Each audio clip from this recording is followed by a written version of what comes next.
Hello everybody. I was just getting the stream set up, so I was walking around the map and I saw this Anna shop had an Arc Thunder tome on sale. It's a pretty good chance to talk about something that I haven't really got a chance to talk about. Hey Tilda Hat. I haven't got a chance to talk about in any of... Oh, also hey Ignatz for being here as well. And hey Tricky.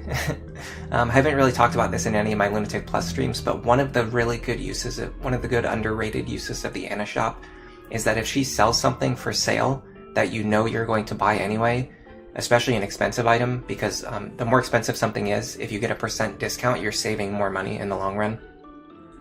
So an Arc Thunder tome on sale is actually going to save us like a few hundred gold, and because we're going to be buying these for the rest of the run, we're going to be using these for the rest of the run, and we're going to be using it right away. In fact, it's actually a really good idea to just buy this, and then we can immediately invest like the 100 gold that the couple hundred gold that we saved. We can immediately invest that into forging it. Is it worth 800? We're going to be using a forged Arc Thunder tome at some point in the future, so I'm wondering if we should forge it right now. Unfortunately, we can't afford a +2. We can only afford a +1. Let's just use this as our regular Arc Thunder tome, and then later on, when we get one, probably for free, we'll forge that one, and we'll have more money at that time as well. Either way, right now, this represents a pretty big damage increase for Robin because before now, their best tome was Flux, which only had 5 might. Now their best tome is Arc Thunder, which has 10 might, which is a pretty big difference. So we pretty much just... we didn't double their max damage output because most of their damage is coming from magic anyway. But we increased it from 30 to 35, which is still pretty good. And I went to the wrong map. Where are we going? Hey Poochivert, thanks for stopping by. I had two separate dreams where my alarm... I had a dream that my alarm didn't go off. And I woke up too late and I was like trying to start the stream at the absolute last minute. So this feels like my 3rd time streaming today, but it's actually only my 1st time. Who do I think is the 2nd worst Generation 1 unit? Because you think it might be Henry. Yeah, the more I've been thinking about Henry lately, the more I've been thinking he is not great. But I came up with a really good use for him, so we're going to use him for the one specific thing that I do think he's really good at, which is being a parent. So we're going to use him as a parent, and then we're just going to bench him immediately in order to get Lock Touch either onto Brady or Inigo. So I created a poll for that. He's a better father for Brady, so it will take a little bit more time and effort, but if we pair him up with Maribel, we'll eventually get Brady with Lock Touch. On the other hand, he builds a very fast support with Olivia, which means we can get Inigo faster, and we don't have to spend as much time deploying Henry. Yeah, he joins it with 10 speed in a map with 24 speed Myrmidon. His hit rate is atrocious. There's very little about him that is useful when he first joins. The best use of him, in my opinion, which is what I'm going to showcase, is the fact that you can have him because of the way class and skills work in this game. The one advantage this game has over Fates is that in Fates, if you change your class to a Master Ninja, you have to gain a level before you learn Lock Touch. But in this game, if you use a 2nd seal, yes, you do get reset all the way to level 1 Thief, but you learn Lock Touch right away, which is very important because it means that all we need to do is use a 2nd seal on Henry when we're ready to recruit his child, and he will immediately learn Lock Touch, and he can pass it down right away, even if he never gains any experience. Hey Garchomp Shiny, you say, to be honest, Henry is a very good parent, both in lore and gameplay. Yeah, he actually passes down good genetics. He passes down a good class set option, which is weird, because his class sets aren't really good for himself, but they are good for, like, child units who have, like, they can make better use of diverse class sets. But Henry himself can't really do it. It requires too much grinding from the position that he starts at. We want Maribel and Bake down here again.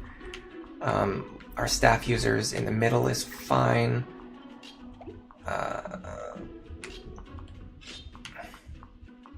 Everything seems okay. I'm not sure what to do with Gaius, though. I'll leave him here. Alright, so this map is extremely beatable. I was just very tired. I was making a bunch of pretty amateur, pretty obvious mistakes at the end of the last stream. We should be able to beat this in just like one attempt if we really wanted to. Barbarian Henry is pretty interesting, yeah. Hey, Azit, thanks for stopping by for the first time. And Garchomp, this is your first time as well. Hey, Alpha C, what's crowing on? We're trying to come up with ways to make Henry work. Pretty much what we decided is we're just going to make him into a dad, and basically he's going to become a family man and go home. Just like Guile tells you to do when you lose in Street Fighter. Who is that on the bottom right? This is Dark Knight Miriel and Great Knight Stahl. This is our power couple for the run. They have their S-rank support already, so we're going to be able to recruit Laurent right away. Although we're not going to recruit him right away because we want them to pass down some good skills. But they honestly make Miriel into a very strong, very tanky character, which is pretty fun, pretty interesting to see. Alright, so we're going to get rid of this longbow guy, or yeah, I want to get rid of the longbow guy. Will the other longbow guy be able to hit me? If I intentionally draw him out, which I actually want to do. The thing is, I want to draw him into a position where my other units could hit him, but I don't think I can do that. Let me check. Yeah, I wouldn't be able to do that. Okay, so let's just draw him out. In fact, let me do what I did last time. Let me see if Sumia can either take out the sniper or the longbow user.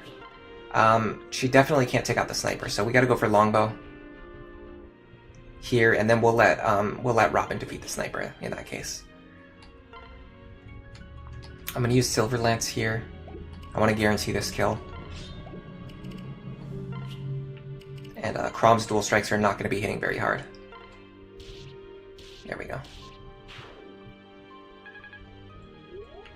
Next thing we're going to do is we're going to have Robin take out, I guess, this sniper at range, which is not great.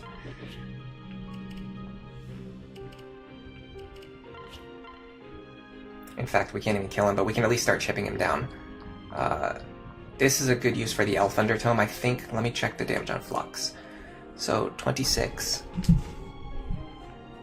26 plus 26. Yeah, so 52 damage wasn't doing it before. We were requiring Cordelia dual strikes. If we switch to the Elf Undertome that we just bought, we can actually guarantee kills here, which is a lot more important. So, next turn when he attacks us, we're going to kill him on the counter. Before, that wasn't really guaranteed. Although we ended up getting the Cordelia dual strike anyway. And that's just how life goes sometimes. Alright, so the big change in my strategy is that I actually want to start pulling my units down to the bottom left instead of leaving them up here in the middle. I think leaving them up here in the middle was a mistake.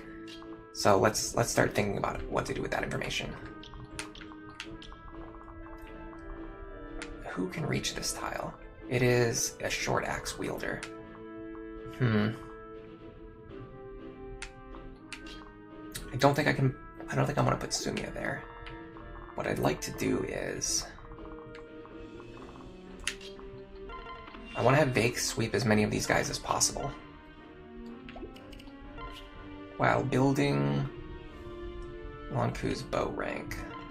Unfortunately, he only has a forged bronze bow. Maybe I should switch his bow with Crom's bow. This one has HP plus 5, so we're going to target him first. Oh, yeah, now Soul triggers. It always triggers when you're on full HP, doesn't it? Alright, that's going to reduce the pressure on the right-hand side, which is going to help Miriel push forward a little bit, I think. Could potentially put her in range of 3 units, if we think that she can survive. Let's see what her damage is going to be like. The good thing about this pair-up, too, is that we're giving +1 movement to Miriel whenever we pair up with her, which makes her even better. Alright, so 18 damage... plus 10 damage, that's 28. Plus another 18 would be 46 damage. So she does die if she gets hit by all attacks. If she's standing on the fort, she can survive more attacks, but then that'll put her in range of this guy, so that doesn't work. I think we ran into this exact same problem last time. I think the trick is actually to kill this guy.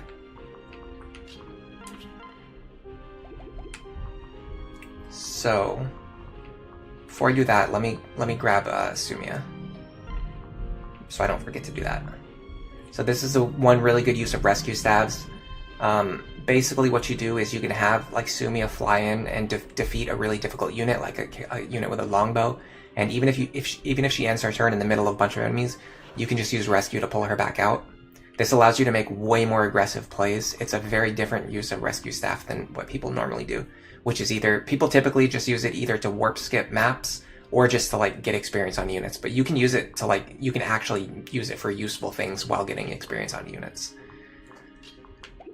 All right, so presuming that I actually kill this guy, or even just block his movement, yeah, I can actually have a pretty good opportunity to chip him down.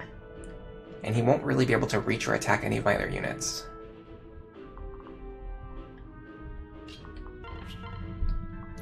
Look at his accuracy. Seriously, look at that, 44%. It reminds me of Zap Cannon in Pokemon. Devin, oh sorry, hold on. Odd Panda's here. Thanks Odd Panda for stopping by. Got a lot of people just stopped by actually. Sorry, sometimes I get caught up in the game and I fall behind on chat. Devin says Henry's classes are cool, but he doesn't use them well at all. The kid would take way too much time and effort, and the payoff is probably not worth it either. Odd Panda also likes the fact that the devs gave 10 speed and he gets doubled by a longbow. Yeah, we did this map at the end of last stream, but we kind of messed up. I kept making really obvious mistakes, like leaving Muriel in range of this fort when I knew reinforcements were coming out. Inigo's main issues are Olivia-based bases are so bad, he often has a hard time doing damage. It's kind of wild. Good luck showing off for the ladies with a kill power like that. This is 1210 Vake. I believe so. It's the same Vake we were using before, which, by the way, where is Vake? Oh, here he is. Yeah, this should be 1210 Vake. Rescue Staff is definitely going to be one of the MVPs for Lunatic Plus, for sure. Yeah, 44 with Anathema. Alright, so let's do this then.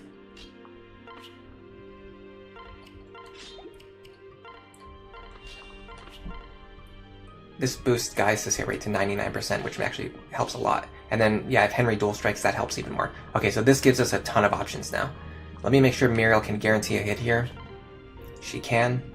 In that case, we go like this. And now she can fight and survive against the other two enemies on enemy phase, which will also pull some of the aggression away from Vake. We've also just got slow burn, which really sucks. Fast burn is so much better. Okay, anything else that we need to do?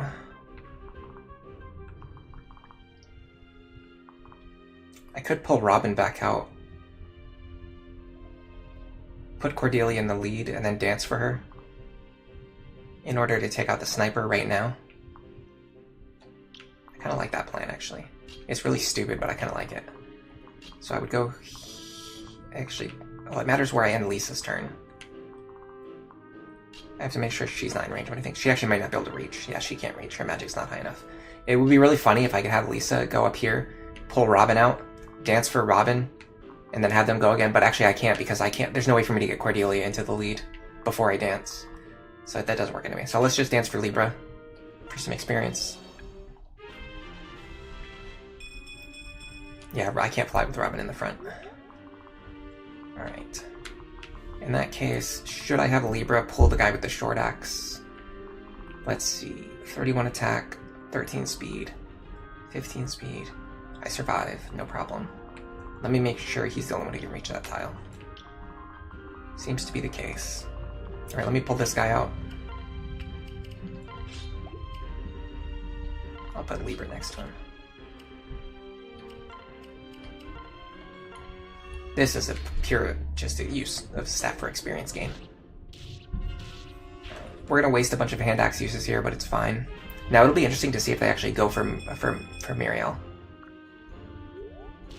Or if they focus on Vake. Yeah, see, we don't get soul now when it would be useful. There we go. You just have to complain and you'll get what you want. Alright, this is good because we're chipping down these Myrmidons. Muriel... Actually, I'm surprised she didn't kill him, but that's fine. Yeah, this is good. That's a really good use of Libra. That dual strike probably helps. Helps Cordelia, if nothing else.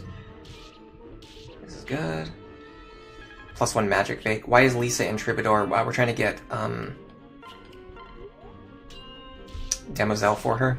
And I want her to gain some more stats before she promotes, and I want her to promote directly into Valkyrie.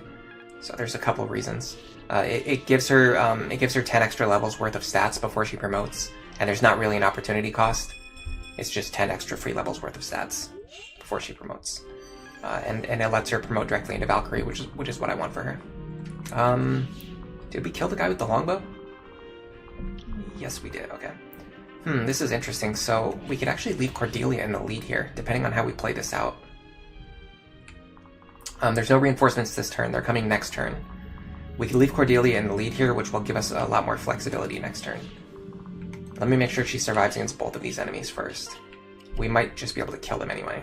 We did use a lot of Arc Thunder uses, but this is an Arc Thunder that we got for free anyway. So she does survive, and she does kill on the counter here. But that's 12 damage. We need to make sure we don't take too much more extra damage. 12 plus 17 would be 29. Yeah, she survives. I wish I could end my turn on the 4th, though. Well, in that case, let me do this.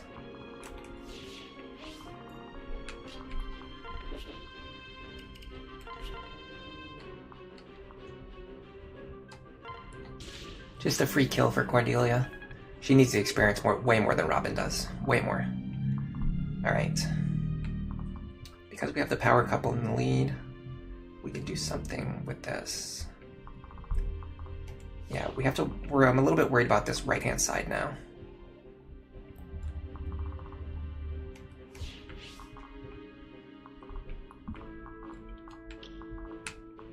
What I could do is something like this.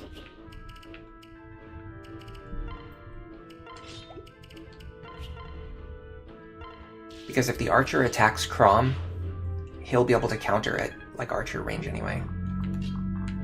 So there's not really any downside to this. Then we go here. This frees up Vake, so Vake can go to the left, which is what we want. And then the only characters that he can attack are either Crom, who would kill him in return, or Muriel, who would kill him in return. And then Vake can actually... I actually want Vake to go here. Now, I believe last time we had trouble killing this guy. He blocked our path, and that caused a ton of problems. It looks like that did not happen this time. This is really good, because now we can dance for him, and then he can push forward. We can even have him start building his sword rank. That's fine. Can Libra reach him? Not really. That's fine. So we're going to go here. Alright, now we need to pull Gaius and Henry back to the left. They have a ton of movement, which is great. 7 move assassin. Yeah, so this is good. The dual guard helps, not really mandatory. The dual strike definitely helped a lot more. We need Crom to get to level 10 pretty fast. I switched him to archer way later than I normally do. Okay, so the next thing we want to do is block 2 of these forts. And that's going to be... here. Now I believe the enemy coming out is going to be a barbarian, so I want a steel sword equipped. The problem is these barbarians are pretty fast. I think I have to look up their stats because I want to make sure he's not going to double stall. I'd like for Stall to get a round of combat here. It's been a week since I looked at this reinforcement list. Chapter 13. So I want to see what's actually coming out of this fort. I have Sacred Blood. I believe this is the right one.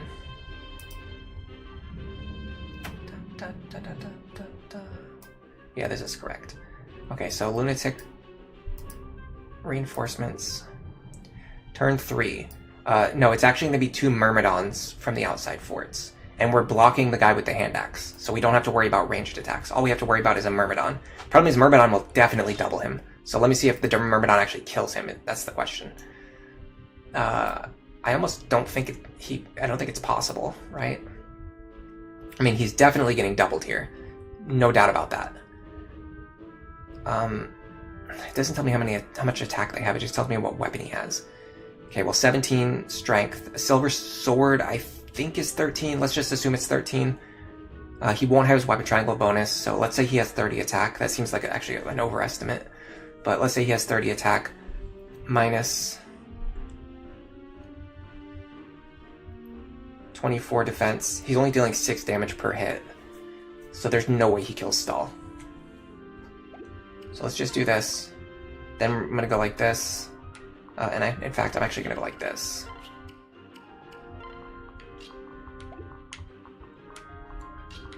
You go here.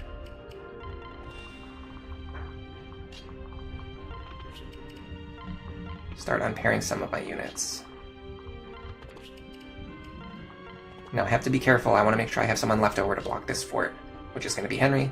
See, we're making use of Henry already. He's blocking a fort.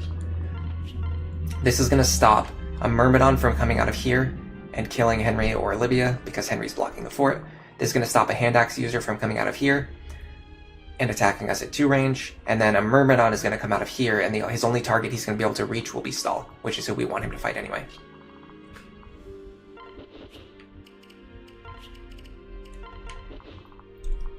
Okay, now I wonder if I can have Robin or Cordelia start chipping away at the characters in the center.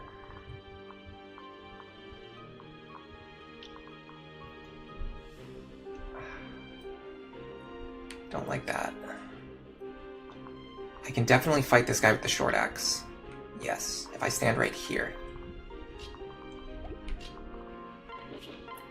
Not really a good use of Cordelia, so let's go like this. Let me see if Robin doubles him without the Cordelia pair up. 22 speed versus 13, yes he does. Alright, so let's unpair Cordelia, so we have her available next turn. We're going to use Flux, and we're going to separate. Alright, so Myrmidon comes out, this guy attacks Robin. I would have liked to dual strike there, but it's okay. Now Stall gets doubled for 2 damage per hit, no problem. Alright, so this turn, there's going to be enemies. 9 speed as a promoted unit, yeesh, at least he's kind of bulky. It's Stall, what can you do? What can you do? It's literally Stall. Alright, so here's the problem now. We've got a lot of enemies coming down here. Okay, so this turn, there's only going to be melee fighters coming out of this fort and this fort. Now this fort we cannot block. This one we absolutely can. We just need to leave 1 unit here. It would be great if Stall could finish this guy off, which it looks like he can as long as he hits. His hit rate's not amazing. I could use Henry to help out here, but then that leaves Henry exposed if my attack misses. Yeah, I don't love that. The good thing is I don't need to block the fort anymore. Nice. That allows me to move in range of Olivia, which allows me to dance, which would also have given me a second chance to attack if I missed. So I think that was a valid play. Okay, if Robin can get rid of this guy right now, we can leave Stall in range of this Myrmidon. Man, Stall is actually, you know what? 9 speed doesn't really matter when you're only getting hit for 2 damage. I have to say, Stall is actually performing here. Like, pretty well. Pretty well. Alright, my best chance of dual striking is going to be with Crom, so let's do that. Let me make sure I can actually just kill this guy yet. What I actually want here is speed.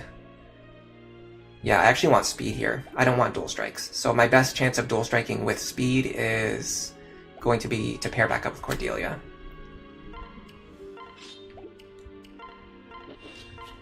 Yes, this is much better. Arc Thunder guarantees the kill, so I'm going to go with Arc Thunder because I really want to kill this guy. Nice. Okay. So we got rid of the middle group, which is a huge pain if you don't get rid of them early on. Also, because nothing is coming out of these center forts, we can have Stall move up here now and do the same thing he did last turn. The only difference is we can have Henry with him, giving the Anathema boost, which should be... Yeah, reduces enemy avoid by 10. So this is going to increase his hit rate. It was like 88, so it's going to be increased from 88 to 98, which is going to guarantee the attack more or less. I should be able to fight this guy with Lonku. Let me check on that. 39 minus 11. Yes, he survives. He's definitely gonna double because it's Lonku. For the sake of inventory management, I'm gonna see which weapons can get the kill. I'm gonna be pairing up with Vake for sure. So let's start with that. So we're gonna have 24 attack, minus 8 defense. That would be 16 times 2, would be 32 damage. That's nowhere near enough. Okay, let's check this Steel Sword. Wrong weapon. Steel Sword, 29. That's 21 times 2. That's not enough. We check the Silver Sword, 32. This might be enough. 24 times 2 is still not enough. Okay, so we're going to be relying on a Vake Dual Strike or a crit no matter what. So in that case, let's just go with the Steel Sword. And for that reason, I'm also going to have Vake stick with the Roy Blade. I'll put Crom next to them for the sake of charm. It's going to boost their hit rate, which they probably don't need. I'll have Gaius block the fort. Hold on a second, I gotta sneeze really bad. Nothing's coming out. I hate when that happens. Alright. I'm gonna set Sumia up here to take out this bow user potentially next turn. But we're also gonna have reinforcements to worry about, so it might not be that easy.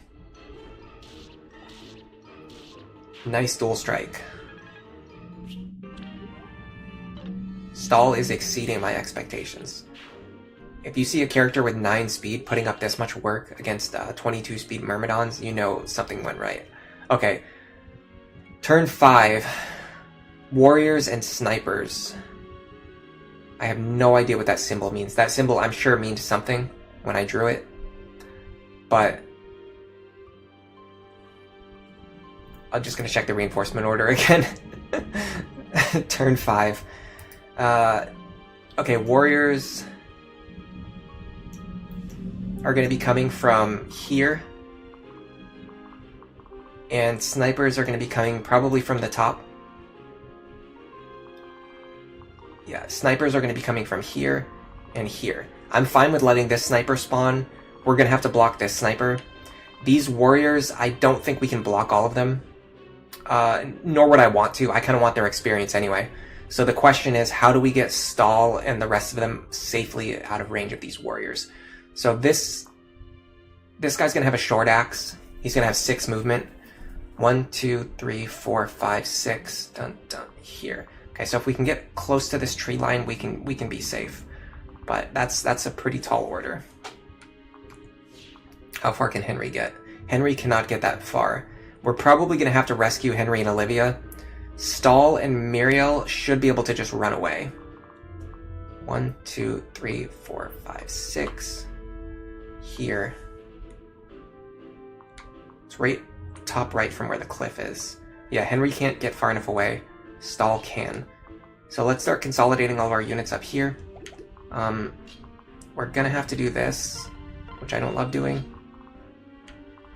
I'm gonna actually go up here and then use Lisa to rescue them over the cliff. Yeah, this will pull them out of range of the warriors.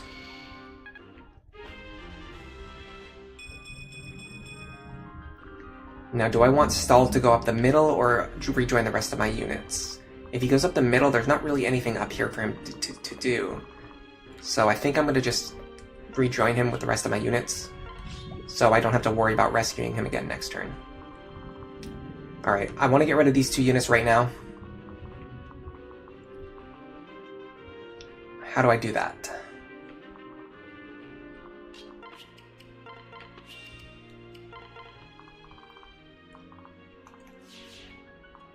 Can Lonku reach that guy? He cannot quite reach. Could Sumia? The funny thing is we actually moved her to be in range of this archer, but then the archer moved out of the way. I think actually Sumia can do it, right? With the Crom pair up. So we're going to go here. We're going to go like this. And now we have to make sure we guarantee this kill, because we don't want to get hit with a silver bow. Is it worth a silver lance, though? I don't know. I think we go for the dual strike here. Yeah. We pretty much always dual strike there. Okay. Then we'll fight this guy in enemy phase, which I'm fine with. Now, I'm going to have Lieber just heal Robin back up. Now, next turn, there's going to be not very many reinforcements. So next turn, we have a lot of freedom to reposition.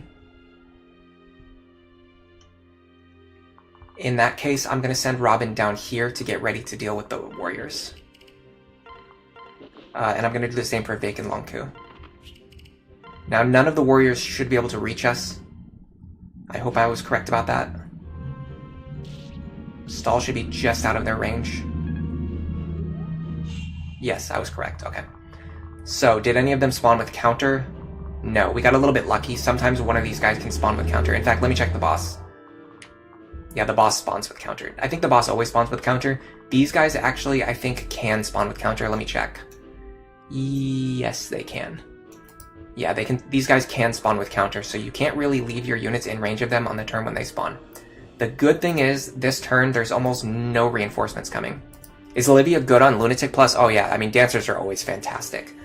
By the way, thanks for stopping by. Slivendiferius. Thanks for being here. If I'm not mistaken, this should be your first time here. I don't think I've seen you before. Thanks for coming to the stream.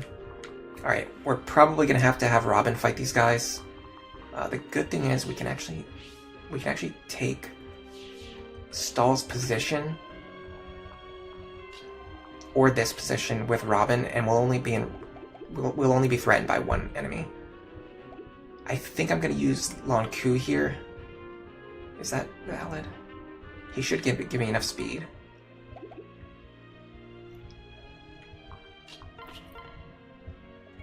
The problem is, I was actually benefiting from the magic bonus that I get from Cordelia's Dark Flyer, so I think I need to go with this. I will go Flux here. That's fine. It allows me to do this. Give a kill to Stahl.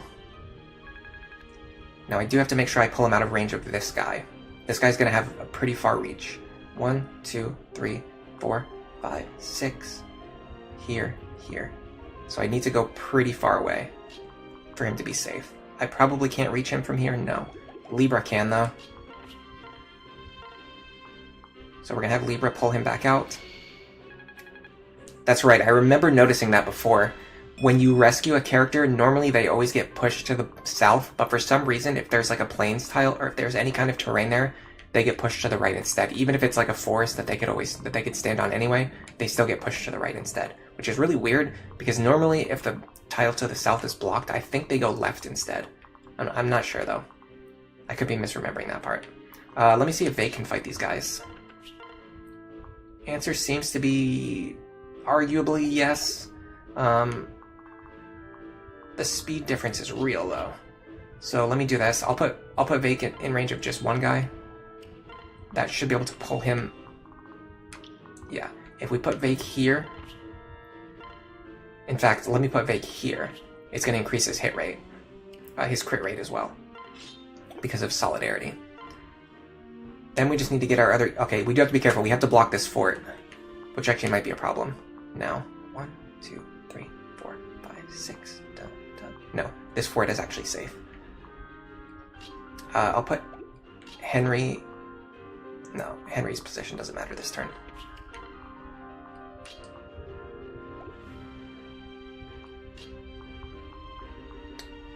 Put Lisa here. Gaius here. And then Olivia, she has to stay on the... Well, actually, no, she doesn't have to stay on this fort. What I can do is I can dance for Gaius, for experience. And then Gaius can move back onto the fort. Okay. Hey, Seafoam Turtle, thanks for stopping by. Is it worth using Henry if you're already using Saria? They have different uses. I think they're both worth using. I think Saria is a significantly better unit. Henry, we kind of talked about this at the beginning of the stream. He starts with pretty low base stats for his level. The one good thing about him is that you can either promote him right away, or you can reclass him very easily. If you're going to reclass him, it's not going to be to use him. It's going to be either to just pass down Lock Touch to his child unit, unfortunately. But that's actually probably what we're going to use him for. Saria is just good because she joins a little bit earlier. It gives her time to build stats, levels, and supports with the character that she wants to support with. We're actually not using her this run, and we are using Henry this run, funny enough. Alright, so this team...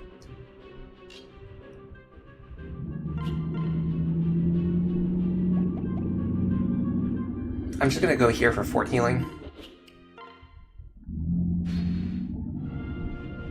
That's so unlikely. He hit us twice in a row with a 50%. This is good. Soul triggering at the time when it actually matters. You love to see that.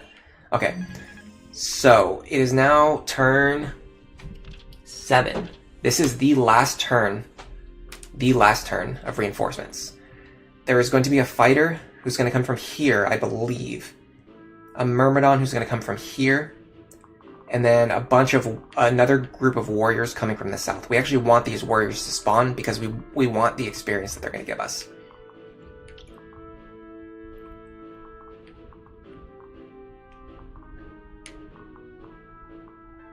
Now I should be able to do something like this.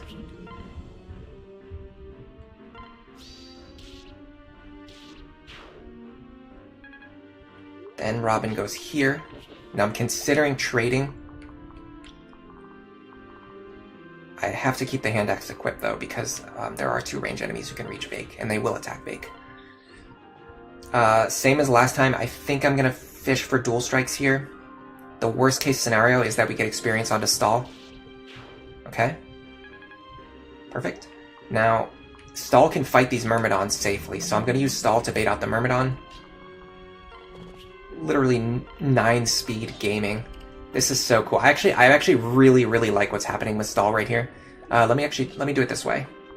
I'm gonna go here. I'm going to heal with Lisa. We need her to gain some Troubadour levels. Then I'm gonna dance. Then I'm gonna move Stall forward. Yeah, I actually really like this unit identity. This is very cool. You almost never see this. A character who has such low speed that they're always getting doubled, and yet they're never threatened by anything because they take so little damage. This is like what Armor Knights try to be in other Fire Emblem games, but Stall is like actually doing it here, which is so cool to see. I actually really love what's happening. We don't have to worry about blocking either of these forts. Although we could do something like...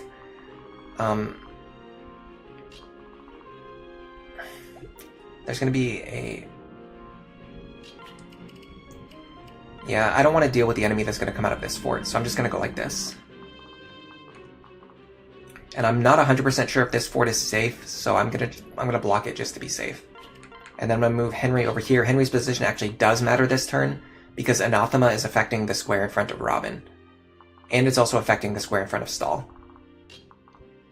I'll put Libra next to him as well. Everything should be fine. Okay. So it's actually all of the outside forts, not just the top ones. Good to know.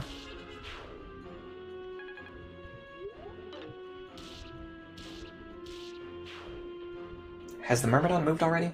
Oh, the Myrmidon just attacked Robin instead of Stall. Oh, of course, it's because he only deals 2 damage to Stall. Why would he attack a character that he can only deal 2 damage to? That actually makes a lot of sense. Okay, on this turn, all of the enemies start moving. This is a little bit of a problem, especially if they split up into 2 groups, which they've just done. This means eventually they will pincer us. We'll be getting attacked from the south and the north. The good thing is there are no more enemy reinforcements, so we do not need to worry about blocking forts ever again.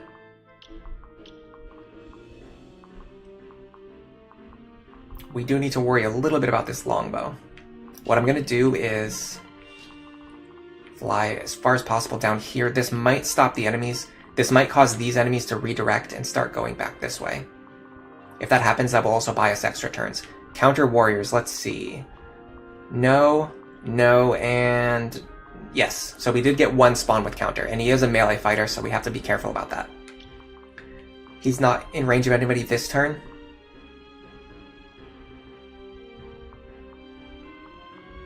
I feel pretty comfortable repeating what we did last turn. The problem is this longbow guy is actually a little bit tricky. I could do something like... The problem is this choke point is really helpful, but if I stay here, I need to stay in range of a couple of pretty deadly enemies. Because the Myrmidon's not even really that dangerous, yeah.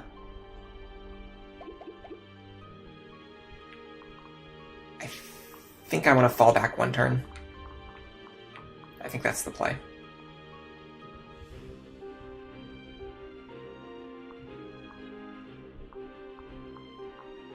Yes, especially because the square that they threaten is actually this fort. So that will allow us to take the position on the fort.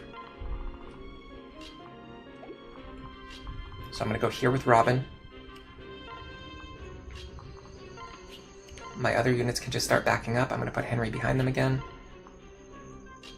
I'm going to dance for Henry just in case he ends up being in danger. I don't think he will be. Now Vake, I'm a lot less worried about. He can stand behind Robin. I don't think it'll be a problem even if enemies could reach him, but they can't. Because I know how to count. Technically, we're getting a decent bonus from slow burn right now. We're getting +8 hit and +8 dodge. unfortunately, it doesn't really matter that much. Henry wants to be here. Is there anyone we can heal with Lisa? Yes. Here. Let me drink some water. My throat's getting a little bit sore, and then I'll catch up on chat.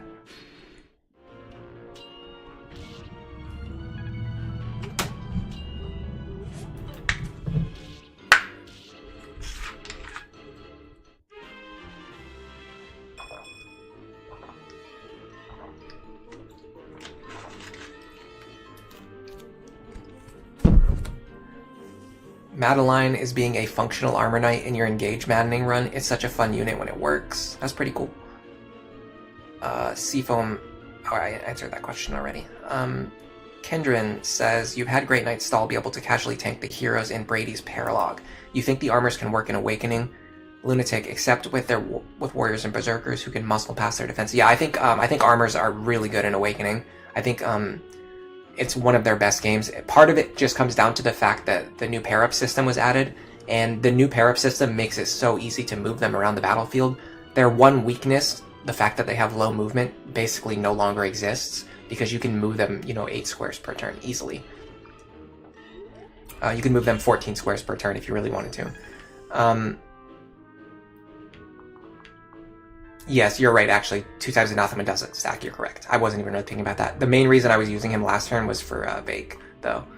And then I just kind of did the same thing again this turn without thinking. But fortunately, this is one of those cases where not thinking doesn't really cause problems. It just causes you to have a bonus that you didn't really need. Alright, so we kind of want to punch through this force on the south before the group on the north reaches us. We could bait them to chase Sumia down the middle, but I'd rather actually use Sumia over here to help clear these enemies.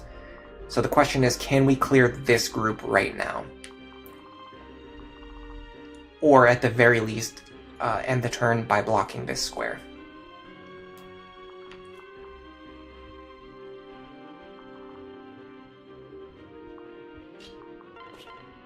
I like the fact that this is guaranteed to hit. Let me start with the characters who are far back. Which, funny enough, he actually has 7 movement, so it's not really an issue in his case. Okay, so Crom cannot reach any enemies no matter what we do with him. So I think we just pair him up with Sumia.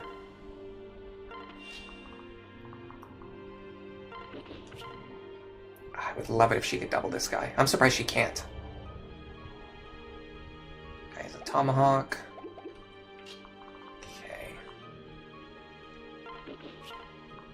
Honestly, Sumia doesn't really have a lot of firepower either, but I want to keep her. I want to keep her available so we can use her in case we need her. Let's see what Gaius can do.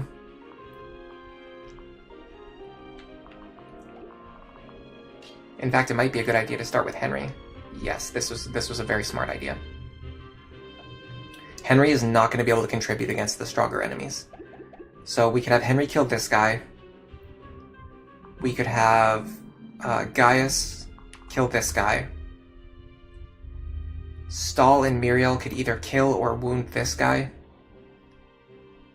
Vake, I don't know if he one-rounds the warrior. It's gonna be tough to check. Then we could have... Let me see if Robin can kill this guy. That's gonna be very important. Okay, there's not anybody who can double this guy. We just don't have quite enough speed. Maybe Cordelia can do it? No, she can't. She's actually slower than Robin.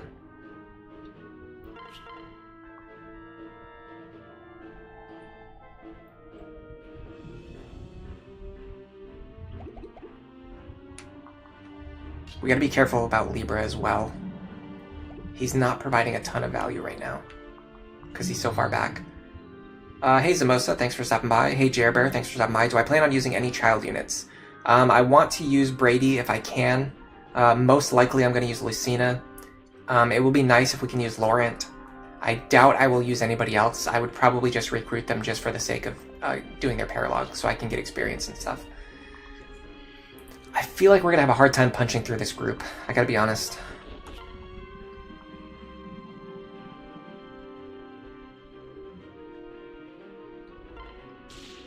That helps immensely.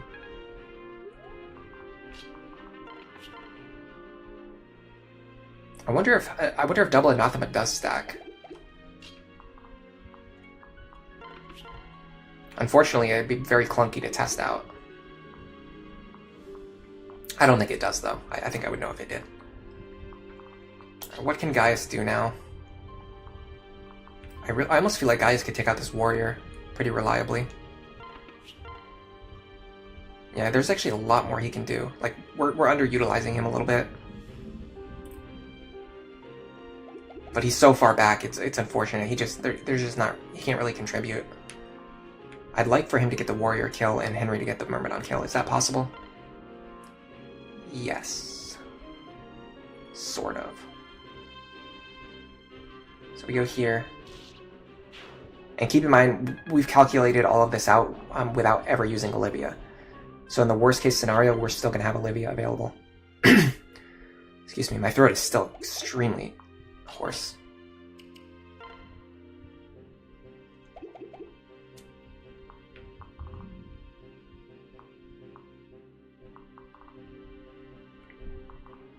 This guy is still going to be a problem.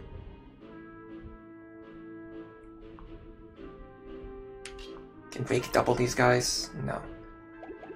There's like nobody who can double these guys or the snipers. That's our big problem, is we just don't have characters who can double. So let me fish for my highest possible chance of a dual strike, which is this here. This is 68%. This is 68%. Okay, it's the same chance. Got it. And a crit, too. Don't miss. What about Morgan? I usually don't really use Morgan that much. Hey, Henry, thanks for stopping by. You say Henry is your boy, treat him nicely, okay? We're basically going to make him into a dad, and then he's going to retire.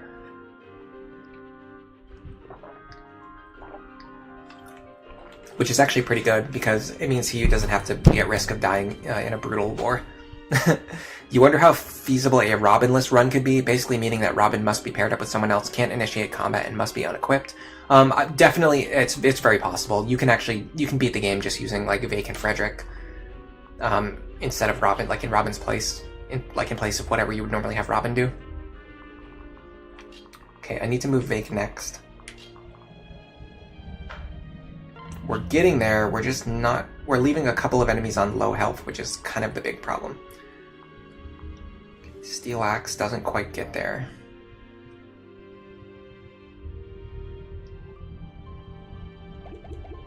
Let me start with this, because we can guarantee this kill, which is very important. I want to start guaranteeing kills now, because we're starting to leave too many enemies alive on low health. Because I want to get rid of the counter warrior.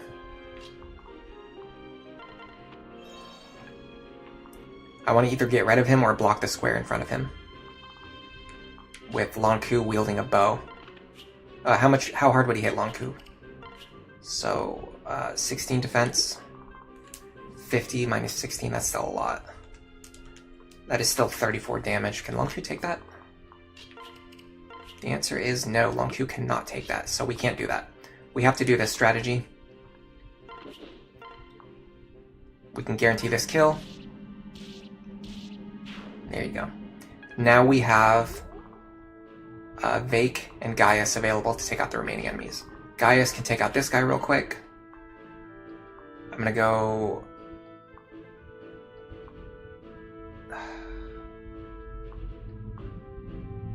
I guess I'll waste the Killing Edge charge.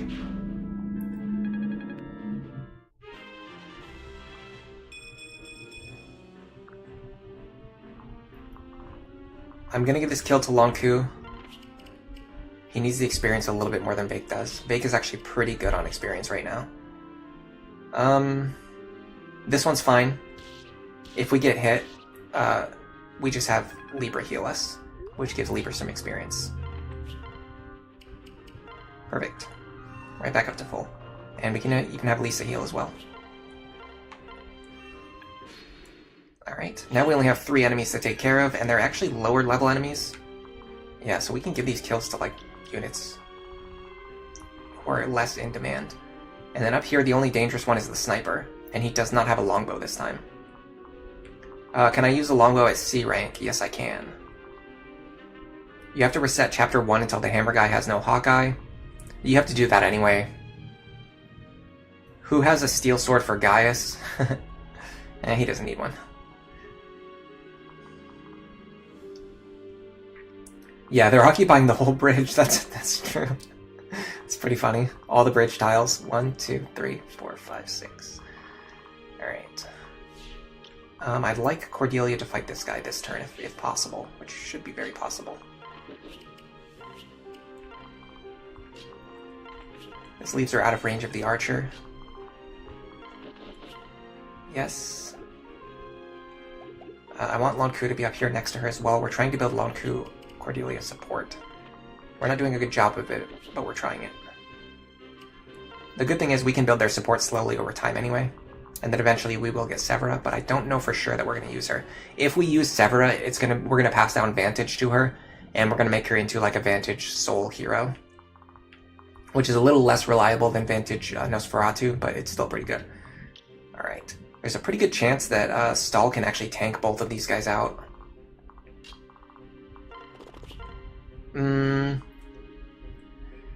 Without the lance advantage, the Myrmidon's going to hit him a little bit harder, so that might not work. I could have him fight just this guy, though. I love the fact that Stahl is just, like, gaining experience. So we're going to fight just one guy. I'm fine with using the Thunderdome. Can we also put Sumia in range of just one guy? Yes, we can. So I'm going to do that. Iron Lance. We got D rank in bow, so we can equip the Iron Bow now. That's going to make our dual strikes hit a little bit harder. This is going to split up these enemies too, which is good, so we can feed the kills. Let's send... I guess we would want Henry down here, because like it was pointed out to me, Robin does not need Anathema because they have it themselves. The reason we're not using Saria is because Robin already has Hex and Anathema, by the way. So there's not really a huge benefit to having them paired up, which is what I would normally do.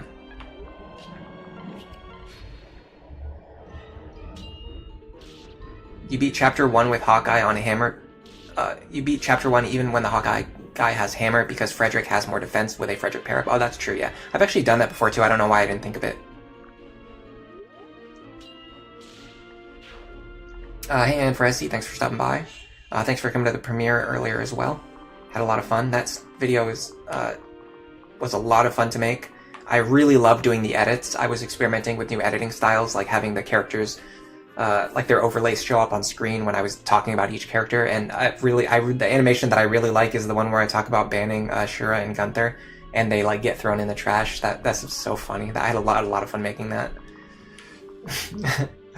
I don't particularly want to waste a rescue staff here. The problem is anyone who goes in range of this longbow unit is going to be in range of like 7 other enemies, which is a huge issue.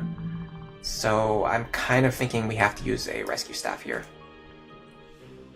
The other option would be to counter him with a longbow on enemy phase, but we don't have a longbow user of our own.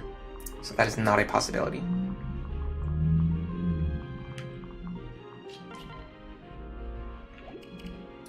Looks like Maribel's getting this one.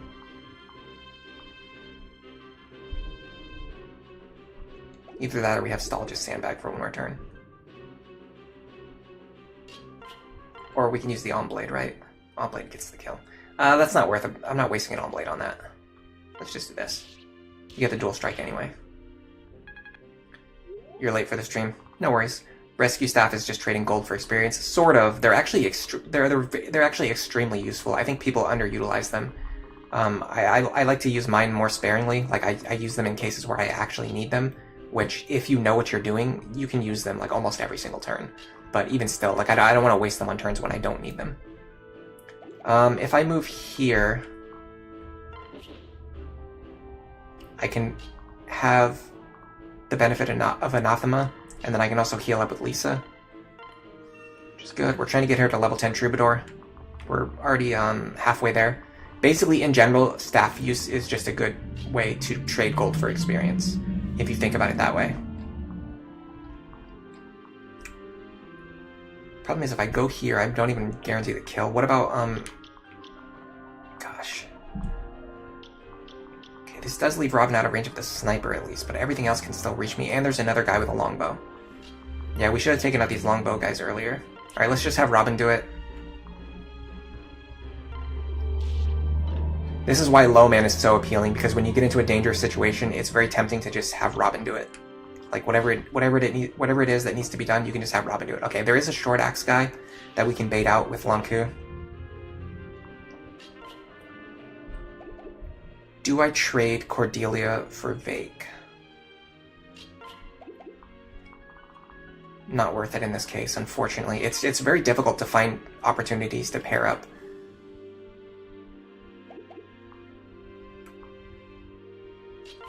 Can I get the steel sword?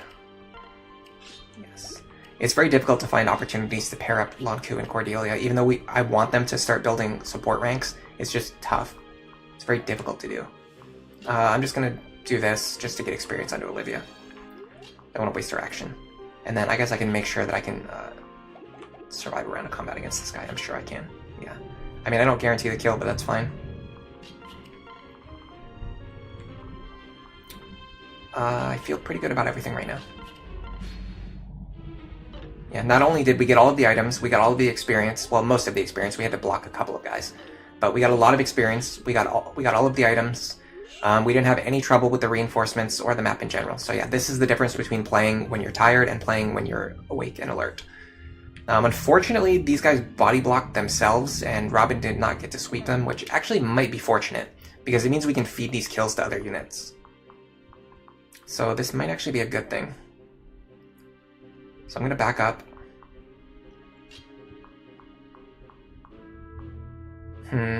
Problem is the fort's in the way. I can do it on this square, and then I can go like this.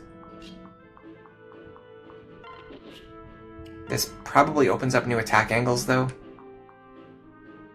Olivia's also in trouble.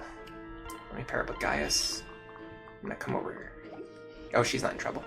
Okay, I'm gonna come over here. I'm gonna dance. I might want to move Robin out of the way. Actually, I think I made a mistake. I think I actually moved Lanku out of the way. I should have danced for Lanku. It's fine. So we're gonna do it this way. Oh, this is good. It gives Cordelia and Lanku a chance to fight together. She might even be able to... Is there a Winge Tome she can grab? Yeah, let's train her, Let's train her Tome rank, I guess. Really not worth it. We're getting her out of Dark Flyer as soon as possible.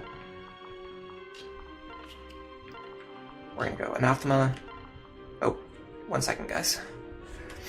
In fact, I gotta do something else too. Oh, hey, MP8. Thanks for stopping by. Does my mom play Fire Emblem because she picked Nyx? No, she has no idea. She doesn't know anything about it.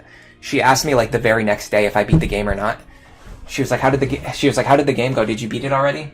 And I was like, "No, it's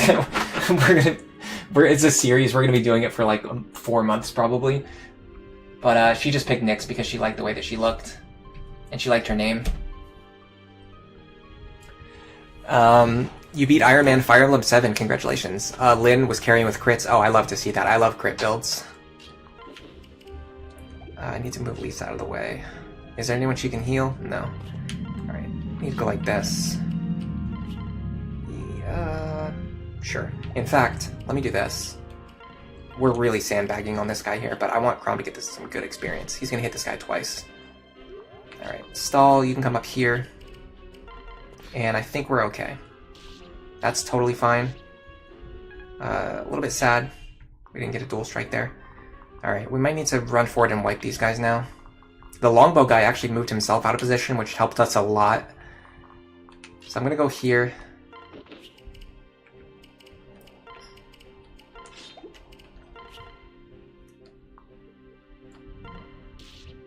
Yeah, I had a feeling that would happen, which should be recoverable.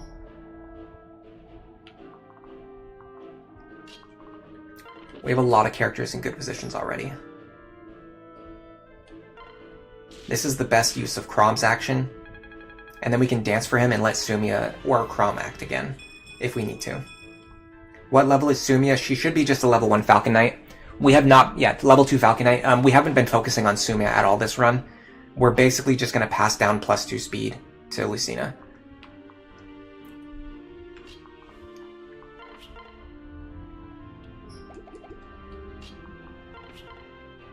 This is probably the best use of Henry, honestly.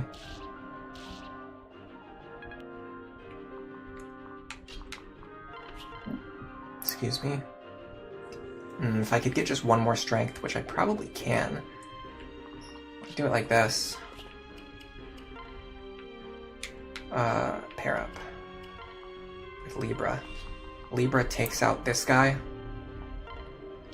Then Muriel grabs Stall from Libra. And then the power couple kills this guy. Can we give Stall the kill? No, but that's okay. He's actually got way more experience and way more combat this map than I expected. I don't think we can actually guarantee the kill. Yes, we can with Elwind. Is it worth Elwind? How many actions do we have available? No, we have plenty of actions available. We don't need to waste Elwind tomes. We're either going to crit or we're going to dual strike, yeah. He dual guards like crazy, too. Have you guys been noticing that? This whole Great Knight thing, because he has such high defense, his dual guard rate is super high. And he's going to be getting dual guard plus soon as well. Alright.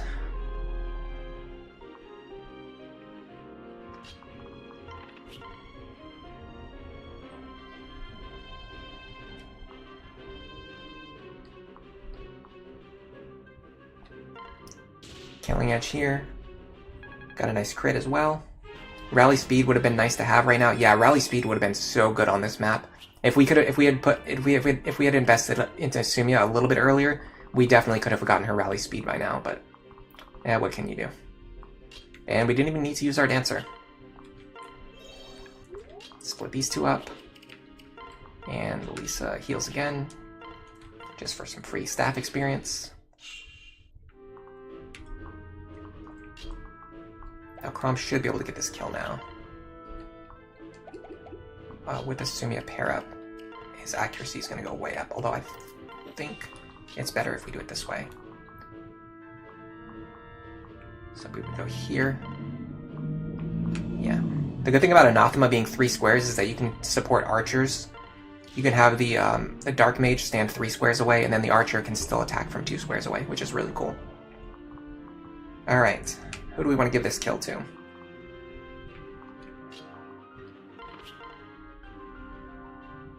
I actually don't want Vake to dual strike here.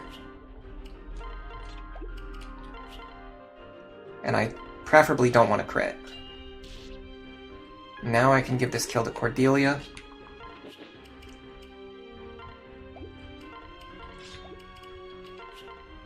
Nicely done. Generate some free experience on Robin. You always love to see that. Now all we need to do is kill the boss, and I guess we'll also grab these shiny spots while we're here.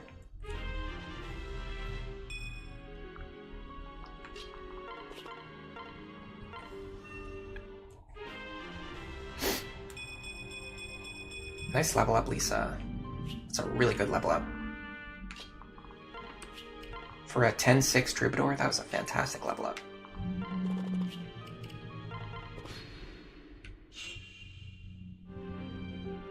And Fresi says, they discovered a new manga called Usogui, and it goes so hard. It's a psychological game type of manga. I have actually heard of it, and I've actually been recommended it a couple of times, just recently even. Somebody recommended it to me very recently. It's very much on my list. Alright, so we're going to send this pair over to the right. And then... Can she reach them? No, she cannot. That's fine. This pair is going to go up the center.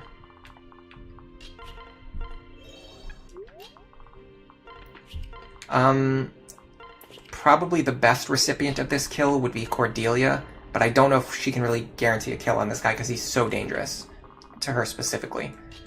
He has weapon triangle advantage and many other reasons, I'm sure. He has counter, so she can't even fight him at one range. I honestly think someone like Lonku or Maribel might actually be the best option to fight him. The problem is he probably one-shots her. No, he doesn't even one-shot her. Not even close. The crit is a little bit scary, but we can get rid of that instantly.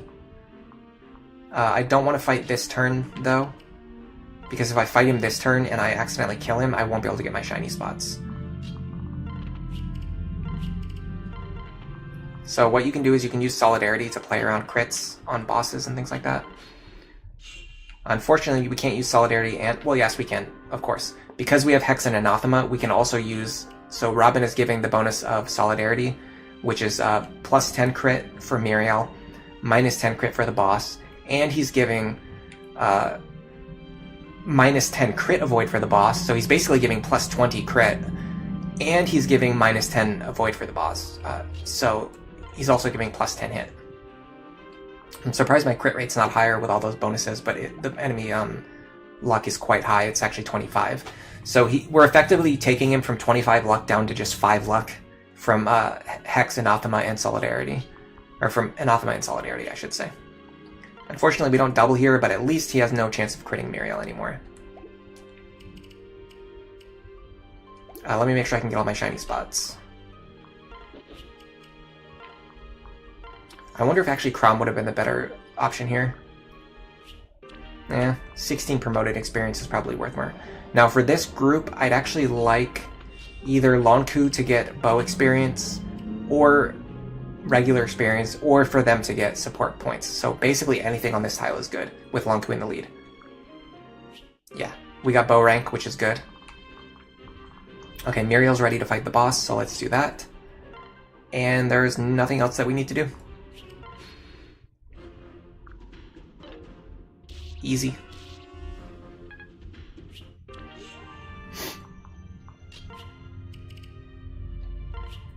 I'm just going to switch to Lance so that if we get another dual strike, we'll get some Lance experience. It's fine. Okay, so what we do in this case is we pull back, we heal, we dance. Now, do we want Muriel to get the kill, or would we rather give it to someone else? That's the question. Crom could almost guarantee it here. If we get Vake over here, we could probably guarantee it. Sumia's not going to give him any strength. Sumia could probably guarantee it. What I could do is fly up and attack him with a Silver Lance. Lonku or Cordelia could guarantee it. It's actually pretty tough to choose here. I think actually Cordelia is the best recipient because she's sitting on 98 experience, which means she's going to get a lot of rollover experience. Let me see if I can guarantee the kill on Cordelia. If I can, I actually want her to get it. It's also going to get her closer to Gale Force. And we don't need to worry about counter because we're going to kill him with this attack anyway. So, 82. I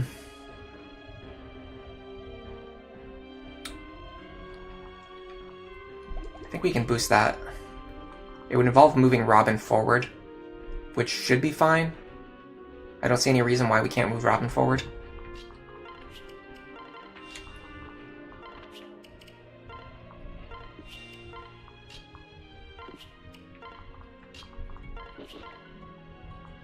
$87. It's actually not that much better. If we miss here, we can just pull her back out. Yeah, not a big deal. So we get a ton of rollover experience, almost 60 experience towards our level 4 progress, despite the fact that we're actually a level 3 character.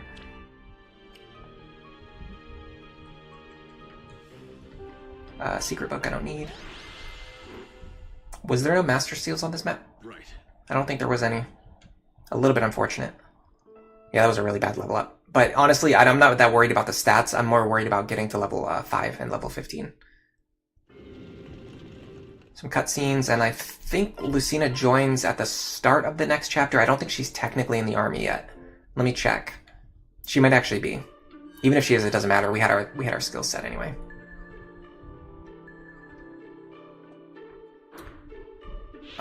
Maybe that's Lawrence Paralog over there. Oh, we got a lot of Anna merchants. We're gonna have to check all these shops. All right, so Lucina is here. Yes. So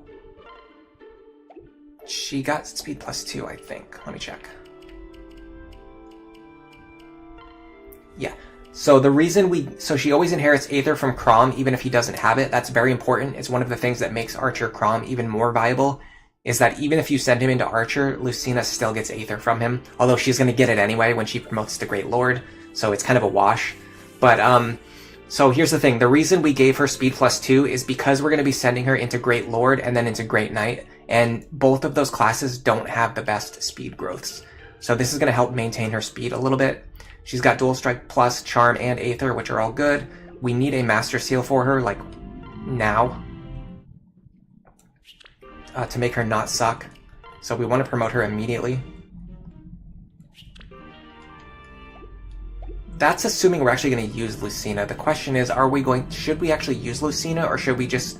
We're almost getting to the point where we can just like bench Sumia, bench Lucina if we're not going to use them. If we're going to be focusing on other units.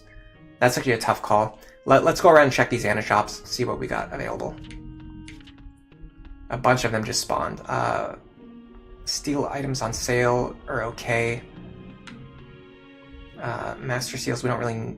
Yeah. Second Seal on sale is pretty good. It's better than buying one at full price. But I think we have a couple in the convoy already. We have 2 in the convoy already, so yeah, we don't really need more Second Seals right now. This is Desert Oasis. Is that Lawrence Paralog? I think it has to be. There's like nobody else who has S rank yet.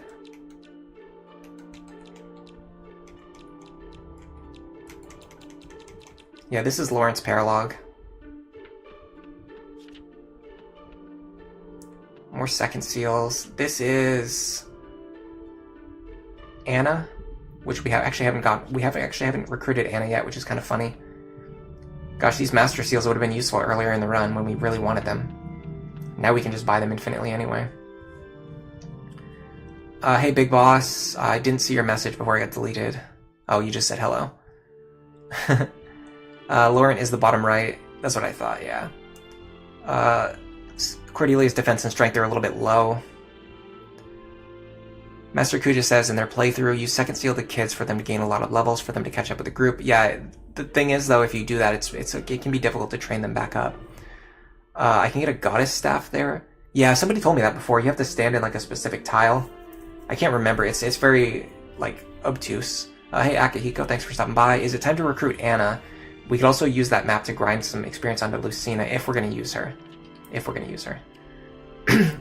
Kendrin says, fun fact, if I have Kiel's Paralog available and have completed it, you can buy physics from the chapter shop. That's pretty cool.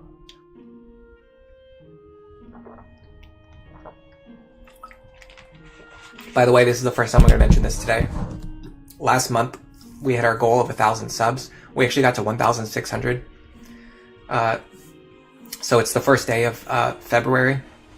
So my goal for February is going to get to 2,000 subs, which is hopefully doable. I don't know if it's possible, but it might be.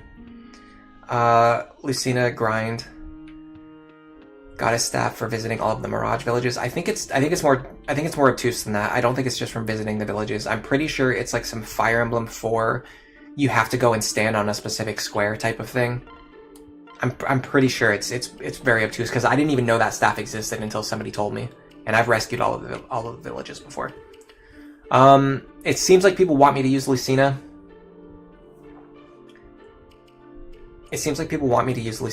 So we should probably go grind her in this map, I suppose. The thing is, we're probably not even going to use Ana this run. Tricky says no. I'm pretty sure yes. Hold on.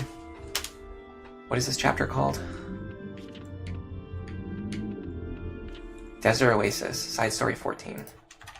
Fire Emblem Awakening, Side Story 14. Shadows in the Sands. I don't want to go to fandom. Fire Emblem Wiki.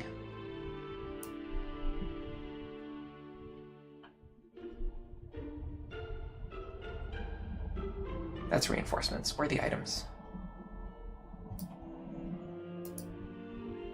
Goddess Staff. It says visiting all Mirage villages. It's a hidden treasure, though. So, you do have to visit all of the villages, but it's also a hidden treasure, so you have to stand on a specific tile. Let me see what the tile is. Does it show it on the map?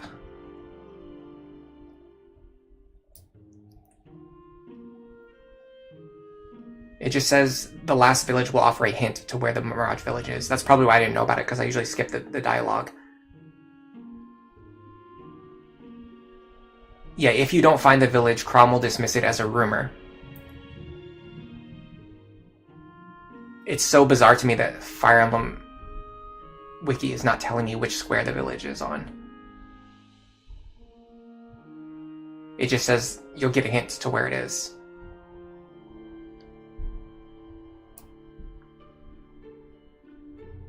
Why would they not show it on the map?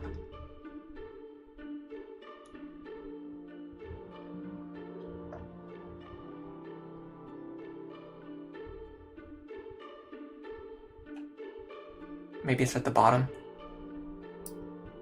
Yeah, this chapter is home to the only hidden treasure in the game. But it doesn't say what tile. Why would you say that and then not tell me what tile it is? Hold on. Let's go to Strange Forest.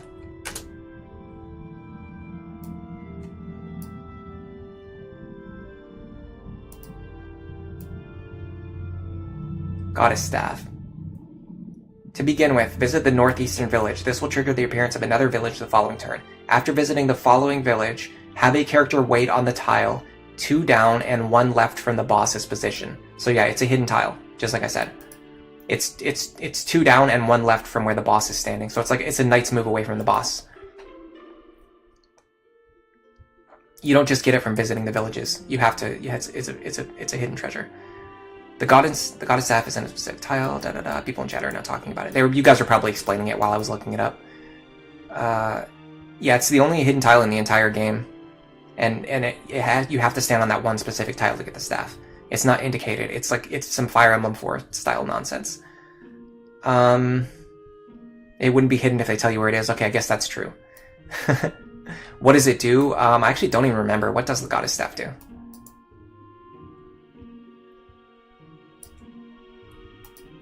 Does it revive a character? No, it fully restores the HP of all allies in range. It's pretty useless, honestly. I would just sell it. Assuming it's worth any amount of money. If not, I would probably just use it for experience. You very rarely are in a situation where you need to heal all of your allies. The staffs that are really good in this game are Physic, Rescue, and whatever the repair staff is called. I always forget. Hammer? Is that it? Yeah, Hammer and Staff is really good in this because you can get Hammer and Staffs. Either you can buy infinite Hammer and Staffs, or at the very least, you can try to find them on sale in Anna shops. And if you ever have an item that's worth more than 2,000 gold, you can use the Hammer and Staff to repair it, and you're essentially getting back like a really valuable item before it breaks. So you can forge like really expensive weapons, and then once they get down to 1 charge, just don't let them break. You can use a Hammer and Staff, and then you have a fully charged, forged, super powerful weapon again. It's like a super fortify. Hey Garrett, evening. What have you missed? We beat the chapter, we got the revenge on the chapter that destroyed us last stream. We recruited Henry. We came up with a really good plan to use him. It looks like we're going to be supporting him with Maribel. Once they get to once they unlock their S rank support, we are going to we're going to reclass him into Thief and then pass down Lock Touch to Brady. Kendrin is recommending that I look up reinforcements. I pretty much always do that. We have 8 Anna shops on the map. Somebody asked how I got that many. I don't know. We just got lucky. We didn't get very many at the start of the run, and then all of a sudden, like out of nowhere, we just started getting tons of Anna shops. I think it's because I've been waiting a week in between each time I play the game, and that definitely matters. That causes like a backlog of Anna shops. So they're probably spawning all at once, because it is based on real time as well. Henry Jerome could turn out good. He inherits Barbarian from him. Jerome. Yeah, the problem is I'm not. It's not going to be easy for me to use. It's not going to be easy for me to use her, but it's pretty easy for me to use Maribel. You think a silent staff in GBA is useless because it scales with res? This game doesn't have silence.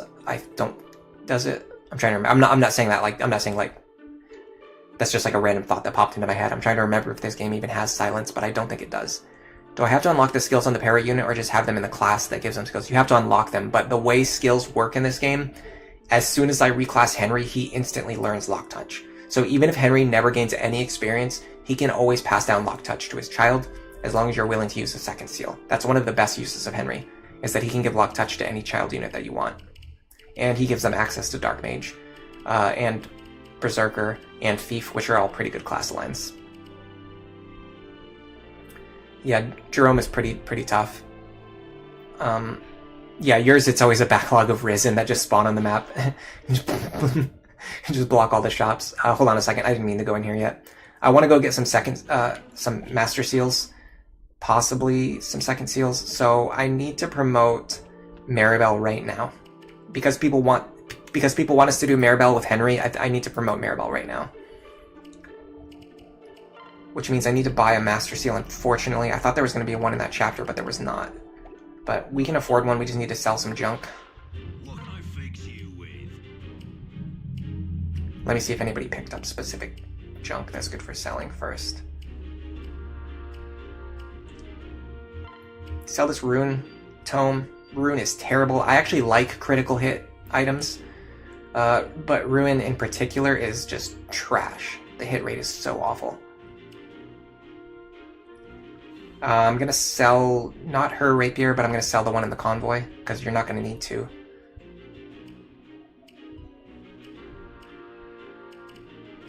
I'm going to sell Noe's Dragonstone because we're not using her and it's worth a lot of money. I'm probably going to sell the Beast Stone as well for the same reason. If you're ever not using Pan or not using Noe, you can just sell their Dragonstones and Beast Stones. They're worth so much money, it's crazy. Okay. I kind of want to sell at least one of our goddess icons. That's going to give us a little influx of cash. We've also got like some items that we're probably never going to use.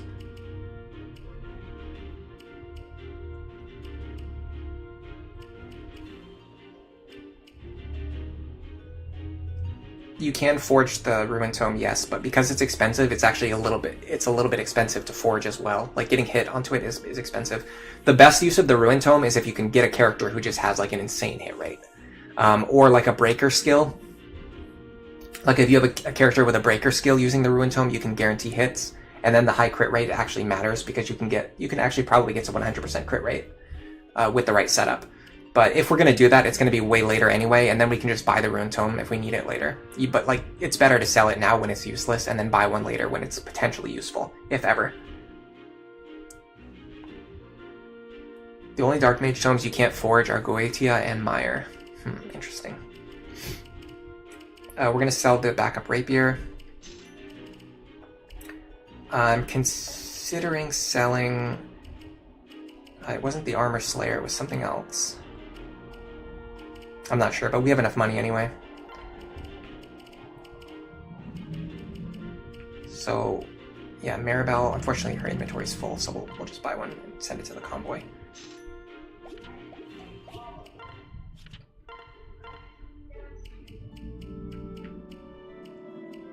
My neighbors are talking out in the hall. I don't know if you guys can hear them or not. Let me know. Okay, so we're going to promote to Valkyrie. Valkyrie is awesome. You get Dual Support Plus, which is basically like the advantage of having an extra A-rank support partner attached to you at all times, which is just like crazy. It applies to herself, and it also applies to the people that she pairs up with. So it's like a huge boost to her own combat and her partners. She doesn't get it right away. We have to level her up to 15, but we are going to be doing that. And Henry is going to be attached to her for a long time now. Her and Henry are basically going to be paired up for the next, foreseeable future. Until they eventually reach S-rank support. The good thing is he'll be giving her a boost in magic, he'll be giving her a boost in defense. The bad thing is he does not give her any speed, which she kind of needs. She's mostly going to be a staff bot anyway, but she will eventually fight enough combats together with Henry to the point where they will get S-rank support. They can also use like Seeds of Trust, they can use shiny spots, they have a lot of options.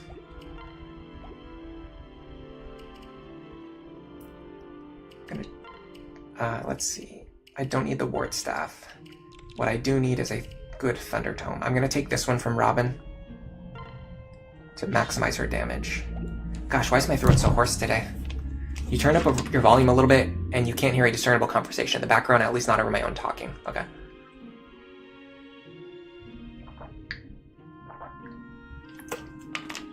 What were they thinking about having a Legendary Tome which is weaker than Balflame, and you can only use it in the final chapter?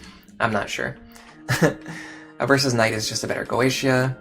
You get Bullions on the Anaparalog, so money will be pretty safe. Your last Awakening run had Church with Vake. Jerome inherited Dual Strike Plus. He was better than I thought he'd be. Church with Vake. I don't think they can get Dual Strike Plus.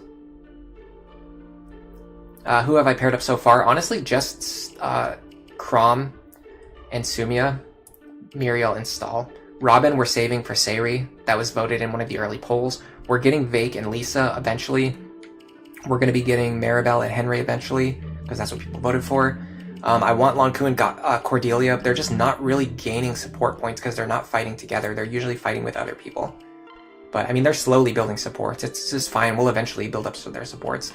Gaius doesn't really have anybody. He does have a fast support with Saria, so we were considering that as an option. But we don't really have a lot of good chances to deploy her.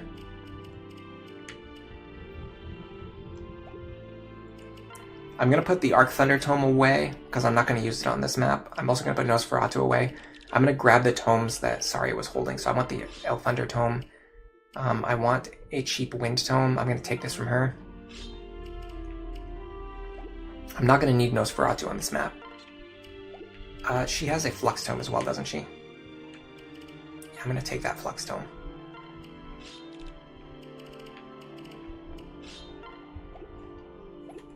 If we have space in the party, we can deploy her, but it's seeming less and less likely. So in that case, maybe we should pair Gaius up with somebody else like Olivia. Because he's not going to be able to pair up with Saria if we're not deploying her.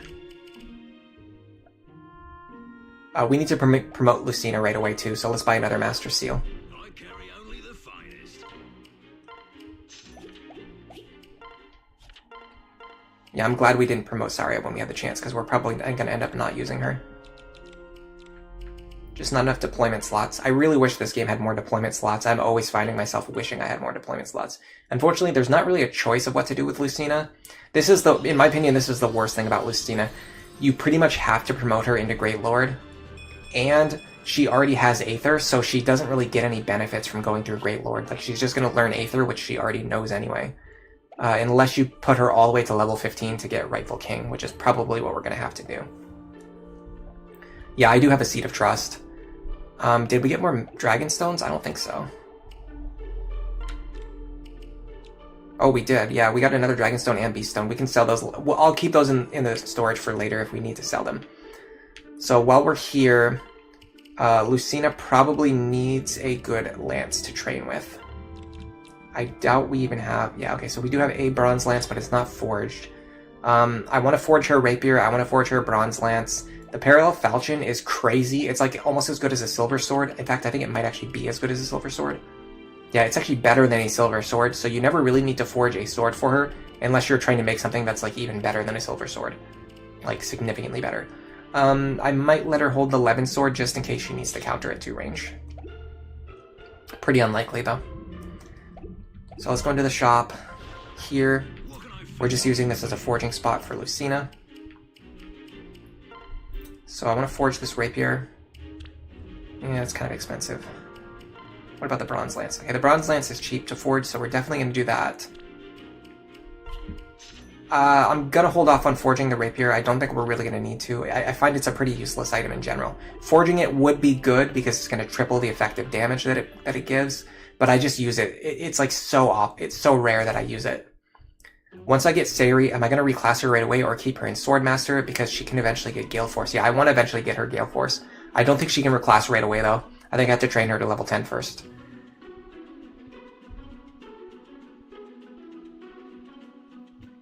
Her Falchion is better than Crom's. Yeah, it's way better. The Awakened Falchion is better than Lucina's Parallel Falchion. I don't even remember when do you get the Awakened Falchion? Is that in like the very last chapter or something? I normally send Crom through the Archer line, so I never end up using the Awakened Falchion. But the basic Falchion is trash. It's like an iron sword. And the Parallel Falchion is like better than a silver sword. It's crazy. Chapter 24, so yeah, that's pretty late in the game. So you get the Awakened Falchion pretty late. Okay, we have a lot of deployment slots this time, so that is one good thing. The bad thing is we need to find spots to field Henry, Lucina. There's no way we're going to have spots to field Saria. Alright, let's put Muriel and Stahl on the bench for one chapter. To send in Henry and Lucina. Actually, we can probably put Gaius on the bench. That'll give us the opportunity to maybe send somebody else. Who else would we send, though? Oh yeah, we also need to send Maribel. So we need Maribel and Henry. Lucina, I don't know if Lucina's really going to get that much training out of this chapter, but we could use it to train her lance rank at least. So the question is Muriel, Stahl, or Gaius. If we want to send Muriel and Stahl, we probably need to drop somebody else. Who would we drop?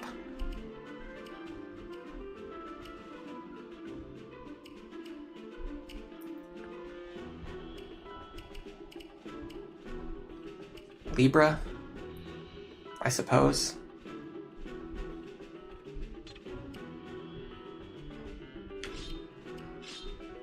The other option would be keep Libra and Lisa, drop Muriel and Stahl. We kind of need to train these two, but there's not high level enemies for them to fight. Yeah, there's like level 10 unpromoted enemies. Like, we're not really going to get a lot of experience out of this anyway. So this is honestly more going to be for the treasure than anything else. With that in mind, I think it might be better to focus on sending as many staff users as possible. I don't know, actually. It might be better... You guys are making me second guess everything now. Let's try this first. Just go with as much offensive pressure as possible. Everything here looks good. Let me make sure everyone else is set on items and stuff. I'm gonna... This looks fine. Can I restock this? Yes, I can. I also can't use the steel sword, by the way. Probably should have checked that before I traded it over. I'll go with the iron sword, I suppose. I think I had a Roy's blade for him at some point, but it might be low on charges now. Not really. It's got plenty of charges. Sumia looks fine. Lonku looks fine. Cordelia. She's still... Oh, she can use silver lances now. I think we have a backup as well. I think I was saving this because I want to forge it later if I need to.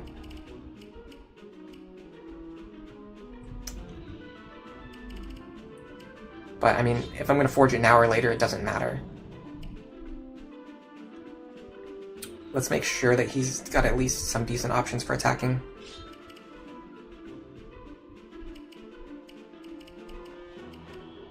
He can take this Flux Tome. Lucina's fine. We set her inventory already. Maribel and Stahl should be fine. Okay. Now we have to rearrange all our units. I want to try the strategy that I did last time, where I can go through here. Yes, I can go through here without using a rescue staff potentially. In order to do this, I need a good unit to pair up with Robin, a good defensive unit. Probably Vake. Where's Vake? Where's Vake? Oh, okay, Vake's already over here. Okay, perfect. We're gonna put our staff users and support units to the right side.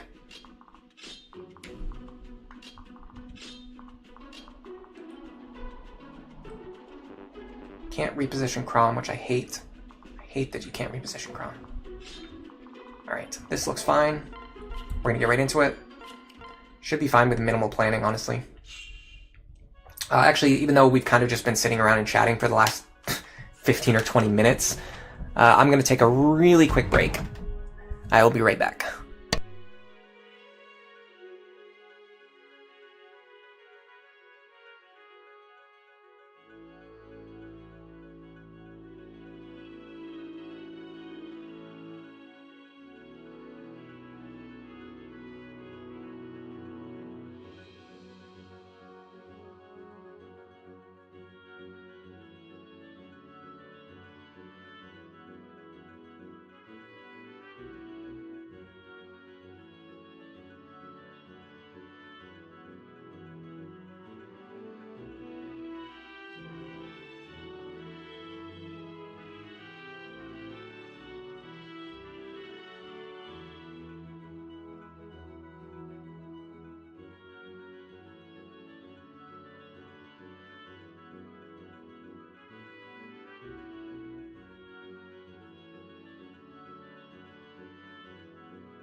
Alright, I told you I would be fast.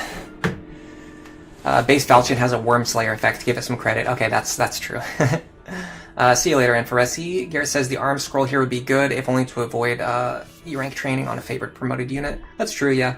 I don't think it's worth using in this case because Lucina is easy enough to train back up anyway. And honestly, she's not the main focus of the run. If I'm going to use the arm scroll, it's probably going to be on one of the other second-gen units. Is that a train? No, that's just a truck. Alright, let's go.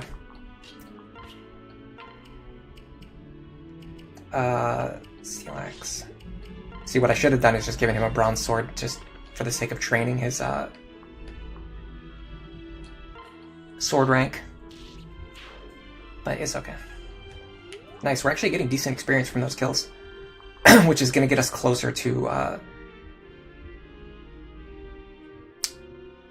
Vengeance and Wrath, I think. No, not Wrath. Vengeance and, what do these guys get? They get Vengeance and they get something else. I don't remember what. Okay, so I'd like to push through the center here if I can. I might have actually I should have switched the position of these two units. That's okay. 16. 20 speed, 20 plus 2. If she pairs up with her mother, she can just take out this guy. But it's not the best use, I don't think.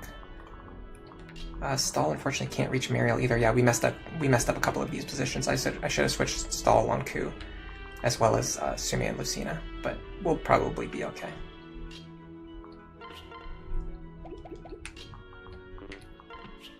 We have to also be wary of these units over here. We want all of them to attack Robin. If you do everything correctly, you can make it so that only this guy can attack Anna, or at least only these two guys. And she definitely survives against those two. Without having to use a rescue staff either. That's the important part.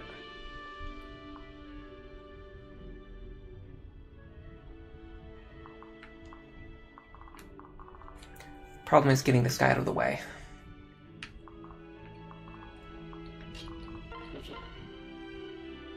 Okay, this idea might have some merit.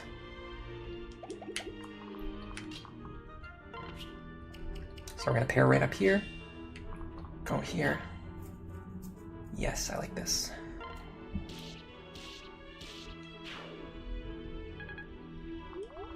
And she can't reach. Gosh, I'm making misplays. So I'm making so many misplays today. Alright, hold on. Let me reset really quick. I had all my characters out of position because I was kind of rushing because I needed to use the bathroom.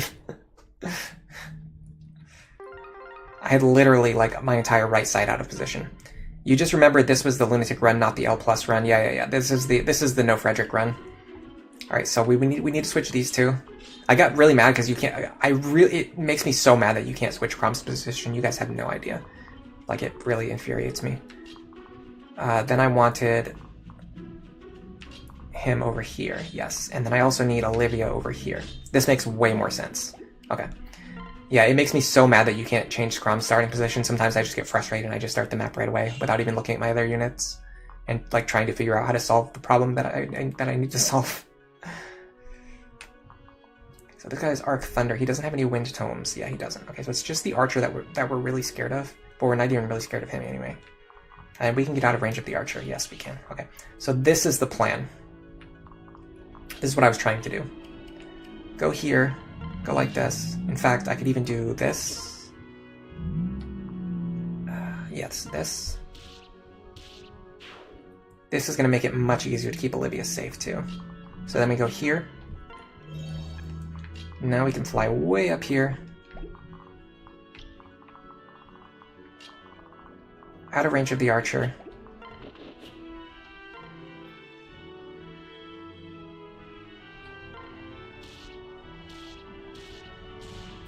Should be fine. She's only going to be in range of this mage who can deal 11 damage to her, and this guy who can deal... yeah, she actually might be in trouble. We'll cross that bridge when we get there. It wasn't super likely for her to get it's not super likely for her to get hit by multiple attacks with less than 50% hit rate, so we should be fine. We just happen to get unlucky and get hit by the first one. But each successive attack is still unlikely to hit. MP8's gonna go study. Have a nice time studying.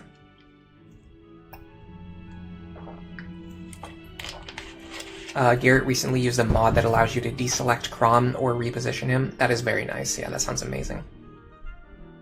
That's exactly what I need in my life.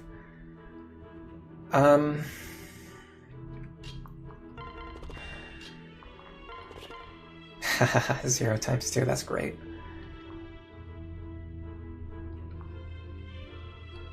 Problem is I can't really get a one-shot here, and I doubt Muriel can either. She cannot. 6 damage. So I think the best use of Muriel is actually putting her here and going like this. Gets rid of this guy. We're already up to level 6 on Dark Knight too. Okay, I need to stay out of that guy's range. I can potentially stay in this guy's range if I want to. Let me make sure nobody else can reach that. Oh yeah, there's plenty of enemies who can reach these tiles. This guy right here might attack Muriel instead of attacking Sumia, but that's probably not the worst thing in the world. I could also do a strategy like this. I can have this pair fly up here and get rid of this guy. That's going to actually be huge. So let's do that. Can I kill him with a javelin? Yes, I can. Nice dodge. Lucina might even be able to just run up and kill this mage. She can. She can do it with the bronze lance too. Nice Aether hit. Whenever Aether triggers, it's just like awesome. Okay, this actually makes everything way better. The only problem is now Olivia's in danger from this guy right here. What's his speed? 13, 27, 23 damage. He actually will kill her instantly. Maybe not with the Henry pair-up. Yes, still with the Henry pair-up. Not with Maribel pair-up though, right? So let's do this. This is better than wasting a rescue staff. They go for Anna. Okay, that makes sense. I disagree. I disagree. I wonder what their hit rates are against her, by the way. I bet they have like 15% hit rates. Hey Tricky, welcome back. I'm mad enough about that I actually want to like calculate what their hit rates are. 120. Yeah, 120 minus 46. 74 minus 10. So this guy had a 64% hit rate against her. He hit. Where was the other one? This guy had a 58% hit rate against her, and he also hit. And then, who was the other one? It was this guy, right? This guy had an even lower hit rate against her. 100 minus 46 minus 10. He had a 44% hit rate against her, and he also hit. So, not very likely for that to happen, I must say. I kind of want to figure out something better to do with Olivia this time.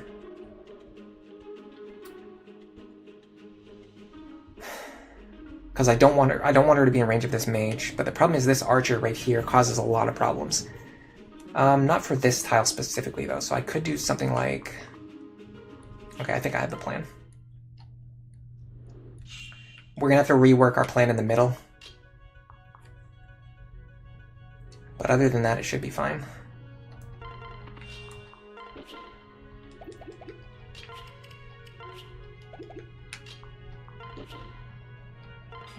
This works.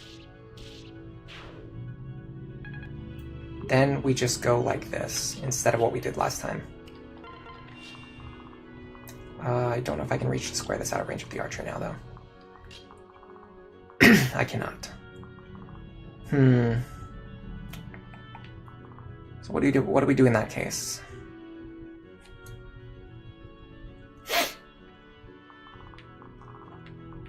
Give me a second to think about it. If I have to reset this again, make sure I remember to give a bronze sword to Vake and an unforged bronze bow to Lonku, because they do not really need these powerful forged weapons. You're just wasting weapon charges, really.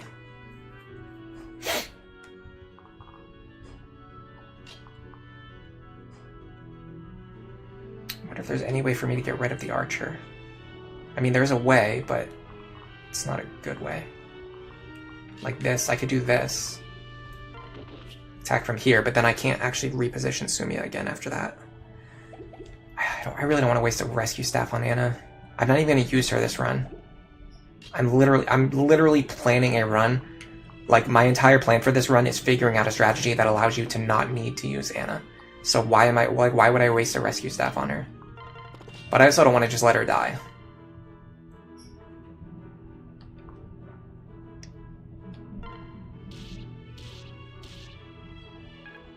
Never dual strike.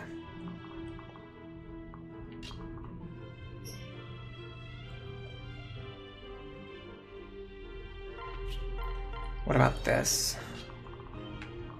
Does this work? Not particularly well. In which case, this is probably an issue too, because Cordelia is going to be in range of way too many enemies. She probably survives the archer, but the problem is she won't survive anything else. Well, what if I do it this way? This attempt has already gone off the rails, so I'm just screwing around now. Fair warning. So what if I did this? This is a good opportunity to use the forged javelin. Okay, so in that case, what I would do next is this.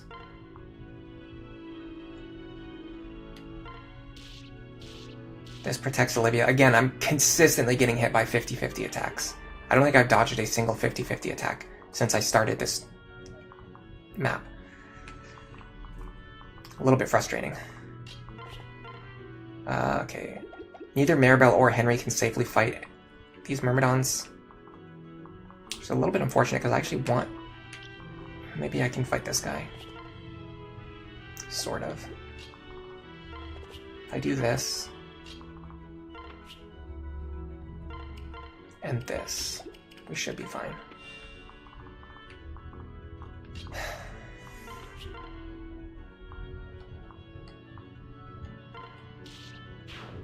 Okay, this attempt's probably gone off the rails, but it's got me some good information. They're still going for Anna. I wonder if they're hard-coded to attack Anna. Look at that. That is trash. That is trash. I can check their hit rates now, too. Just to show how unlikely it was for Anna to die on that first attempt.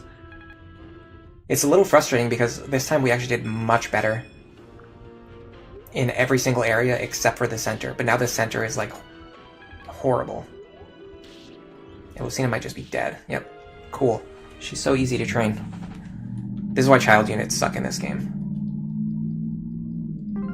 They're just, like, impossible to train. They die to level 10 unpromoted units. They killed Anna. They secretly all have Hawkeye. Green unit Joy. Yeah, I'm wasting so much time, effort, and like mental process trying to figure out how to save her when I'm not even going to use her. Alright, I've got a plan.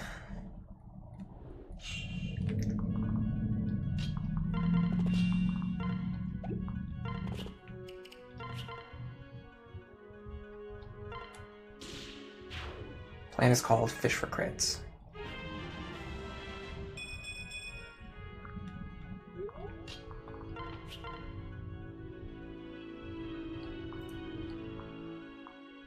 Fortunately, we're not going to be able to train Lance rank here, because if we do, that Axe guy's going to destroy us. I mean, he's probably going to destroy us anyway. Didn't get Aether, but we did actually get a nice dodge. Okay. That kind of sets up our center now. Our center looks way better now. I forgot to change my inventory again too, by the way. I'll definitely remember next time. Okay, Robin's gonna handle the left side. The center has been cleaned up. Now all we have to do is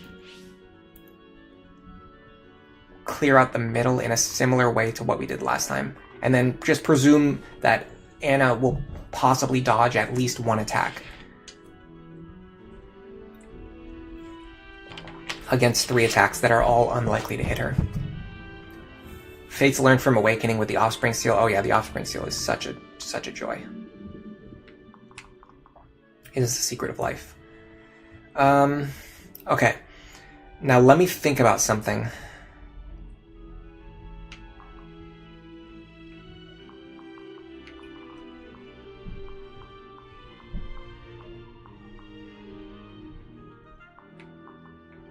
Because we need Anna to dodge all 3 of these attacks anyway, I think it's actually better to focus on the mage and the archer.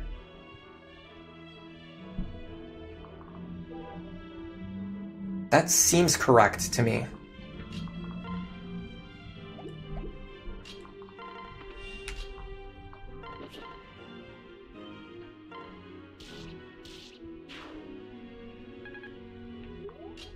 So then we would go here. Get hit by another 50-50 attack, probably.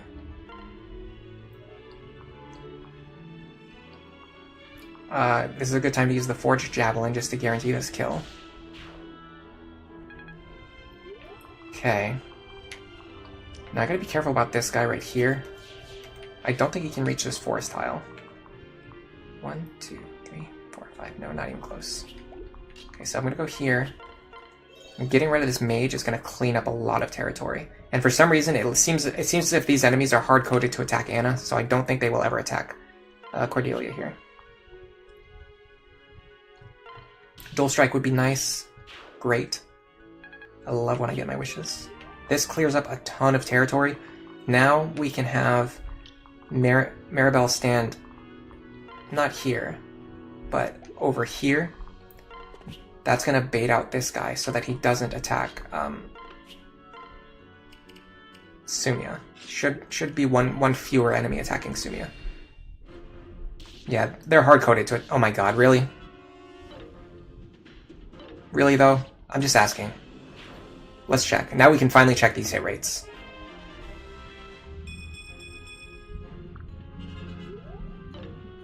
Yeah, Robin can dodge, though. Our Dark Mage can dodge, but our Trickster can't. That makes sense.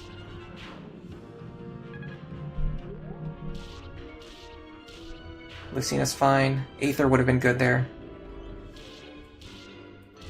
Nice Dual Strike. Oh my god. We actually weren't super likely to dodge that one. We probably needed to dodge that. I'm not 100% sure. That's fine, we could have tanked that. Those guys deal 11 damage to her. Alright. Oh, I can't move with Anna without recruiting her first. It's kind of stupid. I just kill here, right? Yeah. Maribel just kills. Boom.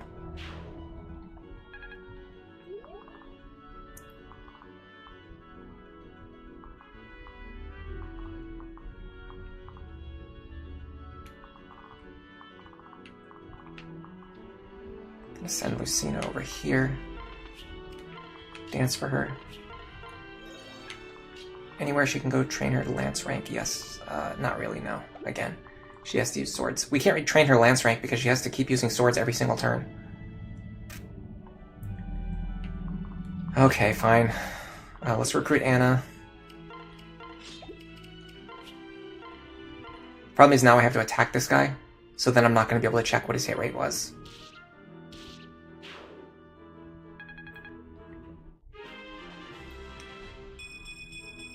Yeah, we finally cleared this opener. Let's just check the axe guy at least, because I'm sure his hit rate was in the dumpster. Yeah, okay, sure. He had an 11% hit rate against me, and he hit me basically every single time he attacked me. This has to be hard-coded or something.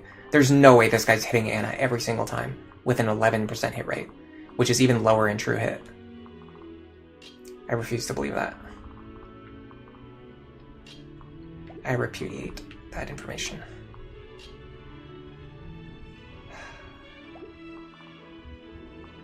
We want our characters in the back to move first, but they're actually blocked by our characters in the front. I mean, I could use 11 sword here. It's totally not worth it. I want to get this guy out of the way, though. Can Anna kill him? Of course not. Completely useless. Alright. Fake. No. His level's too high already. Robin. Robin's getting more experience here. Okay.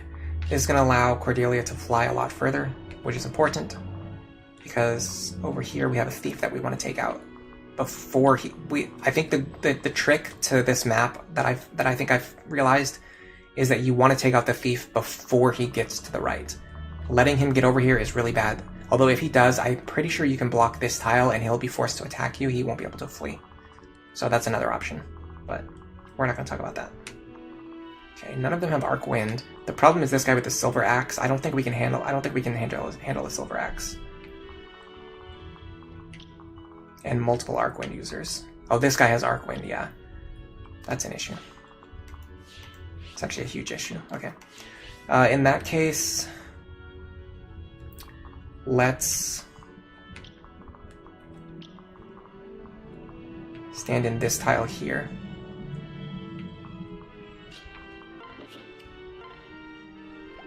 With a javelin equipped.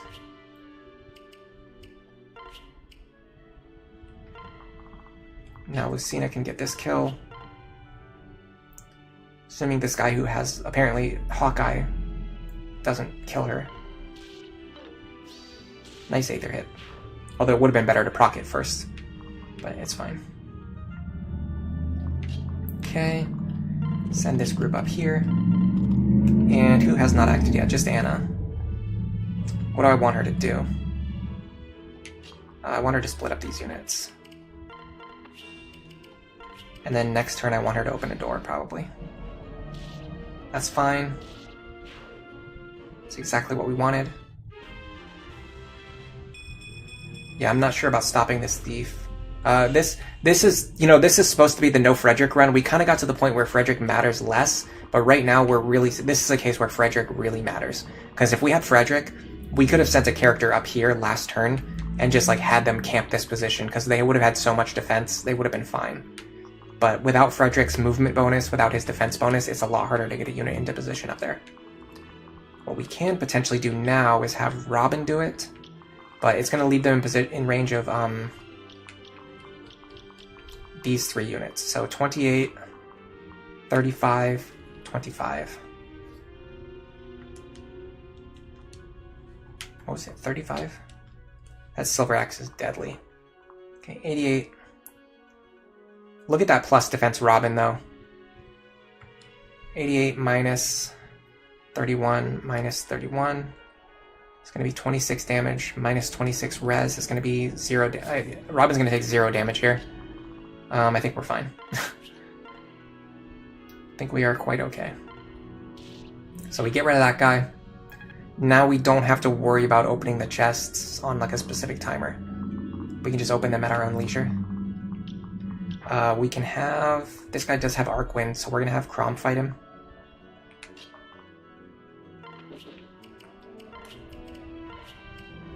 Should be fine. Where's Olivia? Okay, hold on. I'm going to do this first. Not opening any doors this turn. I want to go like this. I wish that we had the skill that you get in Faith's Live to Serve, where Maribel could heal herself by healing other characters. That would be so good here. And now we fly back up here. This will just make sure Sumi's health is going to be full for future engagements. Okay, the only thing that can shoot over these walls now are archers. I can potentially draw this archer with Lonku, though. Do I have another action on another staff user? No. That's okay. So we're gonna go here. Iron Lance, we're making good use of our archers. This is, I talked about this recently in a Reddit post, but people, no, it was in one of the Discord servers that I'm in. People really underestimate or overstate how difficult it is to set up a archer enemy phase with archer characters. Like right now we're having 2 archers fight on enemy phase, and it just naturally happens because that's just how the game works. It's really not that hard for archers to fight on enemy phase. And because bows are such a good weapon type, it can often be very productive to do so. Like, we just gained a ton of momentum by getting rid of those 2 guys.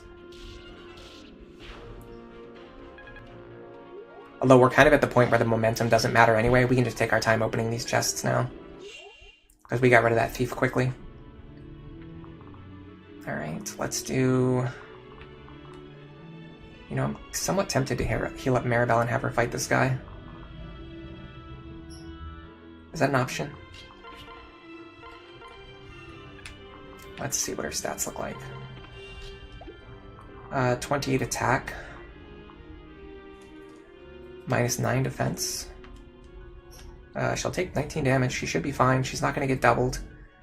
I can put some characters next to her to make sure she's going to be safe.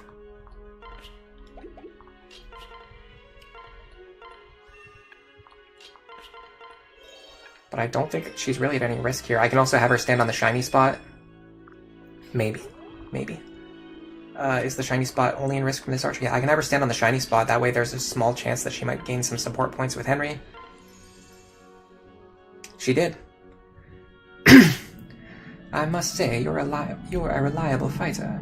Why don't we join forces out there? Alright, we'll sweep up the enemy with my curses and your skills. Henry's such a goofball. My voice acting is terrible today, I'm sorry. My throat is so sore today. I don't know why my throat is so sore today. Something weird is going on. Like, it is way worse than usual. I'm just gonna have my other characters camp around here, honestly. We don't really need to go fast. There's nothing else that's threatening us.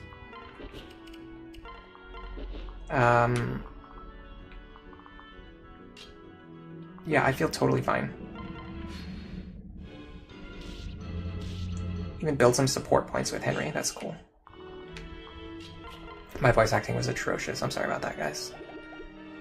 There's no crit chance? No crit chance. I can actually just heal her back up and do this again. This is crazy, but we're actually grinding support points onto Henry and Maribel through combat. Who would have ever guessed? We're kind of wasting Anna, though, because, we're kind of wasting Anna because she could be opening chests right now. Boom. Pretty good Henry, but I need to hire a Maribel, really. I thought they were both awful, but thank you either way.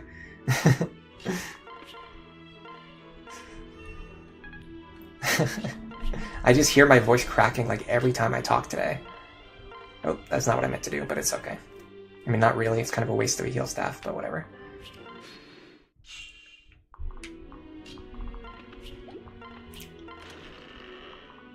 Let's just start healing our units up while we're here. Get some free experience onto Maribel. This would be a good chance to train Lisa, though.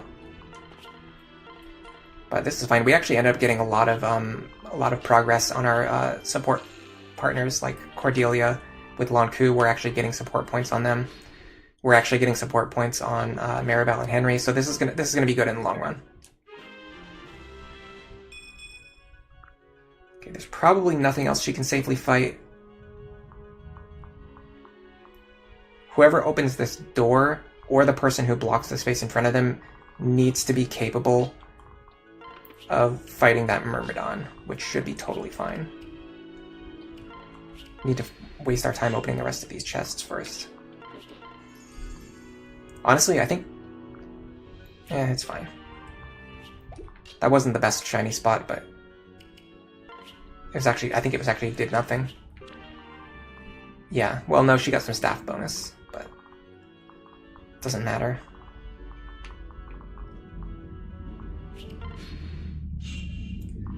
Almost done here. 8 move on our Trickster, that's pretty cool. Oops, have we healed everybody up yet? Yes, it looks like it. Okay, so what I want to do is... Oh my god, get over there. So slow. Let's stall in Muriel over here, yes. Okay, so what I should be able to do is open this door, and I put stall in front of her. With the steel lance.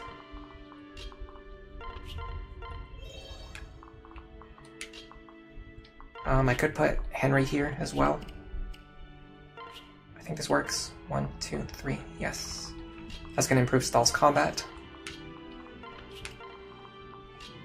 I'll put Lucina up here with this group.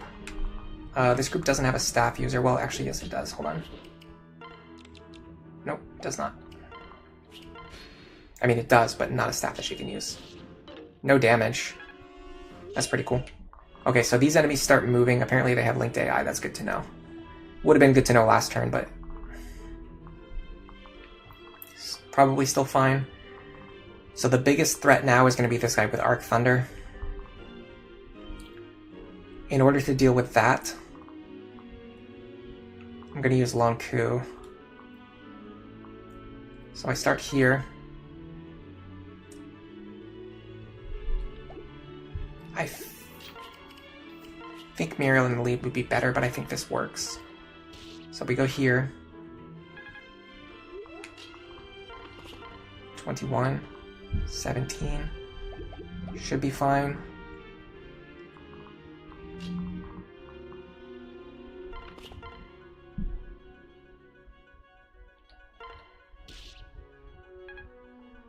Then we're gonna go here.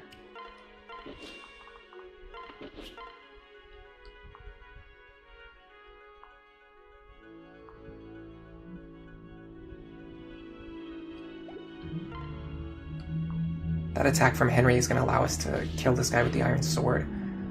Now the only guy who's threatening us is this guy with Arc Thunder. We could dance for this pair and let them kill right away. So we're actually winning without using Robin or Frederick. We're just using all of the other units that we've been training up this whole time. They're finally like starting to come online.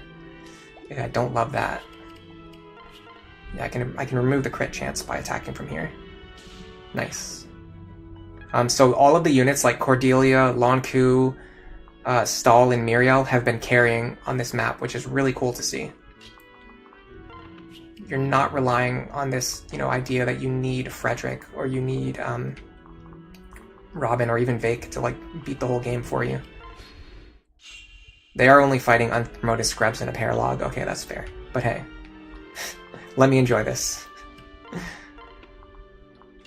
But I mean, still, like even Henry and Maribel, who are very weak characters, are still able to contribute here.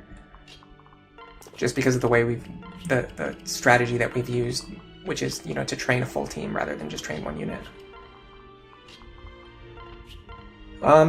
Okay, so here's the thing. Once we open these chests, and I think this guy will move on his own. So I'm not super worried about that. Him having Arcwind is a slight problem, but we can actually do another Archer phase like this. Go here. Iron Lance. I'll put Maribel next to them. So we should be able to draw out and fight just this Archer. Sorry, just this Mage. Yes, it's true. Okay, so the tricky part is, the only way we can open the chest is by triggering all of the enemies at the same time, which is not a good idea. So what I'd like to do is possibly use the likes of Robin and Vake to draw these enemies to the left, and then my other units can move in from the right to loot the chests. The issue is that these enemies will probably start moving to the right, because they're going to see easier targets. Who attacks over the wall? It's actually just Arcfire and Tomahawk. So this actually might be a valid position to attack from. Right here. issue is I don't know how much he's going to take from Arc Fire and Tomahawk. Probably a lot. 27 plus 40. Oh my god. 42. 27. 27 plus 42 is 69 damage. We're going to subtract 19 and then 5. It's going to be 45. Okay, he survives even without a pair-up partner. So if we give him a pair-up partner, which we are going to, he will survive even more. So let's do this. The Vake Crom pair-up is really good, by the way. For both of them. Like, they both benefit so much from it. We're getting very close to getting Axebreaker, too. Once we get Axebreaker, Vake is going to be, like, one of our best units. Okay. I don't see a good way to have Robin funnel the enemies. Because I think the boss... Yeah, the boss is actually the character who has the widest range. What I can do is...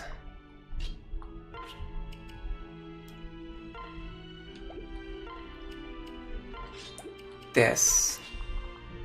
If the boss chooses to attack Robin, that should be fine. And it also gives the solidarity bonus to Vake, which is also very useful. We need to do Chapter 14 for the true test.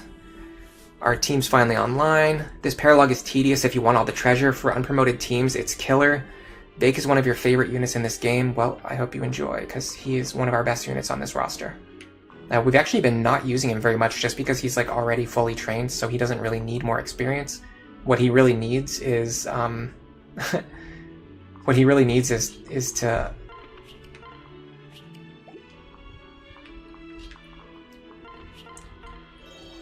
sorry, hold on a second. Okay, what he really needs is like to just like wait a couple chapters and then start contributing again once we start fighting dangerous enemies. But like against this quality of enemy, like Vake just doesn't really need to fight anything. Our other units can handle them, and then he doesn't really need the experience. So it all kind of works itself out. Okay, I don't love this. I had a feeling they were going to do that. It's not the worst thing in the world. Crom can almost get this kill. He would be able to if I'd healed him back up to full at some point. Do I just let Vake get the kill? Yeah, that's fine. This is actually a good kill for him because a promoted Berserker is actually going to give him decent experience. Talisman's probably going to get sold. Okay. We can kind of still do a variation of what we were trying to do before. We just need to pull these guys maybe back to the left. Let me make sure they won't be able to reach anything else. Okay, none of them have ranged attacks, so that's good. If Olivia moves over here, we'll be fine.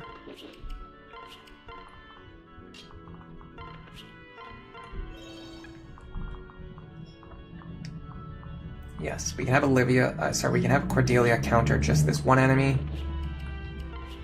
Support from Long Ku. Looks okay. We can have Stall fight the other one. Anna can handle them, but I actually don't want her to, because like I said, I'm not going to use her, so she doesn't really need experience. So we want Stall here. Sorry, where was it? Here.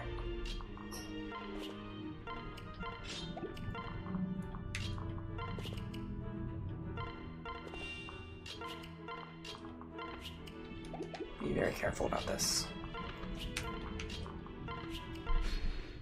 Okay, this should be okay. There should be one enemy left alive. Then all we need to do is just keep him busy and then go into the treasure room from the opposite side that he doesn't cover. This is fine. So the way we're going to do this is like this. We're going to go here. No. We're going to go... Hold on a second. Yes, we're going to do it this way. Okay, so we're going to go here. We're going to transfer Anna here. We're going to pair up here. Then we're going to send Anna here. We're going to wait. Anna is going to go... Let me make sure we can actually kill these enemies first.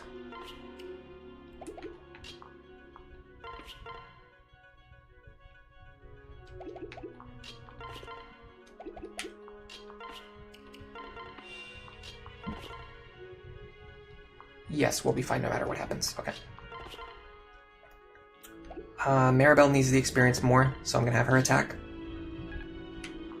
Okay, so now Stall should be able to kill this guy on command. So we're going to do this. We're going to send Anna over here. We're going to open this chest. Then we're going to send Olivia up here. We're going to dance. We're going to open this chest. The enemies did the exact opposite of what I wanted them to do every single turn, and we still managed to get both chests. This is the difference between Lunatic and Lunatic Plus. On L Plus, this feels impossible to get these chests. On Lunatic, it's pretty trivial, even if the enemies go the opposite direction you want them to go.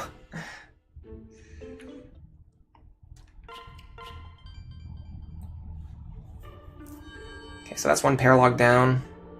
Some of our Anna shops are finally disappearing.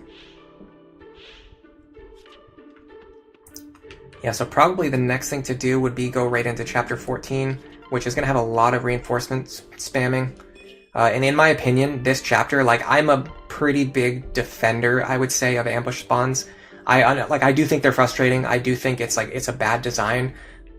But the way they're done in Awakening, typically most maps with ambush spawns either come from locations that you can block, or they're set up in a way where the game wants you to kill the boss before the ambush spawns appear. This chapter is one of the few exceptions. I think this is one of the worst designed, enemy formations in the entire game. The way you have flyers coming from every corner of the map and constantly attacking you, and there's no safe place for your units because it's just a big open area in the center, is really bad design, in my opinion. Alright, so we've got Robin and Vake up to B support. We have got Cordelia and Lonku finally up to their B support. What has happened to my Oaken practice sword? Oh, I replaced the blade. The old one had a split in it. How diligent of you. No one had checked the training equipment since the start of this campaign. I took it upon myself to sort through the wooden blades, shields, and dummies. I see. Lonku, did you know that sweat is pouring down your face? Yes, of course. I was just finishing my leg strengthening drills. Well, it's good timing because I have a fresh pile of towels from the laundry. I'll leave one here for you. Right then, to the sound of thunderous gratitude, I'll go and prepare supper. You like cabbage stew, don't you? It is my favorite dish. Are you the one who keeps preparing it at every meal? Oh, so you did notice. Yes, that's me. I like to keep morale up by serving little treats now and then. Anyway, see you at supper. You help people even when they don't know it. Wait, let someone else cook tonight. It's time for your first fencing lesson. But what about the whole pathological fear of women thing?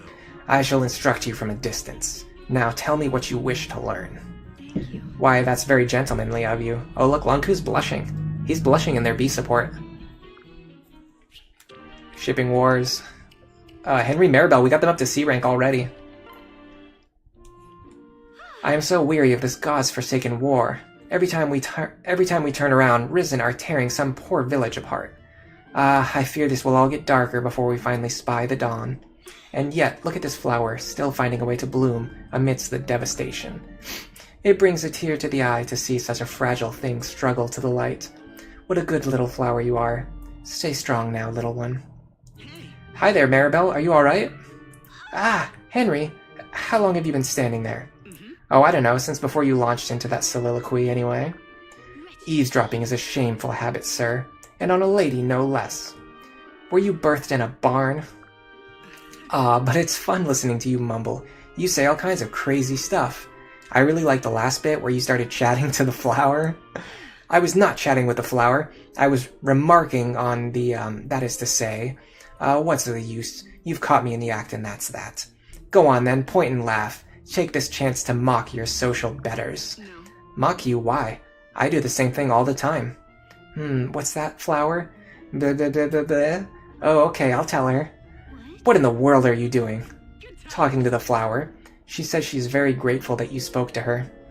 Also, she says she'll stay strong as long as you do too. I appreciate the gesture, sir, but you don't have to feign madness for my sake. I'm not feigning anything. I'm just really in touch with the natural world. I can talk to any living thing you want. Trees, flowers, maggots. Ooh, maggots. That is a remarkable talent, if a shade disturbing. Good stuff. Let's take care of these items that I wanted to take care of.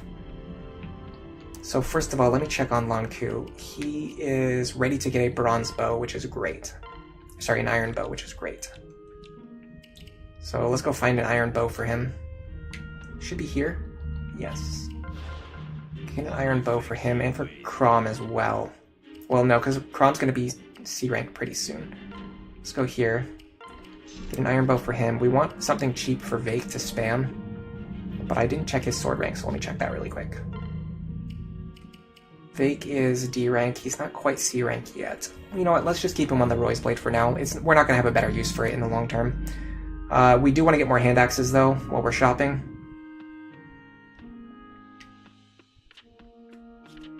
They should be here. Do I buy a steel sword on sale? No, I don't think so.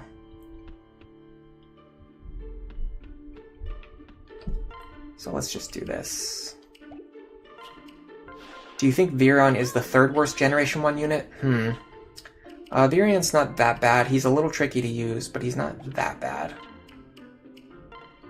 First of all, let's sell this bullion. Then we're going to buy some more hand axes for restocking purposes. We're going to buy one more javelin while we're here. I don't need any of those items, so I'm not too worried about that. It takes so long to unlock second seals in the shop, by the way. Yeah, Virion's a little bit underrated. He's got some decent classes. He's got some decent potential early on. The thing is, even if you use him a bunch early on and then bench him, that doesn't make him a bad unit. It just means like he has a lot of usefulness in the early game, which that's not a bad unit. A bad unit would be a unit that has no use at any point in the game. Henry's Ho says they're about to get the boots in Chapter 17. Who do you recommend that you give it to? You're debating between Olivia to fix her 5 movement or Robin for more reach. I think Olivia is a really good option because there's no other real way to boost her movement other than like having a dedicated +1 move support partner, which is not a good idea. So boots on Olivia is good. Boots on your best Gale Force attacker is also a good idea. And boots on your rescue staff users is also a good idea. You like Henry supports, you like Sumiya Henry. I'm going to do Sumiya Henry one time. I've actually never done it before. I have it in the support log here because I have a 100% save, but I've never actually read the support. Who would I say is the best unit in Lunatic Plus? It's gotta be Lisa. Lisa is the kind of unit where, like, even if you use her the minimal amount, she's still really good. Like, our Lisa, we've been not using very much. We've been intentionally sidelining her for a long time, and she's still going to be a unit who was extremely useful in the early game, and will be extremely useful until the very end of the game. She just never stops being good. And staff units and staff users are so valuable in Awakening that, like, your best staff user is essentially just the best unit in the game, in my opinion. Some people will say that Frederick, Robin, and Vake are also near the top, and I agree they're also near the top, so you kind of can decide for yourself who you think the actual best is. I think Vake is a little bit worse in Lunatic Plus. He's better in Lunatic. He's a little worse in Lunatic Plus. Same goes for Frederick. Robin's very good in Lunatic Plus. Lisa's very good in Lunatic Plus. Any character who can use Nosferatu is good in Lunatic Plus. Characters with high HP are good, which kind of helps keep Vake like competitive, even though he's a little worse in Lunatic Plus. But because his HP is so high, he's still very good. High movement is good. Gale Force is really good. So any of your Gale Force units, like Sumiya, is better in Lunatic Plus. She's actually not that great in Lunatic because of how much effort you need to train her and the fact that you don't really need Gale Force. But in Lunatic Plus, you really need Gale Force, so she becomes a lot better. She can generate 3 Gale Force units for you. You can get Sumiya, Lucina, and Cynthia all with Gale Force just by training Sumiya. So that's really good. You can't think of a worse unit after Donald and Henry. Yeah, I mean, Donald is unquestionably the worst. He is so bad. I think I made a comment earlier. I said Donald crawled so that Mozu could sprint at Olympic speeds. Like, the difference between Donald as a trainee unit and Mozu as a trainee unit is such a wide gap. I think he's the worst trainee unit in the history of the series, because it's so difficult to use him, and the way he reclasses actually makes him worse, as opposed to like characters like even like Ross, Ewan, and Amelia. Like, I genuinely think even Amelia is better than Donald, because of the fact that when Amelia reaches level 10, she automatically changes into a better class, and she keeps her lance rank. With Donald, you have to train him to level 10, you have to waste the second seal on him, and he loses his lance rank. It's just so bad. Like, there's so many reasons he's just a garbage unit. Mozu's fantastic. She's probably the best. I don't think it's just because FE8's easier. I think it's because of the second seal and the weapon rank thing, but yes, FE8 is easier. Mozu in Conquest is really busted. Archer Friendship is busted. Yeah, Archer Friendship's really good too. Like, Mozu just has so many good properties. Donald has no good properties. It's like they went from 0 to 100. It really is. It's like the worst trainee followed by the best trainee in like series history. All right, what else are we trying to do today? I want to promote Crom, but he's not high enough level yet. I want to promote Lisa, but we have to train her back up. Is there anything else we need to do to get ready? I want to make sure everyone's inventory is sorted out. Like this, like we can just dump all of Anna's stuff in the convoy so we have it available for other characters. One thing I love about playing Lunatic mode is I don't really need to spend a lot of time on the prep screen. Like I usually spend like 10 minutes like reading chat, but if I could just like go right into the next chapter, it would probably take me like 1 or 2 minutes because of how much easier the game is. I don't really need to do all that prep. I'm gonna give him the killer bow right now in case he unlocks access to it in the middle of the chapter. We wanted to restock our hand axes, yes. Can we restock our steel axe too? No. Is there a better axe we can pick up? We can grab the silver axe. I'm inclined to do that. And then, oh, I can take Church's steel axe. So let's do that. I'm not gonna need 50 hand axes this chapter. Robin looks okay as is. Sumia looks fine. Lonku looks fine. Cordelia looks fine. The Beast Killer is going to be really strong in this upcoming chapter. She's faster than Sumia, right? No, Sumia's faster now. But she has Lonku's pair-up, whereas Sumia only has Crom's pair-up. Olivia, we might actually not send into this chapter. It's very difficult to make good use of her, but at the same time, she can provide a lot of potential. So I don't know. It's a toss-up. We're probably going to have to bench Henry and Maribel. Hey, Joshua Brown. Thanks for the super chat. This is my first super chat ever. You wanted to say, you recently started watching my Lunatic Plus guides, and I've reawakened your love for this game. You used to see Awakening as a casual game, and now I've shown you how the higher difficulty has real substance. Thanks. Thank you very much. Let me send a heart and a like. I don't know if that does anything, but I'm doing it anyway. I can't do the like thing. It won't let me click on the like button, but thank you very much. I'm actually going to screenshot this. This is my first ever super chat. Let me make sure I actually save this before I lose it. And thanks for coming to the stream as well. Massive, $20. All right, I want to make sure I don't screenshot a bunch of stuff on my desktop, but I will do this. Now this moment is preserved in history. Thank you very much for that. Where do I want to save it? My Lunatic Plus folder.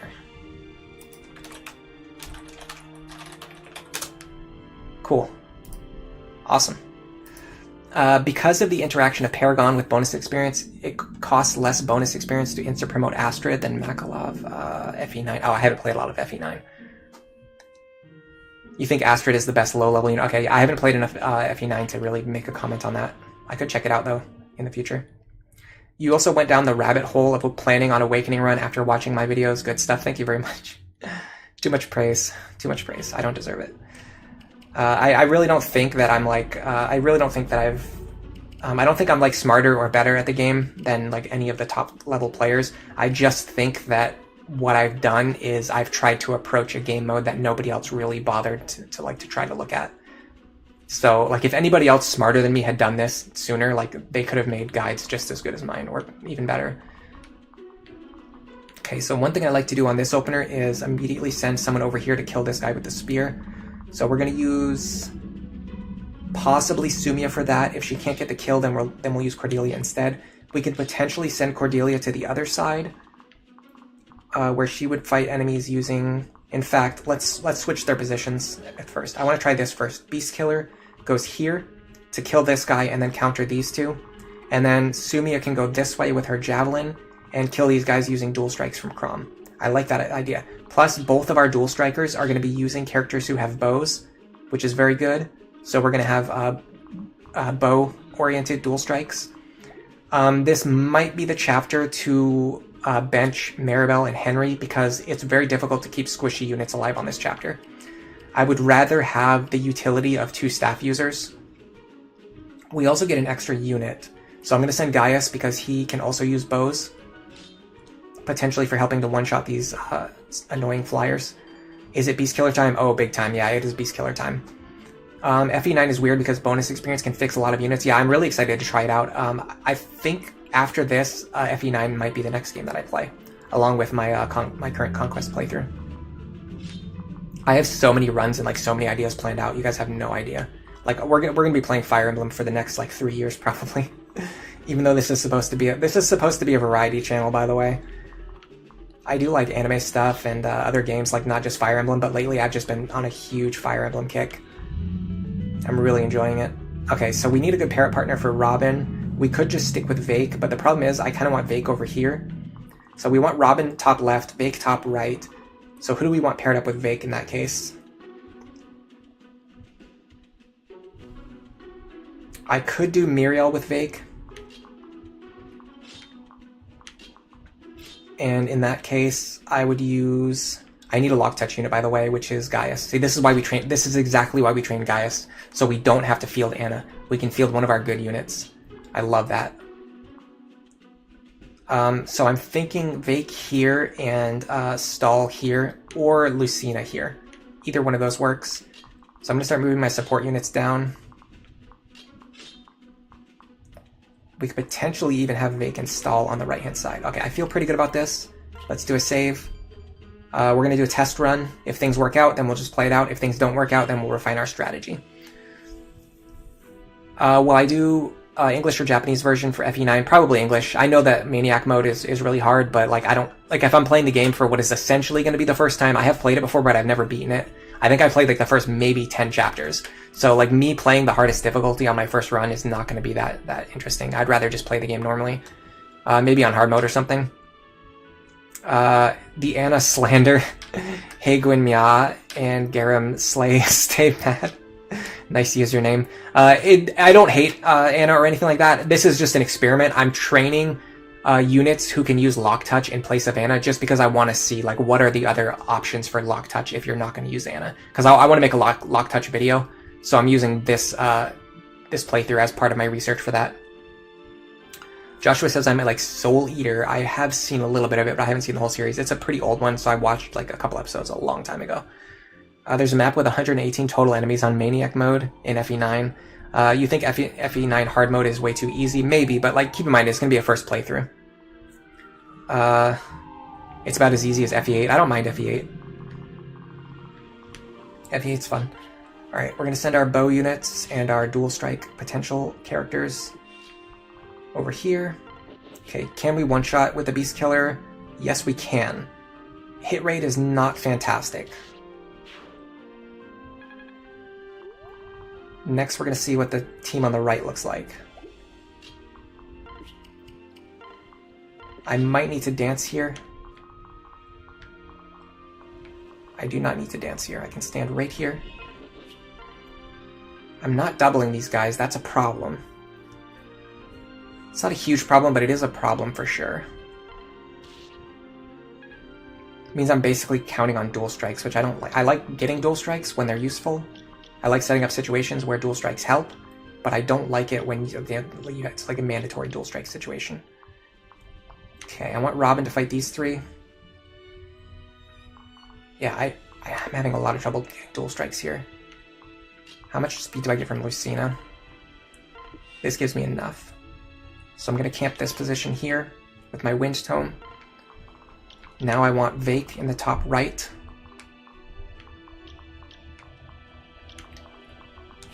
A lot of these units start moving on turn 1, which is another big problem, which makes this map a little bit more difficult. Okay, I like Vake in this square if he can take all the hits. So let's see if he can take all the hits. Remember that some of these guys are going to lose their attack bonus due to weapon triangle disadvantage. 29 plus 35 plus 29 plus 33. We will have to use the hand axe because this guy has a spear. Plus 38. That's 164 damage, which seems like a lot.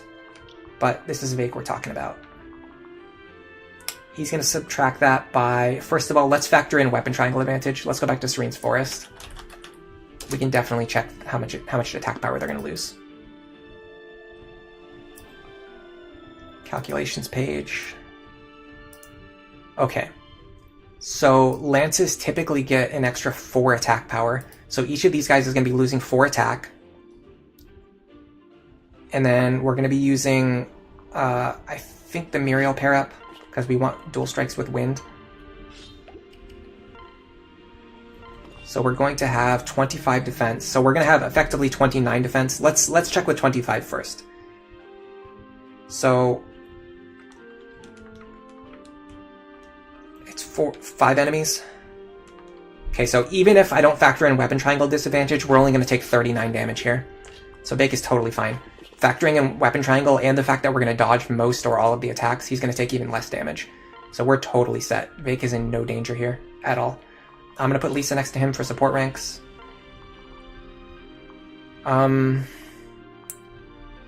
Stahl and Gaius can potentially fight one of these enemies. I want to make sure there's nothing else in their range, though. I can't remember if there's a thief on this map or not. I have a lock touch unit, but I want to make sure my items don't get stolen. Someone in chat remind me if there's a thief on this map. This guy has a silver sword and 17 speed.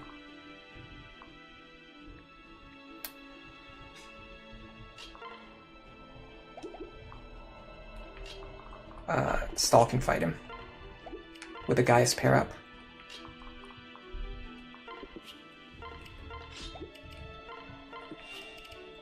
I can even double check, but I know that it's safe, but I can just check what the combat's going to look like anyway.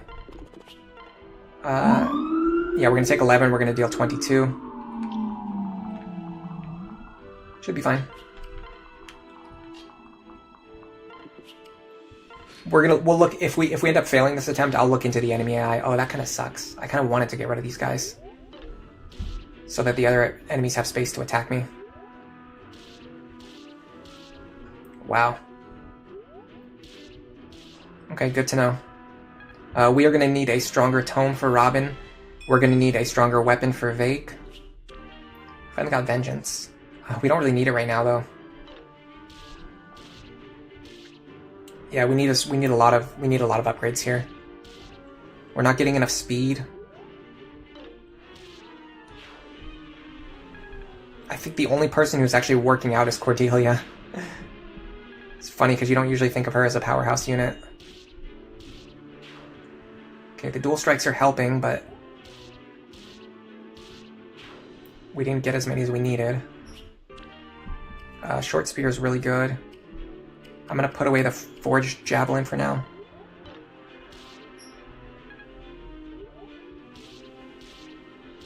That dual strike kind of doesn't really change anything. Is Robin in his final class? Maybe, yeah, probably. Okay, so this is looking pretty bad right now. The good thing is Vake can continue to hold this position essentially forever. The bad thing is we need to get rid of these guys like right now, and we did not kill any of them. We did not kill any of them. It's because that unforged wind tome is really bad. I should have given Robin a better tome. That was kind of a misplay on my part. I can use Vake to get rid of this guy, but then there's still gonna be 3 Pegasus Knights ready to attack us. I think we need to restart and give Robin a better tome. A thief, where does the thief run to? Into the ocean? There's staircases. I thought there was a thief who, like, gets this chest and then goes down this stairway maybe, but I could be wrong. There are no thieves on this map, okay. On this map, okay. Sometimes you do think of her as one. I don't know. Think of who as one. Sometimes I get confused by reading chat, guys. Alright, we did not kill enough of these guys, so we need a 7, 6. So we're never gonna double these guys. That's a huge problem. We can never double these guys.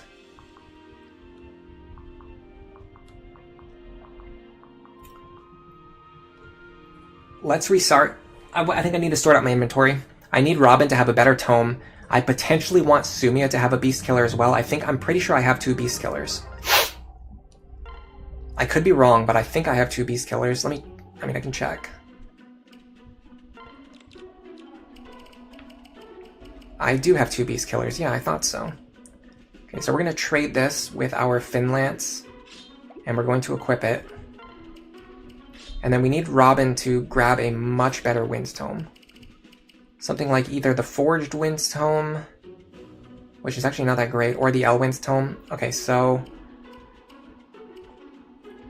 Robin's attacks are going to be way more important, so I'm going to have Robin take this.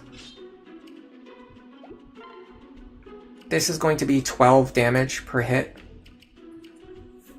plus Robin's magic stat, which is 32. 32 minus 19 is still only 13 damage. Oh my god. These guys have cracked res stats. What do I do about this? I have to kill these guys. Like, you have to kill them.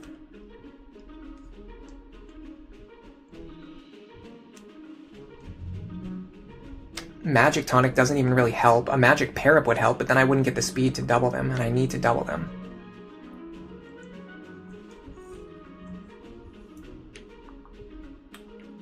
Well, let's play this out with the adjustments and see if things go a little bit better. I could forge the Elwind, yeah, that's true. Hey Nicholas, thanks for stopping by. Oh, you do think of Cordelia as a powerhouse? That's if you rush her to level 15 Dark Flyer, yeah, that's pretty true. Nicholas says the 3 most common endgame classes for Robin are Sorcerer, Dark Knight, and Assassin. +1 Might Forge is +3 damage, that's true, yeah. We can look into forging the Elwind Tome if this attempt doesn't work out. I still feel like I feel like the strategy has potential. Especially because Lucina has Dual Strike Plus, that matters a lot.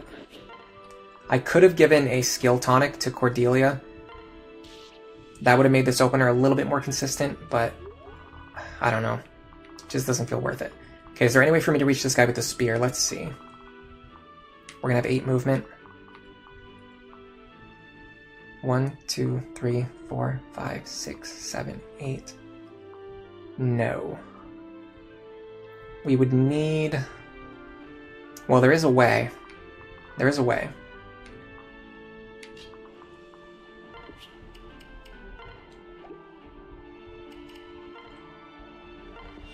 It involves doing this here. Now Olivia can't reach.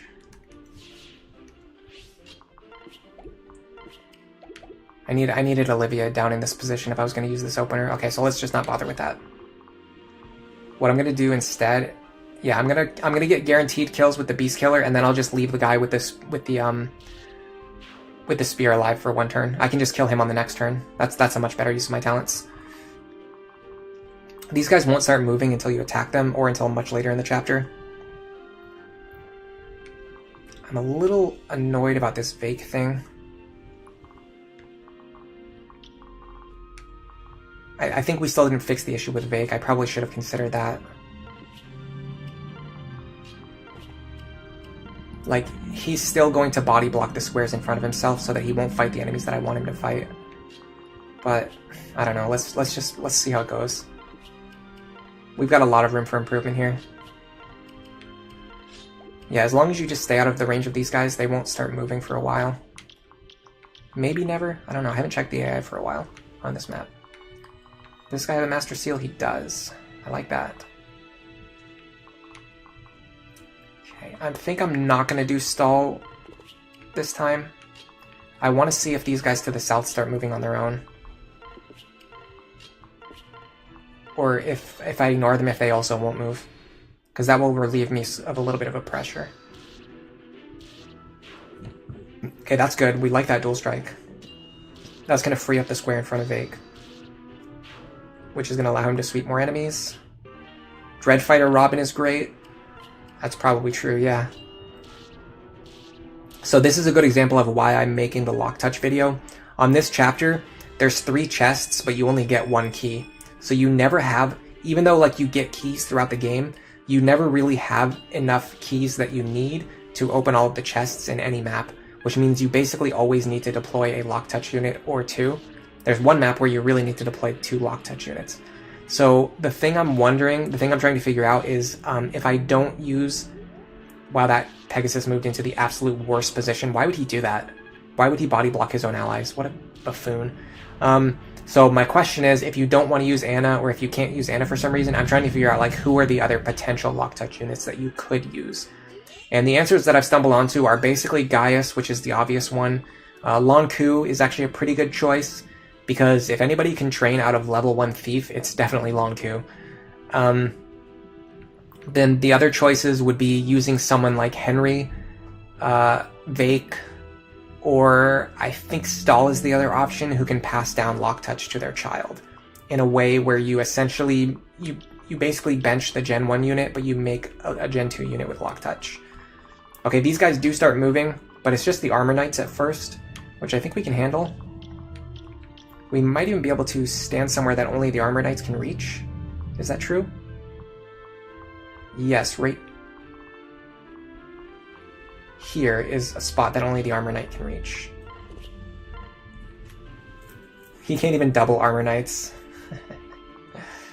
Do we have a good hammer user available? I mean, yes, we have Vake.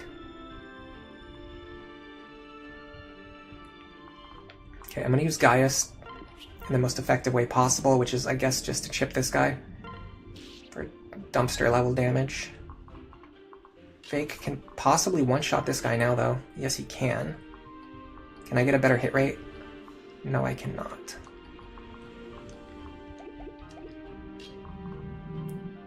So let's just go for this then. If I miss, it's not a big deal. Okay. Everything's looking good so far.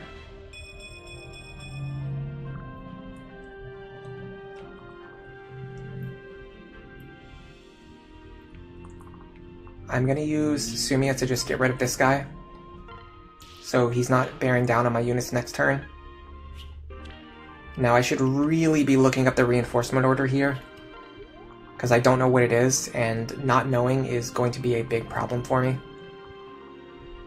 I'm being way more lax than I should be right now. What do I want to do here?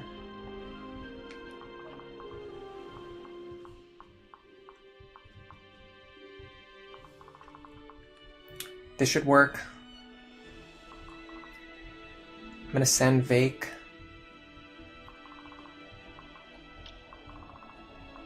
What weapons do they have? Sword, lance, lance.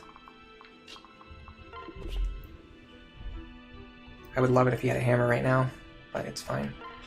Steel axe should be enough for a regular... No, it's not. Silver axe. Silver axe is good enough. I really wish I had the hammer in my inventory right now. There's no way to get it. Alright, we'll use the silver axe here. Now Robin can come over here, and what I actually want to do is move Lucina into the lead, because I want to build her lance rank.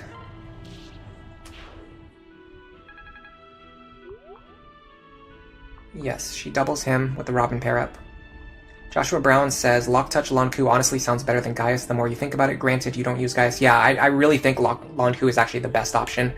So basically, once you get him to level 10, which is pretty easy to do, typically you either want to use your first Master Seal on him, but that's something like you wouldn't normally do that, honestly. Like, I've been doing it in a lot of my recent runs just because I really like Lonku, and I really want to find ways to use him and make him better. But realistically, if you're trying to play optimally, you wouldn't use your first Master Seal on Lonku. And the other thing is that you tend to have a lot of second seals left over, like that not really any characters need to use. And so what you can do is you can use those second seals for... You can use that second seal for Lonku. That way, he goes into Thief. Yeah. I don't know. Sorry, guys. I'm rambling a little bit right now. The idea is you send him into Thief, you train him for 10 levels, and then by the time he reaches level 10 Thief, which he's like the best character for training out of level 10 Thief. There's not really anyone else who can do it as well as he can. And once you're done with that, he'll have Lock Touch, and then he can still promote into Assassin, which is the class that he would have promoted into anyway. So, like, we didn't do it this time, but if we did that, we would have the exact same Lonku as we have right now, but he would have an extra 10 levels worth of stats. He would have Lock Touch, and he would have Move +1. It just makes Lonku better, and it gives you a Lock Touch unit without needing to use a deployment slot on Anna. Okay, this should be safe. Now, I'm wondering if he's going to one-round the Cavalier as well. We're getting so close to Axebreaker. I'm so hyped for this. Nice Aether proc. That was probably the best time to get it. The Dual Strike helped too. We're getting levels, we're getting Lance rank. I like all of this. I like everything that I'm seeing. I also don't really like using Arm Scrolls to get out of E rank, because all of the higher ranks take more weapon experience. Okay. Enemies are moving now, and I believe the reinforcements are going to appear this turn. Let me take a quick break. When I get back, we're going to look up the reinforcement order, because we're going to have to solve this puzzle if we want to beat this map on this try. Because I didn't really go in here with a plan, and now I have to worry about the really bad reinforcement spawns on this map, which are honestly, like, this is my least favorite map in terms of reinforcements. It might just be my least favorite map overall. I'm not sure. I'll be back though.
And we're back.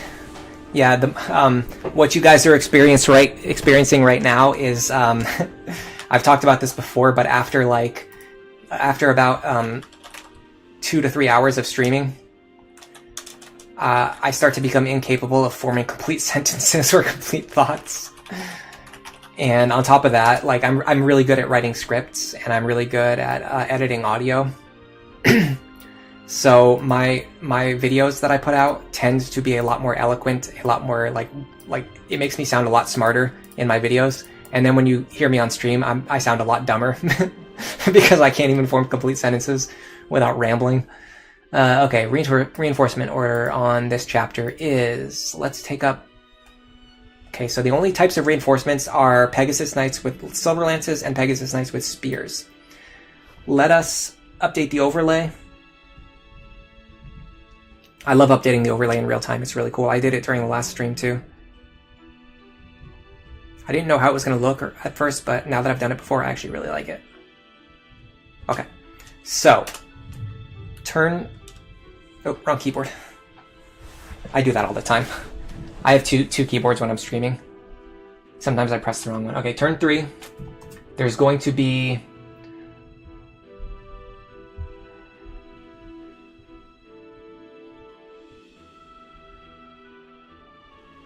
one Pegasus Knight. No, 2 Pegasus Knights with silver lances from the southwest. 2 silver, southwest, and 1 spear. Okay, 2 silver and 1 spear from the southwest. Turn 4 is 2 silver lances and 1 spear from the east.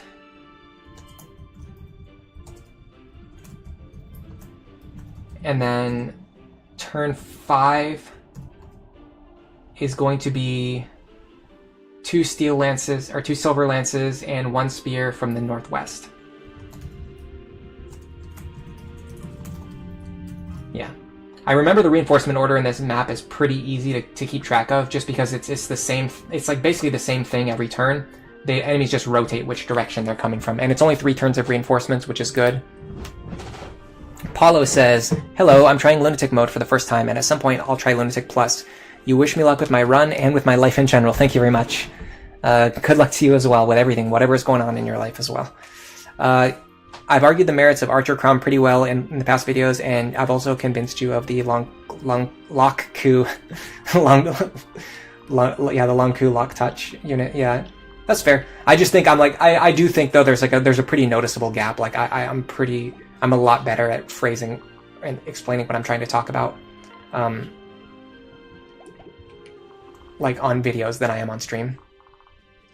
Okay. We haven't done a really good job of creating a good safe zone. The good thing is these armors actually can't move very far.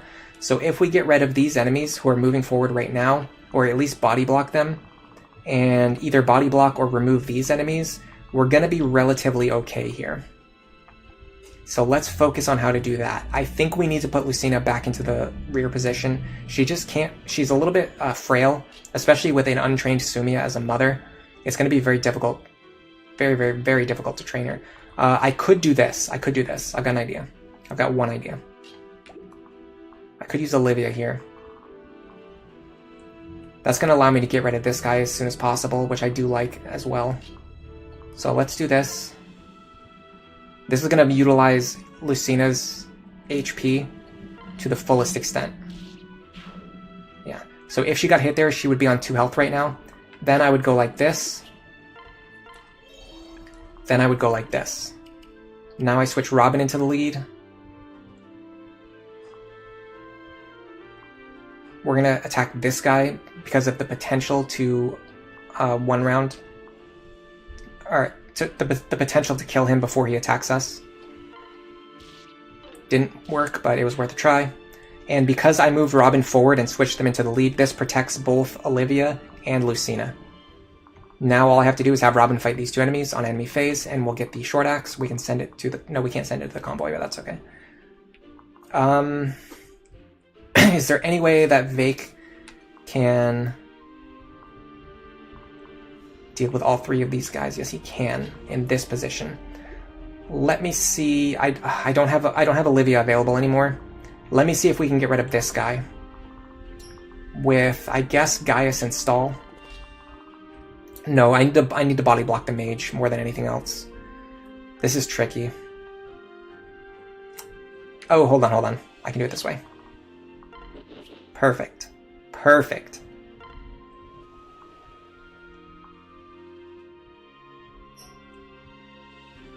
I don't like that he deals 20 damage to me. And this guy has Arc Wind as well. I think I'm honestly fine though, right?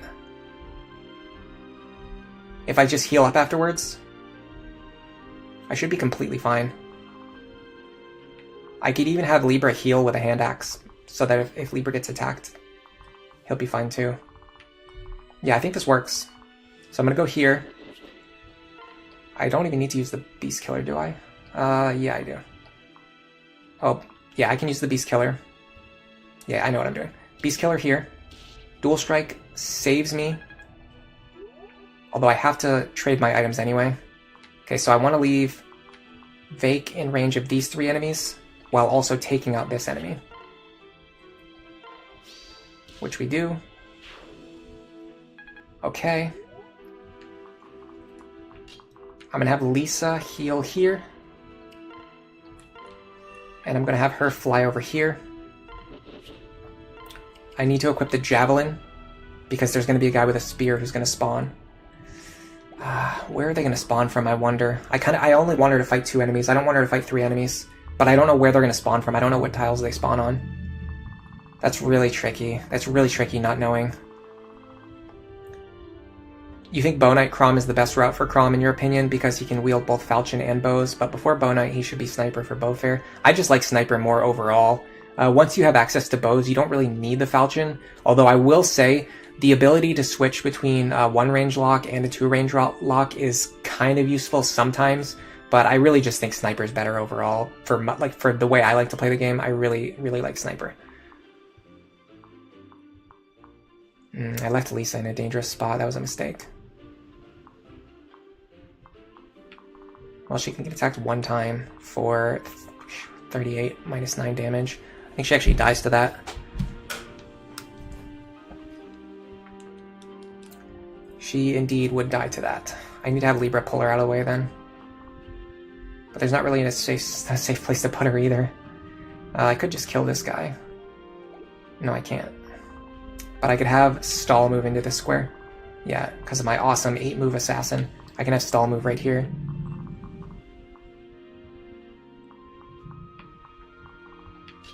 How does Stall fare against these guys?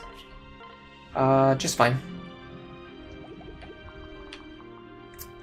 But he'd be getting attacked by 3 enemies though. And they're gonna go for Stall, they're not gonna go for Vake, that's a problem.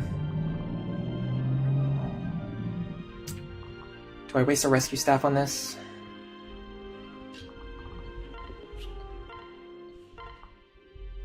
Fine, I'll do it. Okay, I can actually set it up so Stall fights exactly one of them. Do I want to train my bow rank? Sure. This should be fine. Okay, so the last thing we need to figure out is where the enemies spawn on this map, so I can play around them. Nicholas says, on your current run, you attempted to use a top of the map as a safe space, solved it until the reinforcements showed up, then was forced into some LTC strategy. Does the chapter end if you kill the boss? Yeah, it does. So you could technically kill the boss in order to not deal with the reinforcements on this map. So this actually does follow the philosophy I talked about, where like all the maps that have really bad reinforcements, you can just kill the commander to not have to fight them. But with that being said, I would rather play this one out. I usually play this one out in full. It's just, I can't remember what tiles they spawn on. I want to make sure that Cordelia only fights 2 enemies. Lucina, Crom. Lunatic, Crom is the best as a bow knight. Lunatic plus, you prefer Sniper. 2-range counters. Yeah, 2 range is the way to play around counter.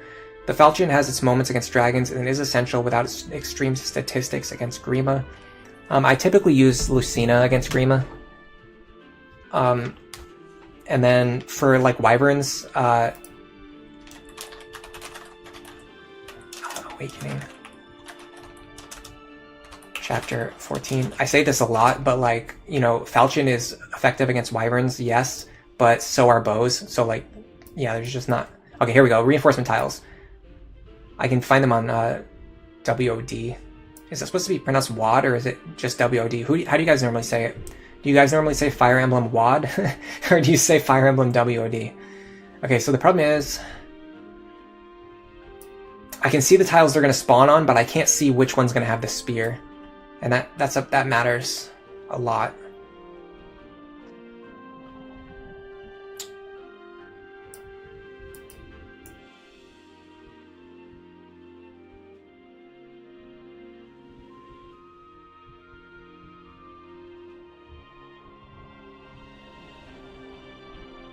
I don't see any specific information.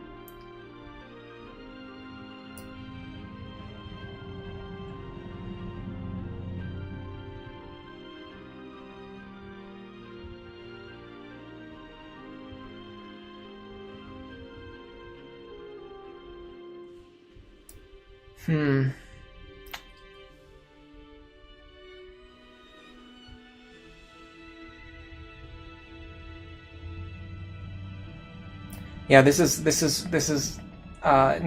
like incomplete information because basically WOD tells me that the enemies are going to spawn here. Well, actually, it's going to be 1, 2, 3, 4 here, and Fire Emblem Wiki tells me that one of them is going to spawn with a spear, but they don't both tell me like the information that I need, which is where is the guy with the spear going to spawn. Because that's pretty important to know. What I can do is I can put myself in range of these 2 units, because this guy with the spear will never be able to reach me. Yes, this makes sense. So, 1, 2... Hold on a second.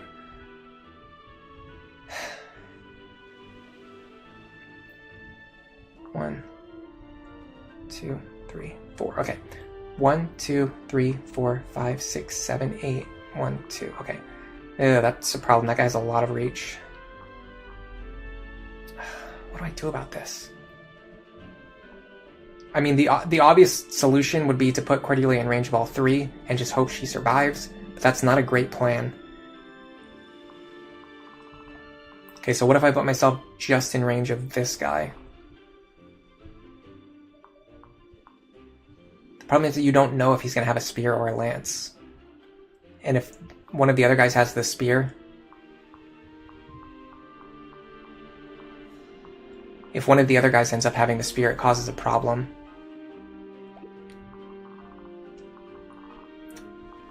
This is tricky. I don't love this. I don't like this at all, to be honest. I don't like not knowing where the specific enemy's going to spawn. I came up with a really good solution for this for the game that I'm working on, that allows you to have something that is like similar to ambush spawns, but you can see what's coming, and it makes the game a lot more fun.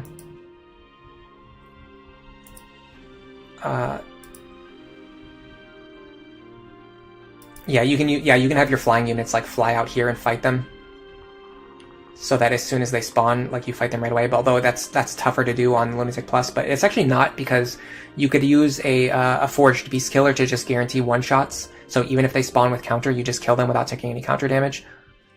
You do like the falchion because you don't consume weapon charges, and it does become stronger at the end of the game. You have more movement. Yeah, I do like the extra movement, and the fact that it also boosts the movement of Crumb's partner with Bow Knight. Am I a game dev as well? Yeah. I'm actually working on 2 games right now. One of them is a remake of the first game that I ever made in RPG Maker when I was a teenager. The first game I ever made was in RPG Maker, and I'm remaking that game right now just because I think it's a fun thing to do. And then the other one I'm working on is inspired by Fire Emblem and Super Robot Wars. It's like a strategy game. We have a lot of the art and music done already. I'm looking to find someone who can who's a lot better at coding than I am, because I think coding is like my weakest skill, and I want to make the game better. So in order to do that, I would really like to hire someone who can write better code than I can, especially if they can do it faster. Because if I do it myself, it's going to take a long time, and the code's not going to be as good.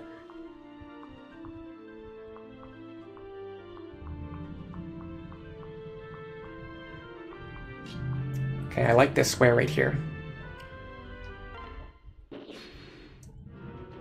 I think Cordelia's not in range of any of them, unfortunately. I would have actually liked her to be in range.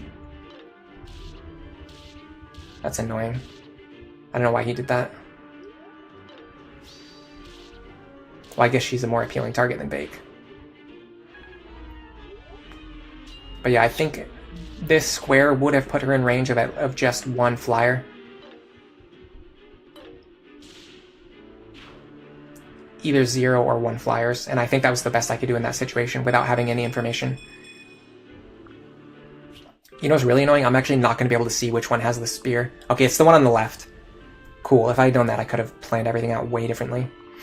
Okay, so now there's going to be 3 coming from here, which in this case, I'm not super concerned about their exact starting positions, because Sumia is actually capable of surviving against 3, unlike Cordelia, who is much more likely to die.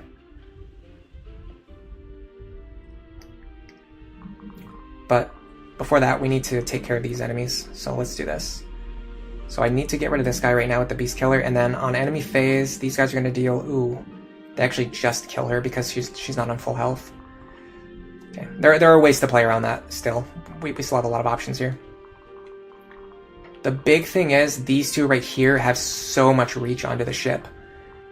I really would have... Oh my god, it would have been so awesome if I just had Cordelia standing like here, and she could have just killed both of one enemy phase.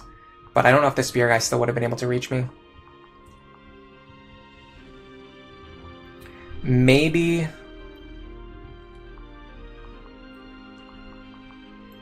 because of the way things look right now, it might actually be better. I never traded her a javelin either, which means I've still got these guys to deal with now too. Oh my god, we're getting overwhelmed, guys. Maybe because of the way things have turned out, it might be better to focus on killing these guys. Like this.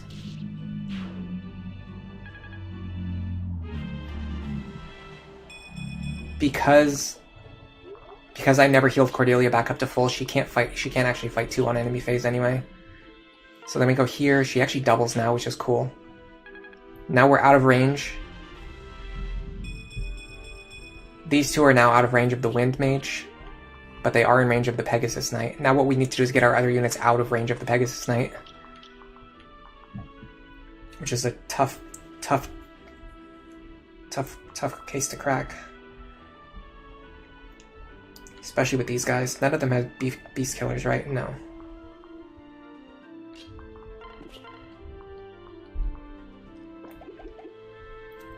Problem is right now we kind of need Robin to do everything, and Robin cannot do everything. I can do this. This is going to be a better use of my talents. The reason is because Olivia is going to need someone to body block her. And I can't use Robin to body block her. I need to move Robin out of the way after Robin attacks. So Robin has to go first. Then we're going to go here. I'm going to take out the guy with the spear so that it's easier to body block for Olivia. This is fine. Okay.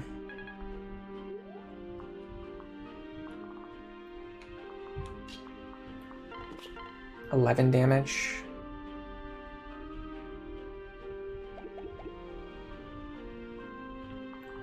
I can potentially get rid of that guy. Yes, I can. I can actually move to a really good square. I can move right here. This is going to put Vake just in range of the Pegasus and the Armor Knight. And he can also get rid of this guy right now, or at least weaken him. Worst case scenario, I just weaken him. Cool. Best case scenario, I kill him. Now the question is... So if Stall stands here, he body blocks. Let me make sure that everyone else is going to be safe. If I move here, I can physic for Stall. Libra can move here. Yes, everyone's safe. Stall doesn't need it, but it's better to have him at full just in case. Go here. Oh, they can reach Lisa. That's not good. Okay, well, that sucks. I guess we're playing this map again. You know what's really annoying is I could have just paired up Lisa and Libra if I knew that was going to happen. But this is why this is my least favorite ambush spawn map. Alright, so keep in mind this square right here can be targeted by the Spear Fighter. Which means he spawns from... It's sorry to count these tiles and where they're going to spawn from. It's chains here. Second chain is here. So it's 1, 2, 3. So 1, 2, 3, 4, 5, 6, 7, 8 here. He might actually be able to reach this tile. But he chose to attack. No, sorry. They only have 7 movement. They don't have 8 movement.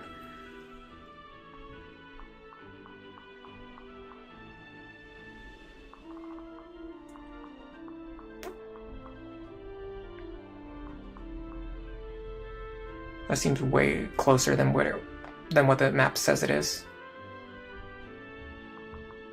I'm not sure. I think they might be able to reach this tile even.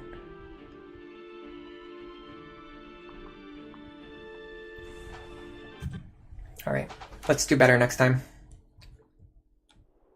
We've got a couple of points we can improve on. Number 1, I want to get the hammer into Vake's inventory. The Roy's Blades is doing nothing for us on this chapter. Everything we're fighting is like... It's like an enemy that we want to fight with an axe. Like everything on this map has lances. Is there any way to get like a stronger... we can use the Orson's Hatchet here. That might allow us to guarantee... And it's actually not that much better than the regular hand axe.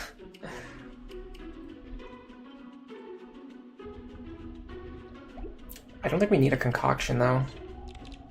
Is there any like really awesome axe that we have in the convoy? No, we haven't got any. We haven't gotten lucky with like really awesome axes. I guess we'll just keep a concoction anyway then, just in case. Anything else we can do?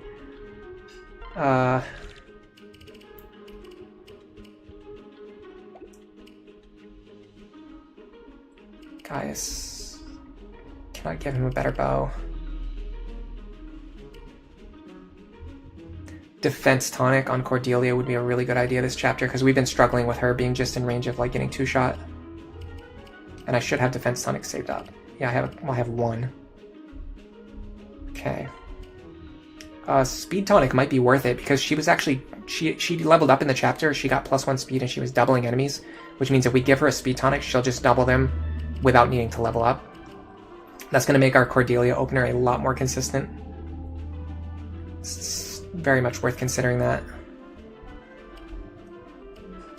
Anything else worth considering? Anything else we need to change from last time?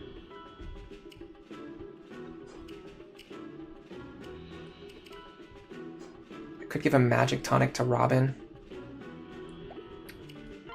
Let's see how this plays out. What I wanted was this. Yes, this is going to make our opener a lot better now. Alright. RPG Maker is a fun piece of software. Super Robot Wars is fun. Oh yeah, I love Super Robot Wars. It's like probably my favorite, honestly. I think I like it more than Fire Emblem, if I'm being completely honest. But it honestly, they're good at different things, so it's not really fair to make a one-to-one comparison. But they provide different types of like fun gameplay, and they're similar enough. I think people who like one game would like the other. Super Robot Wars stream when? I've been asked about it before.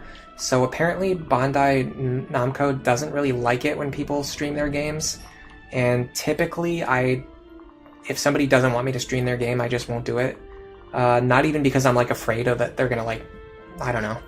Like I'm not afraid they're gonna like copyright strike me or anything, but like if somebody doesn't want me to stream their game, then I'm just not gonna do it. You know what I mean? Like I'd rather stream games for companies that like are happy about people streaming their games, if that makes sense. 1, 2, 3, 4, 5, 6, 7, 8. Yes, we need Sumia to be here. This opener is going to be so much better, guys. Just wait till you see this. Let me double check let me count my tiles again. 1, 2, 3, 4, 5, 6, 7, 8. Yes, here. Right on the tile that has the wall. So now we dance for her, because Olivia was doing nothing on turn 1 before. Now we can go take out the Spear Fighter instantly, and then on an enemy phase we can fight the other Pegasus Knights. Perfect, everything works out. Now you might be wondering, well, what about Olivia? She's in danger now. Well, the thing is, last time Libra wasn't doing anything, Lisa wasn't doing anything, so now we can just have them rescue Olivia. Either one of them is fine. Let me put Vake in his position first, and I don't know, man. I'm kind of wondering if I just push Vake forward. Is it really worth it? Is it worth it to just push Vake forward? I'm strongly considering it. I really am.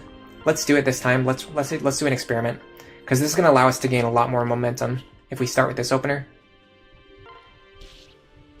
I don't feel like sitting here and calculating how much damage he's going to take and if he's going to be safe, so let's just assume he's going to be safe and just play it out that way and see what happens. With Elwind, we only need one Lucina dual strike to guarantee these kills, so I feel a lot better about these kills now too. Plus Vake and Muriel were hitting exact lethal, which is cool. Love to see that. It was definitely not intentional. Okay, so now we can pull Olivia back up to safety. Libra, I'm going to send over here to heal Cordelia next turn, potentially.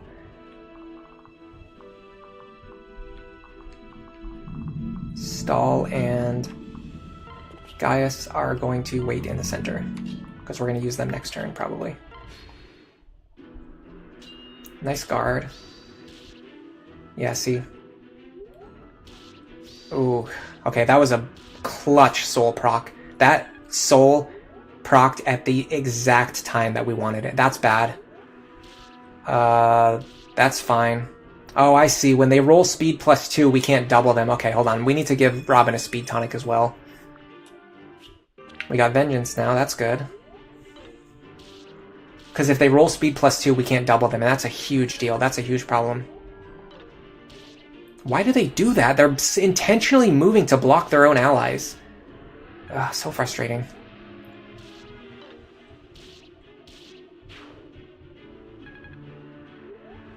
Okay, we should clear everything here. Now, this time, let's make sure we heal Cordelia to full. Although we use the defense tonic, so it actually doesn't matter this time. Because we should be 4 HP above where we were last time. Okay, that's fine. Everything here looks okay. My big concern now is that these guys trapped Vake. Perfect. Perfect. So in order to untrap Vake, what we do is we go here.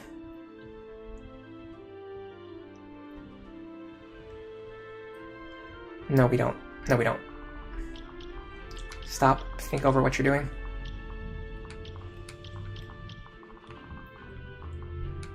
We go here. We snipe this guy.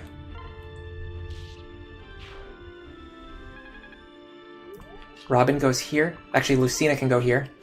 Same thing we did last time. No, Lucina can't kill this guy. Well, the thing is, what I want on her is Lance rank. I don't really care about experience. I don't know. She needs the experience more than Robin does. Let's do it. I'll go Parallel Falchion. Then I go here. I dance. Now I switch Robin back into the lead.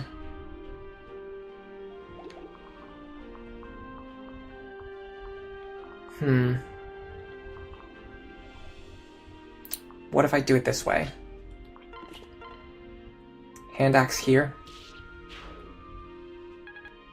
Robin here. This is similar to what we did last time. Also, this is a good use of the rapier because these enemies are weak against. Oh my god. They are weak against rapier damage, but I don't know if it really matters. Sure, why not? Well, Robin's just going to destroy them anyway, right? Not exactly. Hey, which one of these is the most dangerous to us? Basically just this guy and this guy. So I'm going to take out this guy.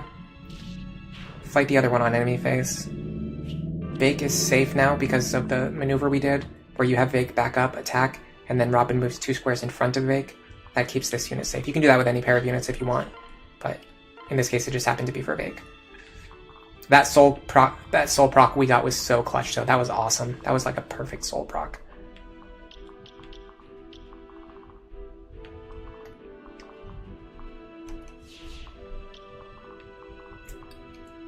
That Arcwind does 32 damage to us, I believe, which means it will kill me if I end my turn here. Which is unfortunate because I would really like to end my turn right here. This would be a great spot to end my turn. Yeah, this Arcwind guy is protecting all of his allies. Okay,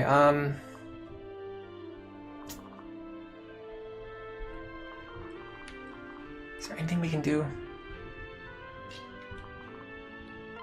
I can move I can move here. Yes. Okay. Oh, I have an idea. This is going to trigger relief. Healing Sumia back up to full. Cordelia can go up here. Silver Lance. Mend. Stall. I'm going to back up. And I think this is okay.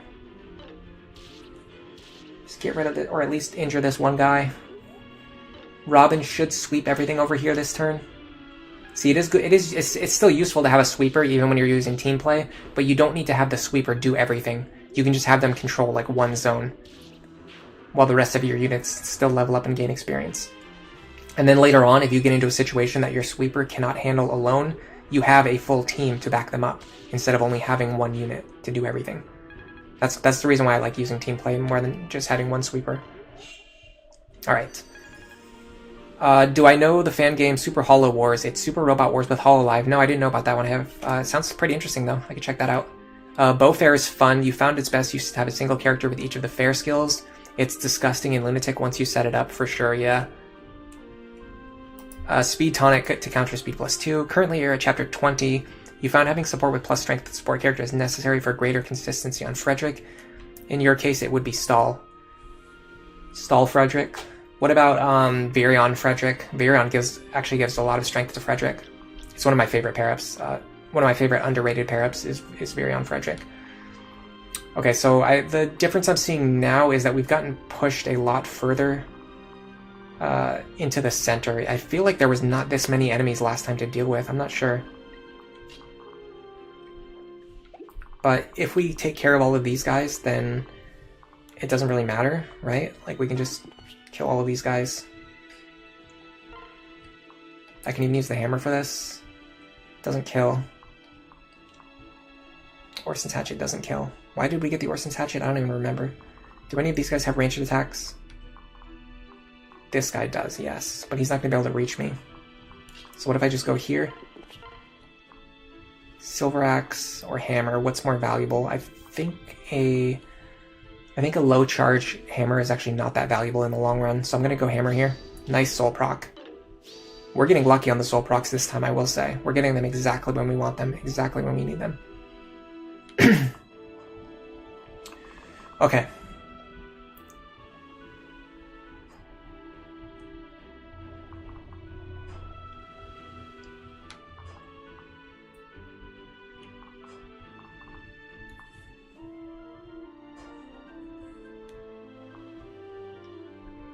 I'm getting some ideas. I need... Who's threatening this square? Is it just that guy? No. I need Robin and the others to back up and gain some territory. And I need them to be in a better position than last time. I don't want Lisa to get caught on this bridge again. What I really honestly need is for Robin to just, like, spring forward. But I want to make sure that I body block this tile so that these knights can't get up here and attack Olivia. Yeah, I need to body block this tile. So...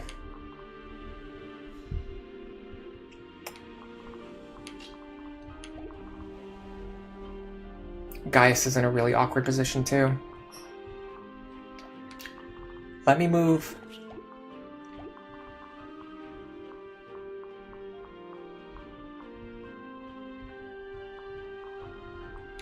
Let me move Gaius and Lisa up here. That's going to allow me to move Robin here. Olivia dance. Now Robin can just, like, jump forward to help clear out these enemies. Which, in fact, I don't even need to be worried about this guy if I get rid of him. But if I don't get rid of him, what's the worst that can happen? Probably it's actually better to have Robin just do this. Wind Tome is going to be better use here. I should have removed the rapier, though. I'm wasting rapier charges. Okay. Now we need Stall to body block for Olivia. Yes, this is completely fine. Nothing bad will happen here. Speed pair up would be nice, though. Okay, so now let's think about the enemy Pegasus, as well as this guy. If we fight him with a javelin, we will survive, and he will not kill. We will kill him, and we will survive. So what I could do is go here, go like this. Nice. This opens up a square for this Elwind guy, Arcwind guy, to attack Sumia, which we actually want, so she can get rid of him this turn. Cordelia is the really tricky one. We still don't really know much about this spear guy. He's going to spawn on 1, 2, 3, 4, 5. He's going to spawn on this tile. So his reach is going to be...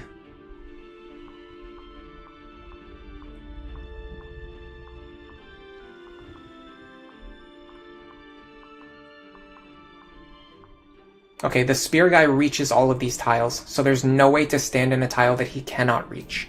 Which means if we ever move Cordelia over here, we need to be confident in her ability to survive 3 attacks. I don't feel super confident about that. Because, as I remember before, she was just barely surviving 2 attacks. So there's no way she's going to survive 3. Joshua asks what would be a good endgame build for Viron if I was going to use him. Life Taker with 3 breaker skills. In a no grinding context, you wouldn't have time to get all of those skills. I think just putting him through Sniper and then into Bow Knight would be the best use. Or even just keeping him in Sniper. But to be honest, I haven't really used Virion long term. Normally I use him early on and then I just kind of bench him because he starts to fall off in the mid game. I think if I invested a lot of effort into him, I could potentially make him good, but I don't know for sure. It's one of the experiments that I want to try out. There's so many things that I want to try to do, but in a no grinding context, like you have to play the game over and over again, like 20 times to get all the information you want. Do I risk Cordelia here? Do I risk it on just having to dodge an attack, or do I play it safe?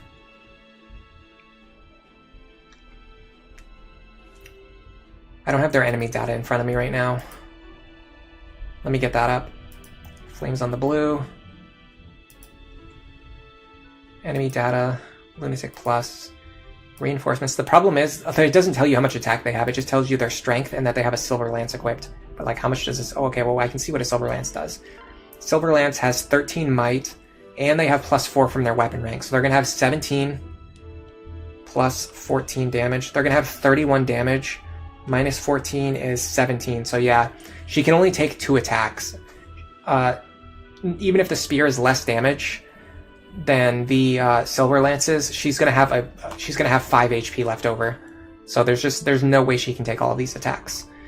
Which is really unfortunate because I want to start chipping down these guys now. Okay, so what's the next best alternative? Honestly, I think we send her over here to deal with these guys next turn. Because we know where they're going to spawn, and we actually know where the one with the spear is going to spawn. Let's keep her here, so she can go back onto the boat if I need her to. Fine. Totally fine. I would be happy if I could get Soul onto Robin, but I think it's too late for that. We can't go that far out of our way into a class that we don't have any weapon ranks in. I don't think we even reached C rank swords. I think we're still on D rank swords. Okay. Vake is fine. Seems like he's in danger, but he's actually completely fine. Okay, we can do the same thing as last time. Oh, weird. The spear guy moved into a weird spot. Really weird spot.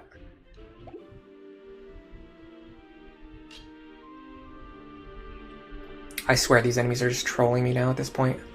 Okay, hold on.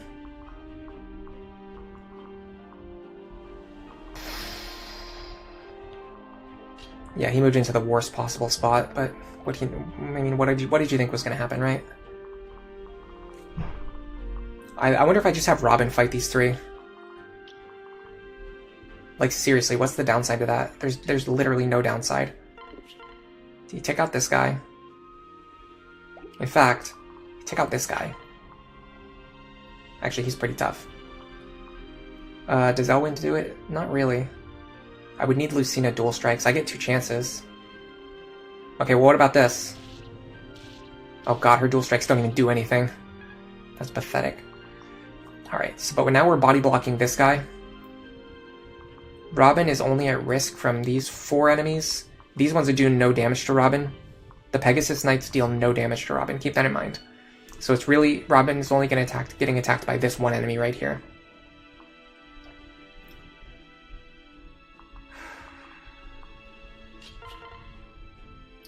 If I get a dual strike here, it will be clutch. If not, I can use a rescue staff. Oh, the dual strike didn't even help. Okay. Good to know. Okay.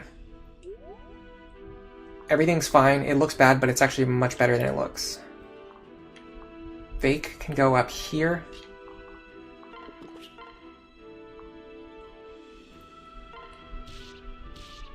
Really wanted a soul proc there. Things are steadily getting worse, I will say.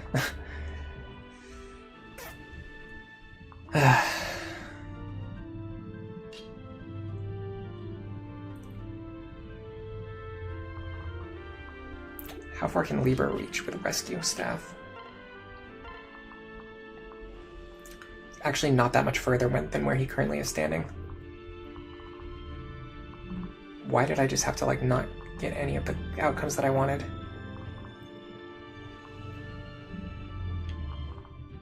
Okay, who's threatening?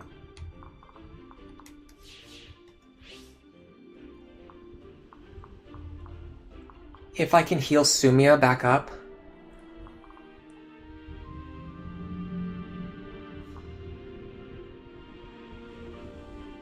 With a physics staff.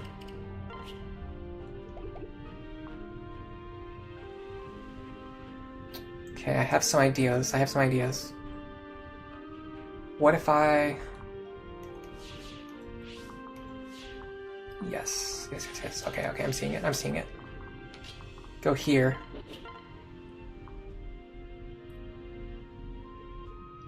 I can even have Lonku attack. Yeah.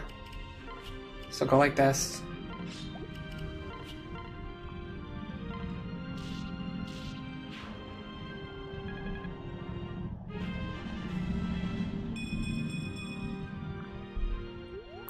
Now we go like this.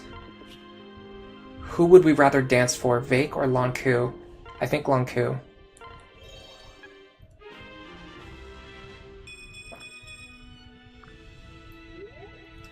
Then we go here. Let me make sure I'm only in range of 2 Pegasus Knights at most. So then I go here.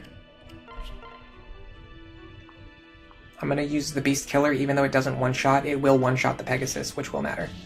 Okay, so we have to heal her, and we have to heal Sumia. It's annoying. So the way I'm going to do that is like this. I'm going to go here. In fact, I can do it here. I can go here. I can do Physic. Then I go here, I switch, I trade, I get the Physics Staff.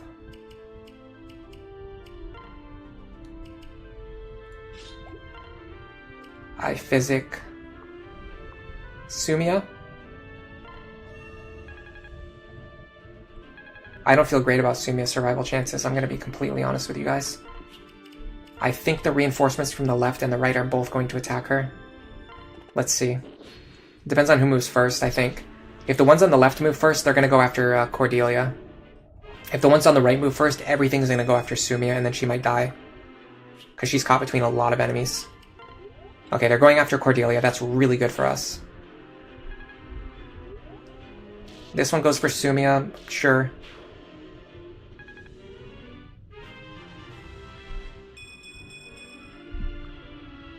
Sumia, oh god, that hurts a lot. Yeah, we're done. We're done. We're cooked. Okay. God. I wonder if this is another revenge situation.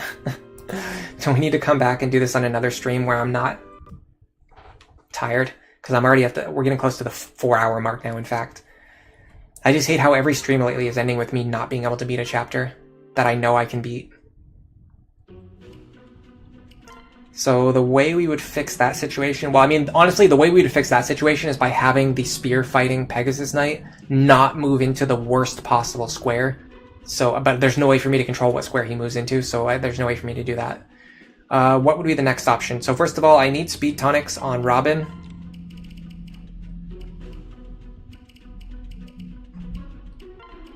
And I think Sumia as well. Yes, because she's not getting as much speed from Crom. Although I think in her case the problem was that she wasn't doubling anyway, even with the speed. Even when they didn't have speed +2. I can actually check how much speed do they have. They have either 24 or 26 speed. She has 26. So going to 28 speed is not going to give her enough to double. She's only getting 1 speed from Crom, I think. So going to 29 speed is not going to give her enough to double. Yes, it will. It will give her enough to double the 24 speed ones, but not the 26 speed ones. I think it's better to just rely on the Beast Killer for one-shots. I don't think we need to double with Sumia. It's too much. It's too much like dependence on enemy skill RNG. I do like plus speed on Robin. That helps a lot. The hammer on Vake helped a lot.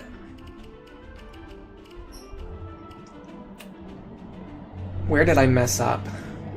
I also want to give Libra a better rescue staff. One of the ones that has more charges. In case he needs to rescue multiple times. Why not use some of the stat boosters? I kind of save them until I'm at the point where I really need them, although we might be at a point where I really need them. So if I gave, like for example, if I gave Sumia a speed wing and a speed tonic, she'd be guaranteed to double everything. But I don't know if that's really worth it. Like, does she need to double these guys when she one-shots them? It just doesn't seem worth it to me. I think... Sorry, hold on.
Alright, sorry about that. I've talked about this before. My neighbors are really loud, really disruptive, really annoying. I've always been worried that they're gonna start like shouting at each other while I'm streaming, and they usually they actually never have, even though it's been like a huge worry of mine. That was like the first time it's actually ever happened, like while I was streaming. So that was fun. There's Palpatine mode, do it. I really don't want to, partially just because it's like kind of embarrassing, but also because they were swearing a lot, and I don't normally swear on my streams, so if like the mic was picking up that kind of talk, I wouldn't really want that to be on the stream. It's an unfortunate reality of where I live. right now. Hopefully I can move sometime soon. But it's not easy to do. Alright. Let's see if we can fix this. Let's see if we can fix this. So first of all, I really liked this opener that we came up with. Here with Sumia. So we go to this square here. We dance. Sumia doubling gives more dual strike chances if I want to use the javelin. That's true. That is true. But the thing is, Sumia is going to cap speed eventually. So giving her a speed, like a, what is it called, a speed wing, feels wasteful, like in the long run. I would rather give it to another character who will actually like benefit from the speed. Not someone like Stall, because he's so slow that extra speed's not going to matter. Maybe, you know what, I'm wondering if we send Robin to the right. Maybe if we switch Vake and Robin, it would make things work better. We'll worry about that next time. But yeah, I'd rather give it to someone like maybe like Muriel, for example. Like her having 20 speed is like pretty bad, but it's like it's easily, you could salvage that amount of speed. Like you could make that amount of speed work. I'm gonna use the wind. No, because we had exact lethal with the Thunder Tome. I hope we get like really good soul procs again. That last attempt where we got like those awesome soul procs, like right when Vake needed healing, that was just bueno. Alright. We're gonna go here. We're going to hopefully kill this guy. You know, we've actually taken a lot of risky shots against this guy, and we haven't missed a single time. We're kind of overdue to miss. Yeah, there we go. We don't survive against the other two, so we have to reset there. How does Stall do against the Pegasus? You haven't paid enough attention, and you remember using Noe to tank some of them. That's true, yeah, his defense is really good. He could potentially just face tank them, even though they're always going to double him, but he could potentially face tank them. Let's start with Cordelia moving first, since she has the riskiest action. This is, we should be using our properties of front-loaded risk. So we go for this attack first, that way if it misses, we just reset quickly. Wow. Instead of having to reset a bunch of times, like after wasting, 5 minutes per attempt, we just do quick resets until Cordelia lands this attack. We were overdue to miss a couple of those, though. We've been hitting them a lot. Yeah, I've heard that like Noe is good on this chapter because of her high defense. Also Pan, like if you put her through Wyvern, she can work here. This is another chapter where like Wyvern Pan would just like go crazy. Alright. Now we go back with our original strategy. Go here. Go here, because these kills are guaranteed. And we get the short spear. Let us send the forged javelin to the convoy. Alright. I like these two fighting together. This works for me. I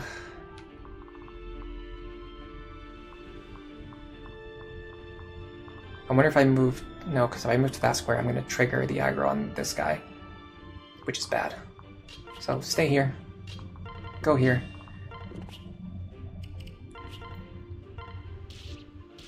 We're not particularly fishing for dual strikes here because we can just enemy face that guy anyway.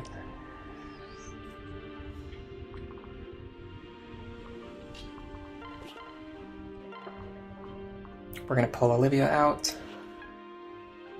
Where do I want my units to be? I think I made a mistake last time with Cordelia. I think that's where I made my mistake last time. It was mostly with Cordelia. So I need to be more careful about where I position her on turns 2 and 3. 69 damage. Nice. Yeah, I'm going to see how Stall matches up against the Pegasus too. That's a good soul proc. This would be a good one. Unfortunately, we didn't get it. That would have been a great soul proc, but we can get one on like any of these upcoming attacks. Hopefully before the general hits us, or before we fight the general, or the Great Knight.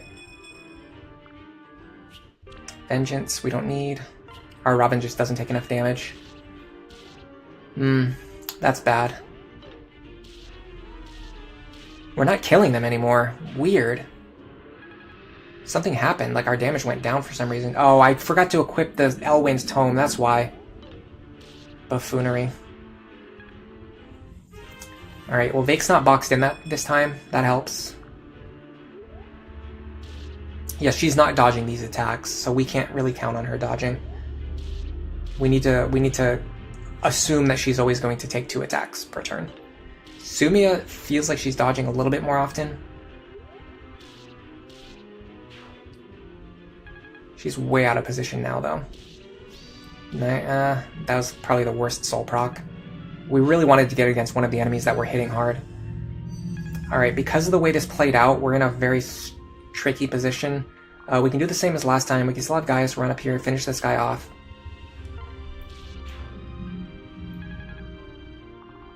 This is going to be a little bit more tricky. Maybe... Where's the Arcwind guy? Maybe we can bait the Arcwind guy this turn. No, he deals 31 damage to us. Or 35. We're actually out of his range right now, though. Yes, we are. So let's go here. Nice.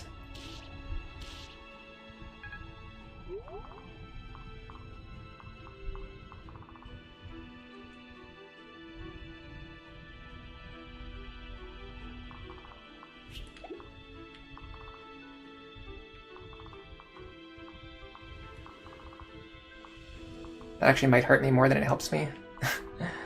I might have made a mistake there. 6. What if I do... Oh god, Robin can't even reach now. Wow, this is bad. Okay, what if I do this? Hand axe this guy? Yeah, now you get the soul proc. Then Robin goes here.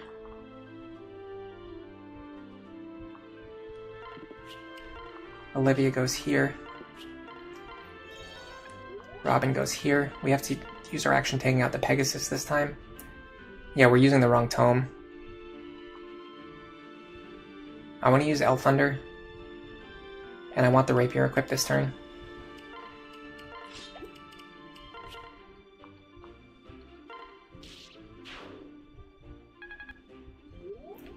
Okay. Now, I feel Sumiya is in a little bit of danger. I don't know if pulling her out here is the right move.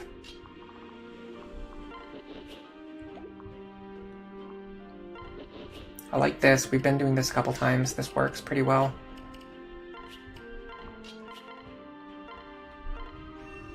Okay, do I pull Sumiya out or do I leave her there? That's the question.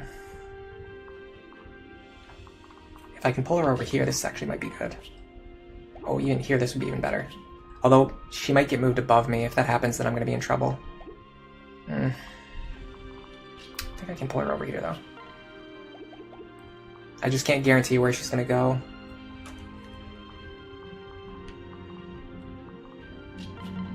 Can I even reach her from here? No, I can't. Okay, so it's not even an option anyway. So, okay, we'll just leave her there. Problem is she might have to fight 4 guys, depending on who this guy attacks. Even still, 3 would be pretty bad. Stall... Don't really want to put him in range of too many guys. I mean, I could put him here at least. Then go here. I don't know, let's see how this plays out. I'm kind of interested to see what they end up doing. That actually worked in our favor.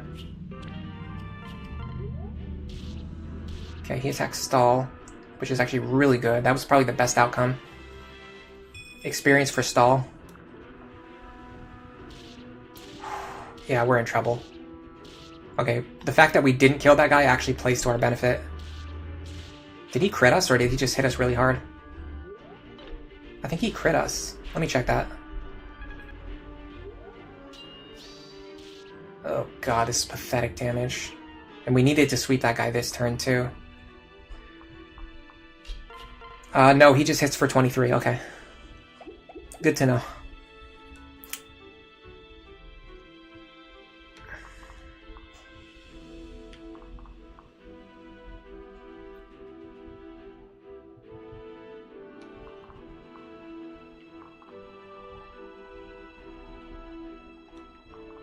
Okay, we need to start blasting our way through here now. The big difference from last time is that I know now that I want Cordelia here in the center. I don't want her up here. I want her over here so for repositioning next turn. Hold on a second. Chat is just being wonky. Are you guys able to chat still?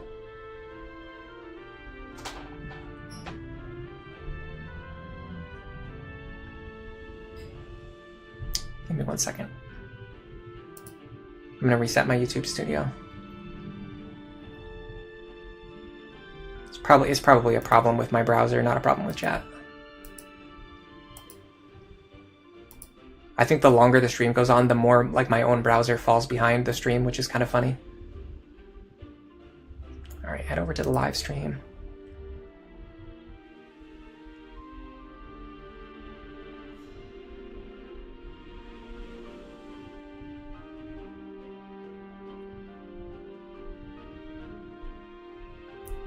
Yeah, it's loading very slowly too. That's not a good sign. No Frederick challenge, so I'll use Henry instead. And we are using Henry. We had to bench him on this map, but this is kind of a special case because this is a very annoying map. Okay, we can kill this guy.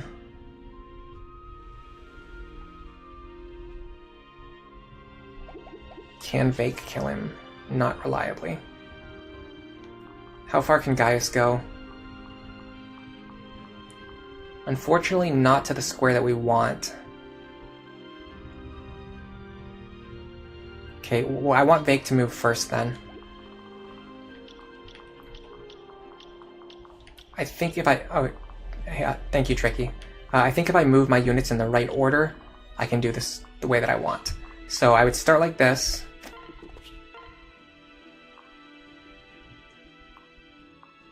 Go here.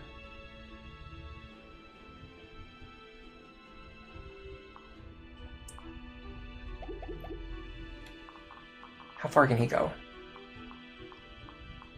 I can actually get into this square if I wanted to. So like, for example, if I do this, Beast Killer.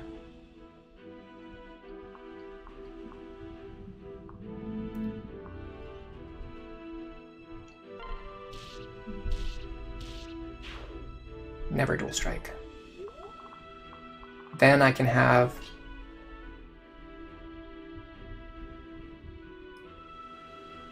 Vake move here. In fact, what if Mariel's the answer?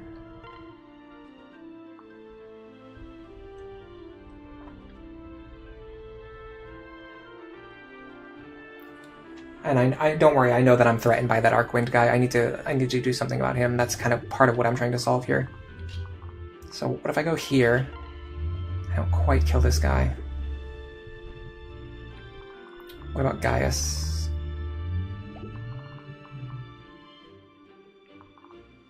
8 speed, 11 speed. Where do these guys reach? They will not reach me. So if I go here, Stall can take this position.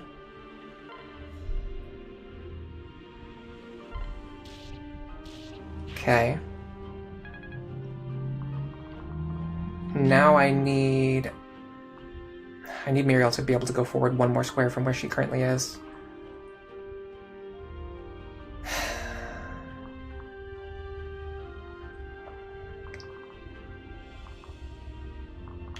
Is that correct?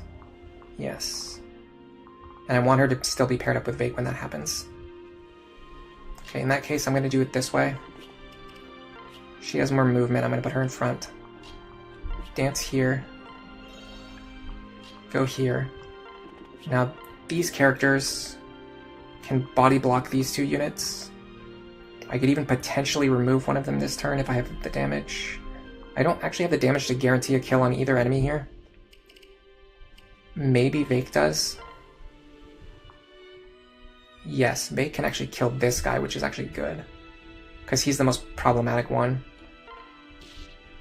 Nice dual strike. Okay. We're getting close. Next we go here. Heal Cordelia back up to full. And I need to heal Sumia back up to full as well. I'd love to do that in a way that allows me to fight these guys. 24. And that is actually quite possible. So I'm going to go here, Silver Lance, and then here. Let me trade her to a Silver Lance just in case. I don't know who's going to dual strike here. It's actually probably going to be Cordelia. Heal Sumia back. Okay. Now Robin just needs to fight these guys while repositioning. Perfect. I feel pretty good about this. We're 4 hours into the stream, by the way. This is going to have to be the last chapter for me. Didn't get the crit. That's fine. We did get a dual strike. You win some, you lose some.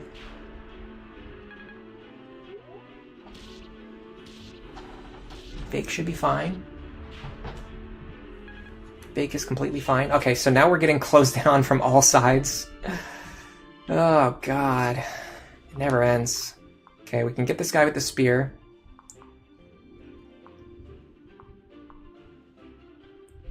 I want Sumia to do that because she has guaranteed hits on these guys. Guaranteed damage is going to be very important.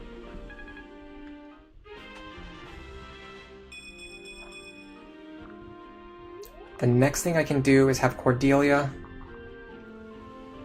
I wonder if... I don't think there's a good way to use Olivia here. Because she's so out of position, there's just no good way to use her.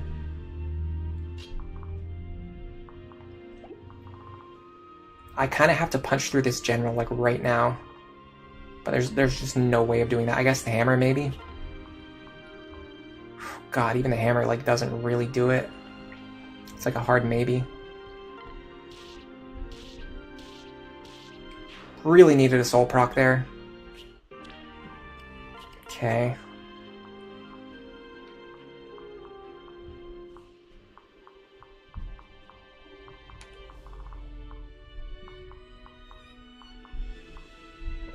Lisa, unfortunately,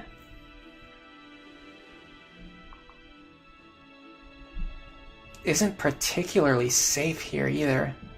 Like, this island over here is not as safe as it should be. Because these guys are going to be dealing 29 damage twice to her. She can't take that. She can take one hit. She cannot take 2 hits. I've got some ideas. So I would go like this. Cannot kill this guy. That's a problem. I know there's a way to do this. I just can't get it. I just can't figure it out. Okay, what about this?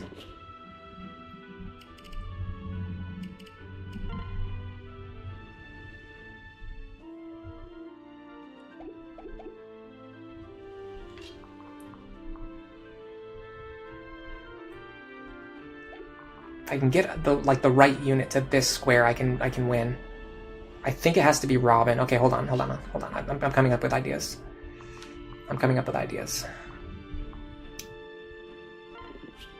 So it would be Robin here,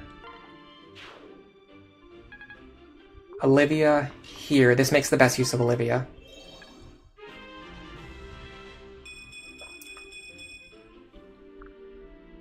Robin is going to eventually go here, not here, because I want Lisa here.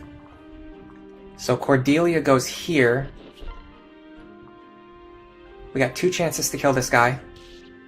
Got it first try. Gaius can't kill a Pegasus with arrows. Lisa can't survive a Pegasus, no, unfortunately. She can survive 1 hit, but they always double her. She can't survive 2 hits. Okay. Libra. Okay, I need to move Lisa first. Lisa here. She's going to heal Vake back up.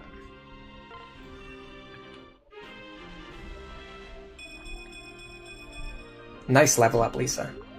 These 2 are going to move over here. Let me make sure everyone's safe now. I think everyone's safe with this strategy. Okay. These 2 are going to move here. I'm going to separate them in case I need them next turn. Robin is going to move here. Get rid of this peg. Yes, perfect.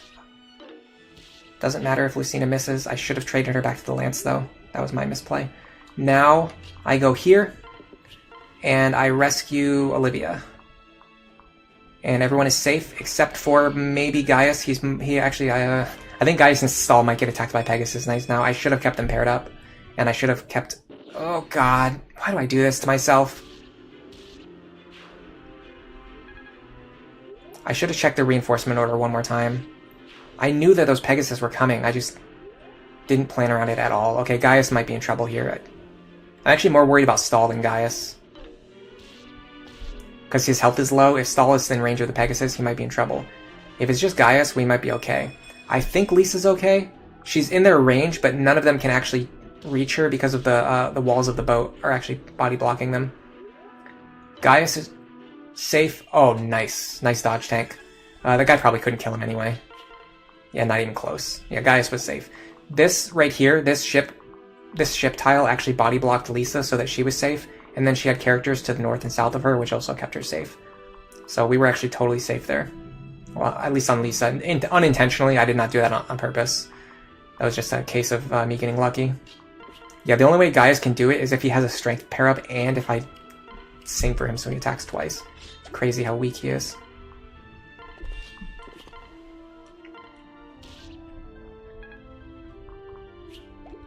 The good thing is we're pretty much done with the map at this point now. There's going to be 3 more reinforcements that are going to come from the top left. We can basically just take our time and fight them whenever we feel like it. I'll have Robin go kill these mages this turn.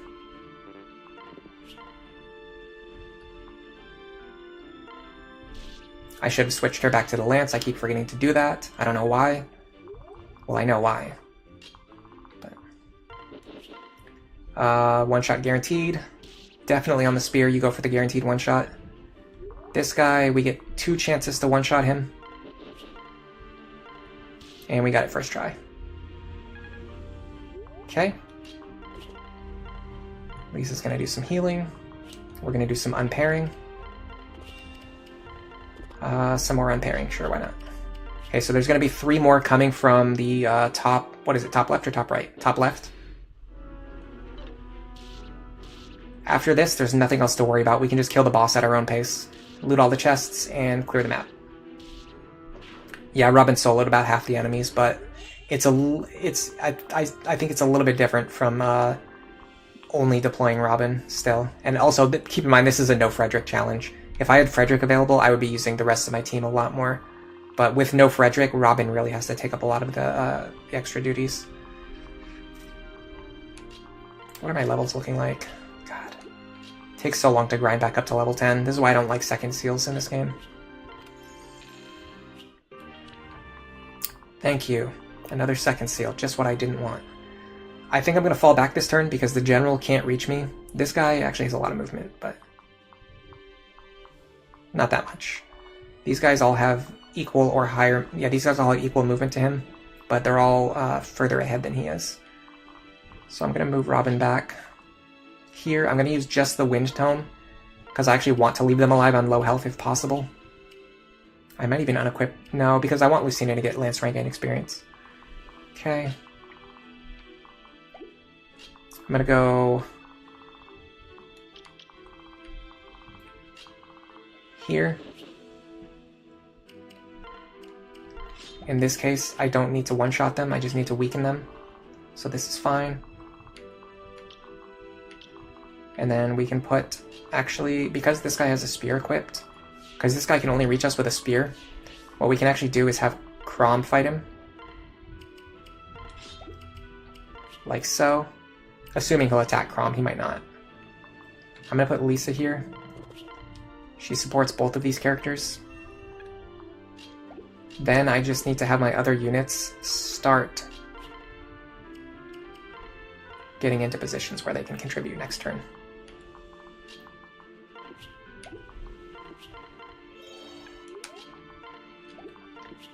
This is fine. Actually, I want to leave this square empty in case I need it. Nice.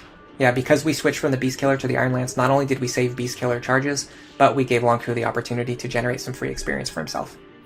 We let Crom get that kill. This is going to help us accelerate his promotion to Sniper.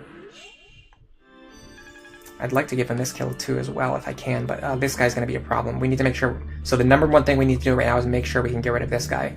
The hammer is not going to be great because he has a silver sword. So let's use the hammer on this guy over here.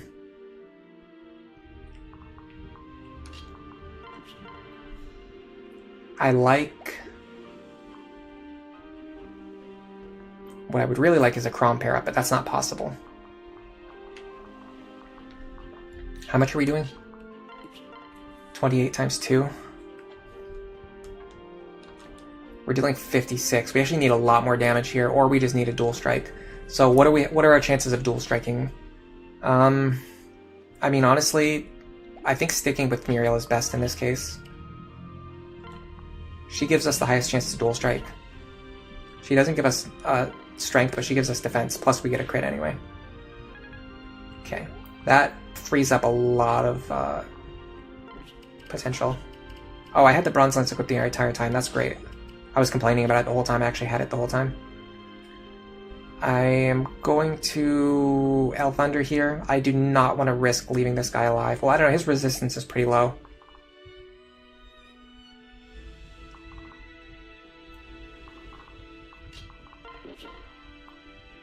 Yeah, we're fine if we leave him alive. Okay, so let's just use the Wind Tome here then. Okay. Fine. Let's go here. We're not doubling this one because of what reason? We doubled the other one, we don't double this one. Reason being, I do not know. Oh, maybe we killed him with a dual strike. Alright, well let's make sure that we kill him with a dual strike then. 21. Plus 26. It's actually not going to be that though. It's going to be 21 plus 26 minus 5 is 42. That still kills, right? Yes. Okay, so let's just go for the dual strike here then. 83%. Didn't get it. So in this case we use... Who do we use to bail us out?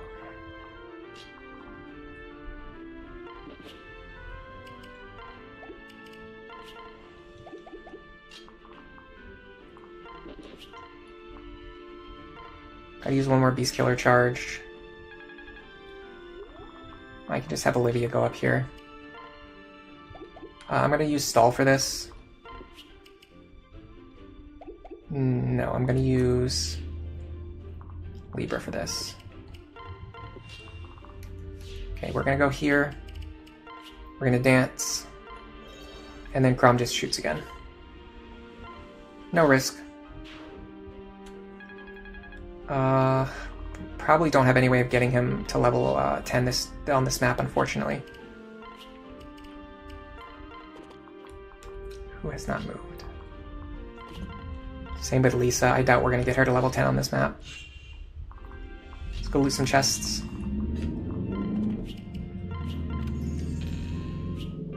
Recover.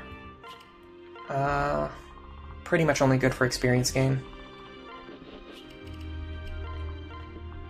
Longku is fine, he doesn't need a shiny spot. Vake doesn't need it.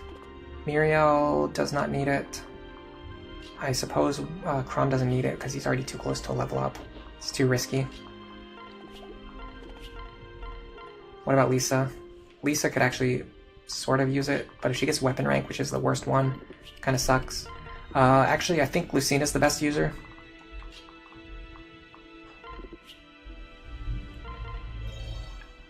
Start slowly moving our characters over here.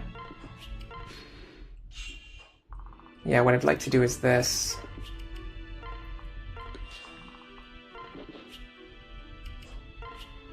Anything that she gets benefits her. Yeah, weapon rank is good on her because we're trying to get her lance rank up to D as soon as possible. And then C eventually. Got another bullion. We got so many extra second seals, it's not even funny. Alright, so this boss kill is pretty much trivial. We can give the kill to whoever we want.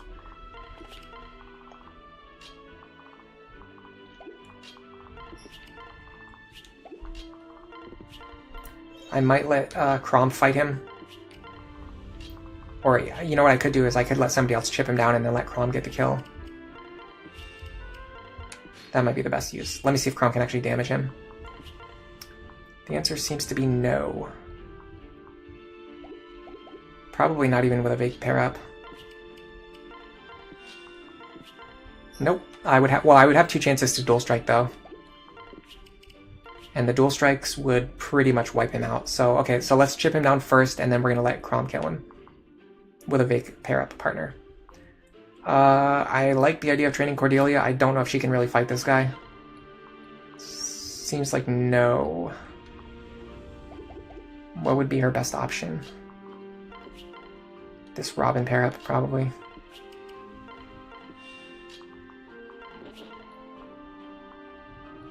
Wasting Silverlance charges, though. Okay, hold on. Any better options? Muriel Stall, maybe? Stall's all the way on the other side.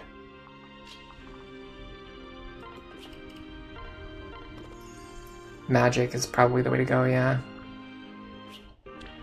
It's weird, we have a bunch of magic units, but I feel like it still ends up with Robin doing most of the work if you say you want me to use magic.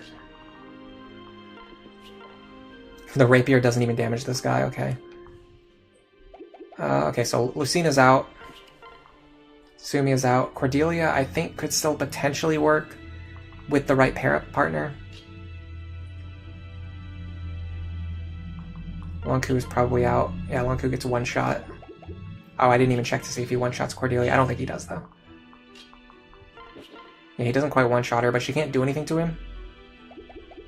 Other than, like, fish for Robin dual strikes. And then what's funny is that Crom can only fish for Vake dual strikes. So probably the Muriel with somebody opener, like Muriel Stall or Muriel somebody who'll give her a speed boost. What is her speed? 20. His speed is 18. She needs +3 speed. I get +2 from Robin, so I want more. Vake. But then I end up giving the kill to Muriel, which I don't want. Cordelia doesn't hit hard enough to be worth deploying, or worth using for that. Lucina can't damage him even with the rapier.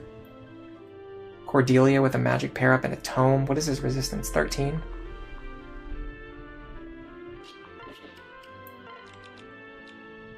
Gosh. Where's the Forged Thunder Tome? I know somebody has it. I think Maribel's still holding it, which is really stupid.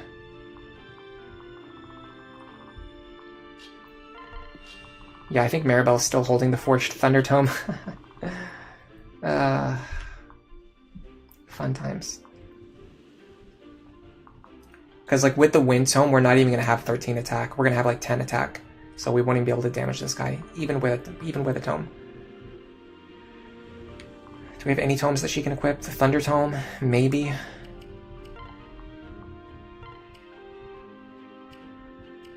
Three. 11. Still not going to be enough. Muriel has the Forged Wind Tome. What if I... Okay, hold on. What if I swap these two? So I take the Thunder Tome, I guess. I pair up. Then I go here.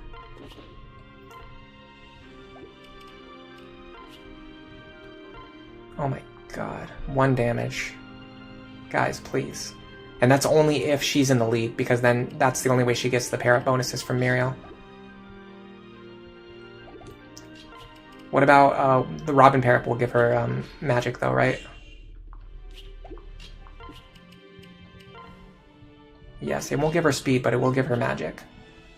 So she can deal a tiny little bit of chip damage and fish for Robin dual strikes. Gotta be careful, I don't want Robin to crit, but I think this is the best option. In fact, because I don't want crits, what I want to do is actually hang back.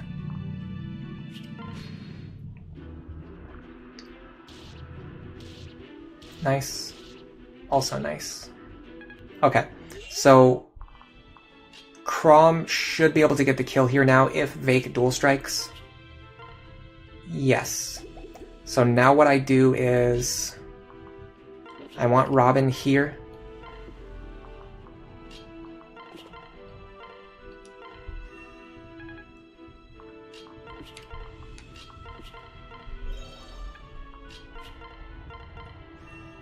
And I want Sumia here. And I want Lucina here. So we're dealing 0 damage, but every time we attack, we have a 75% chance to bait Vake in. When Vake attacks, he's going to get the kill. He's going to get rollover experience from level 13 into level 14. And then Crom is going to get rollover experience from level 7 over to level 8. I like this opener. Boom. So both characters should level up now with boss kill experience. Awesome. Crom basically just gained an entire full level.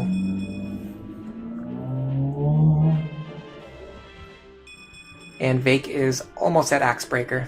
He just needs one more level to get Axebreaker. And we got another Master Seal. We got a whole pile of second seals that we're never going to use. Everything's looking pretty good. What's the next chapter? Is it, Port... something, Port... Yeah, Valm Harbor.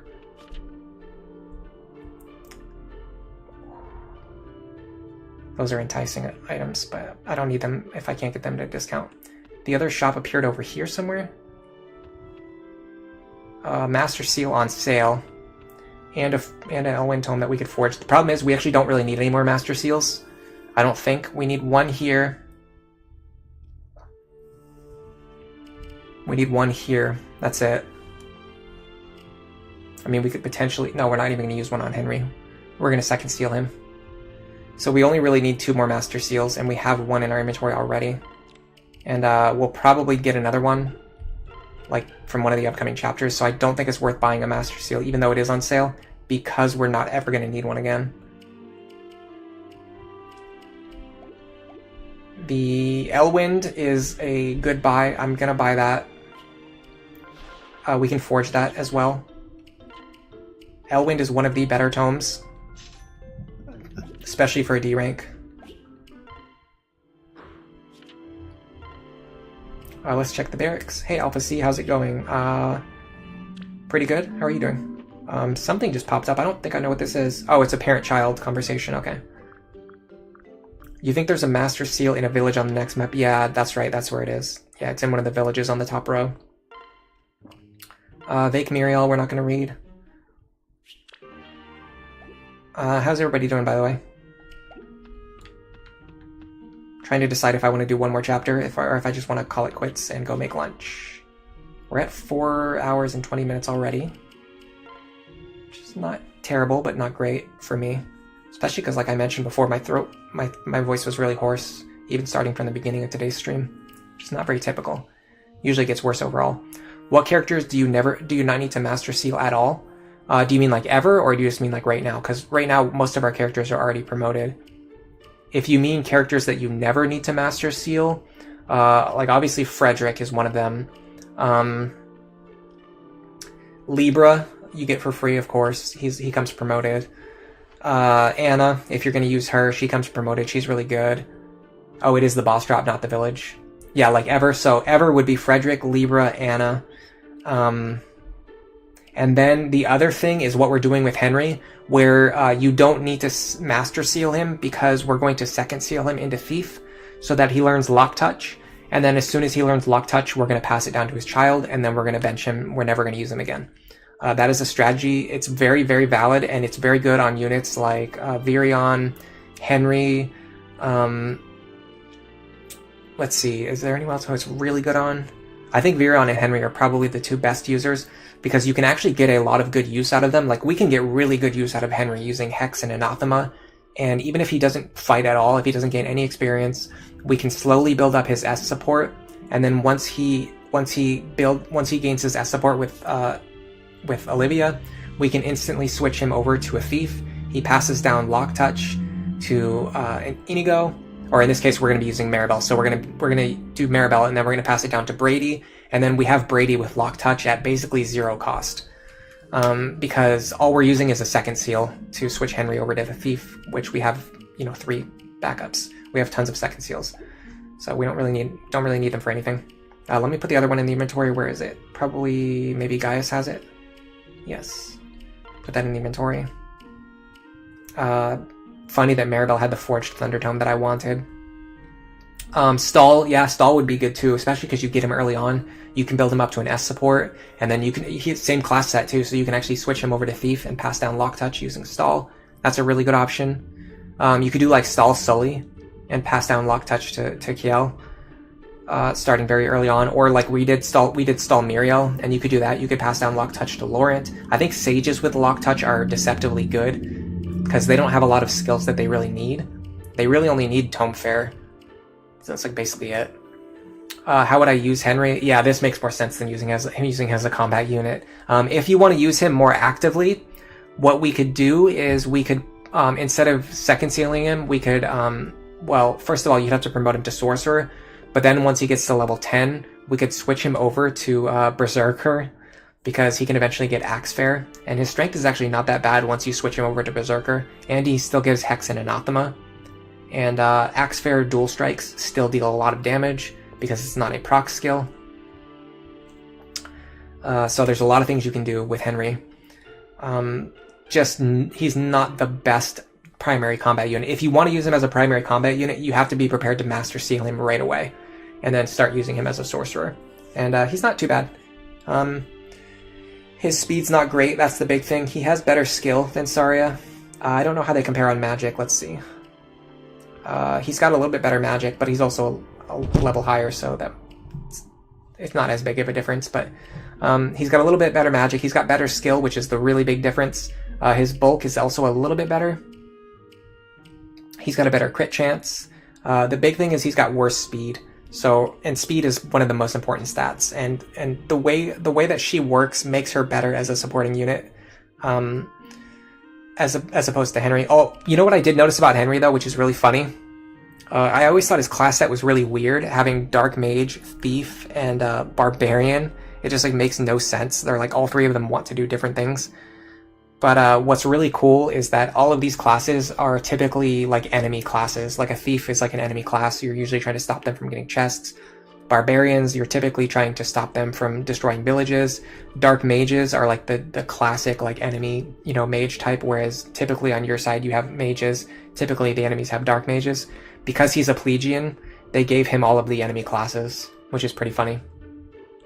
Theo says they've done strength-based Henry and he turned out okay, but it's not the best option. Berserker Henry, yeah, is really fun though.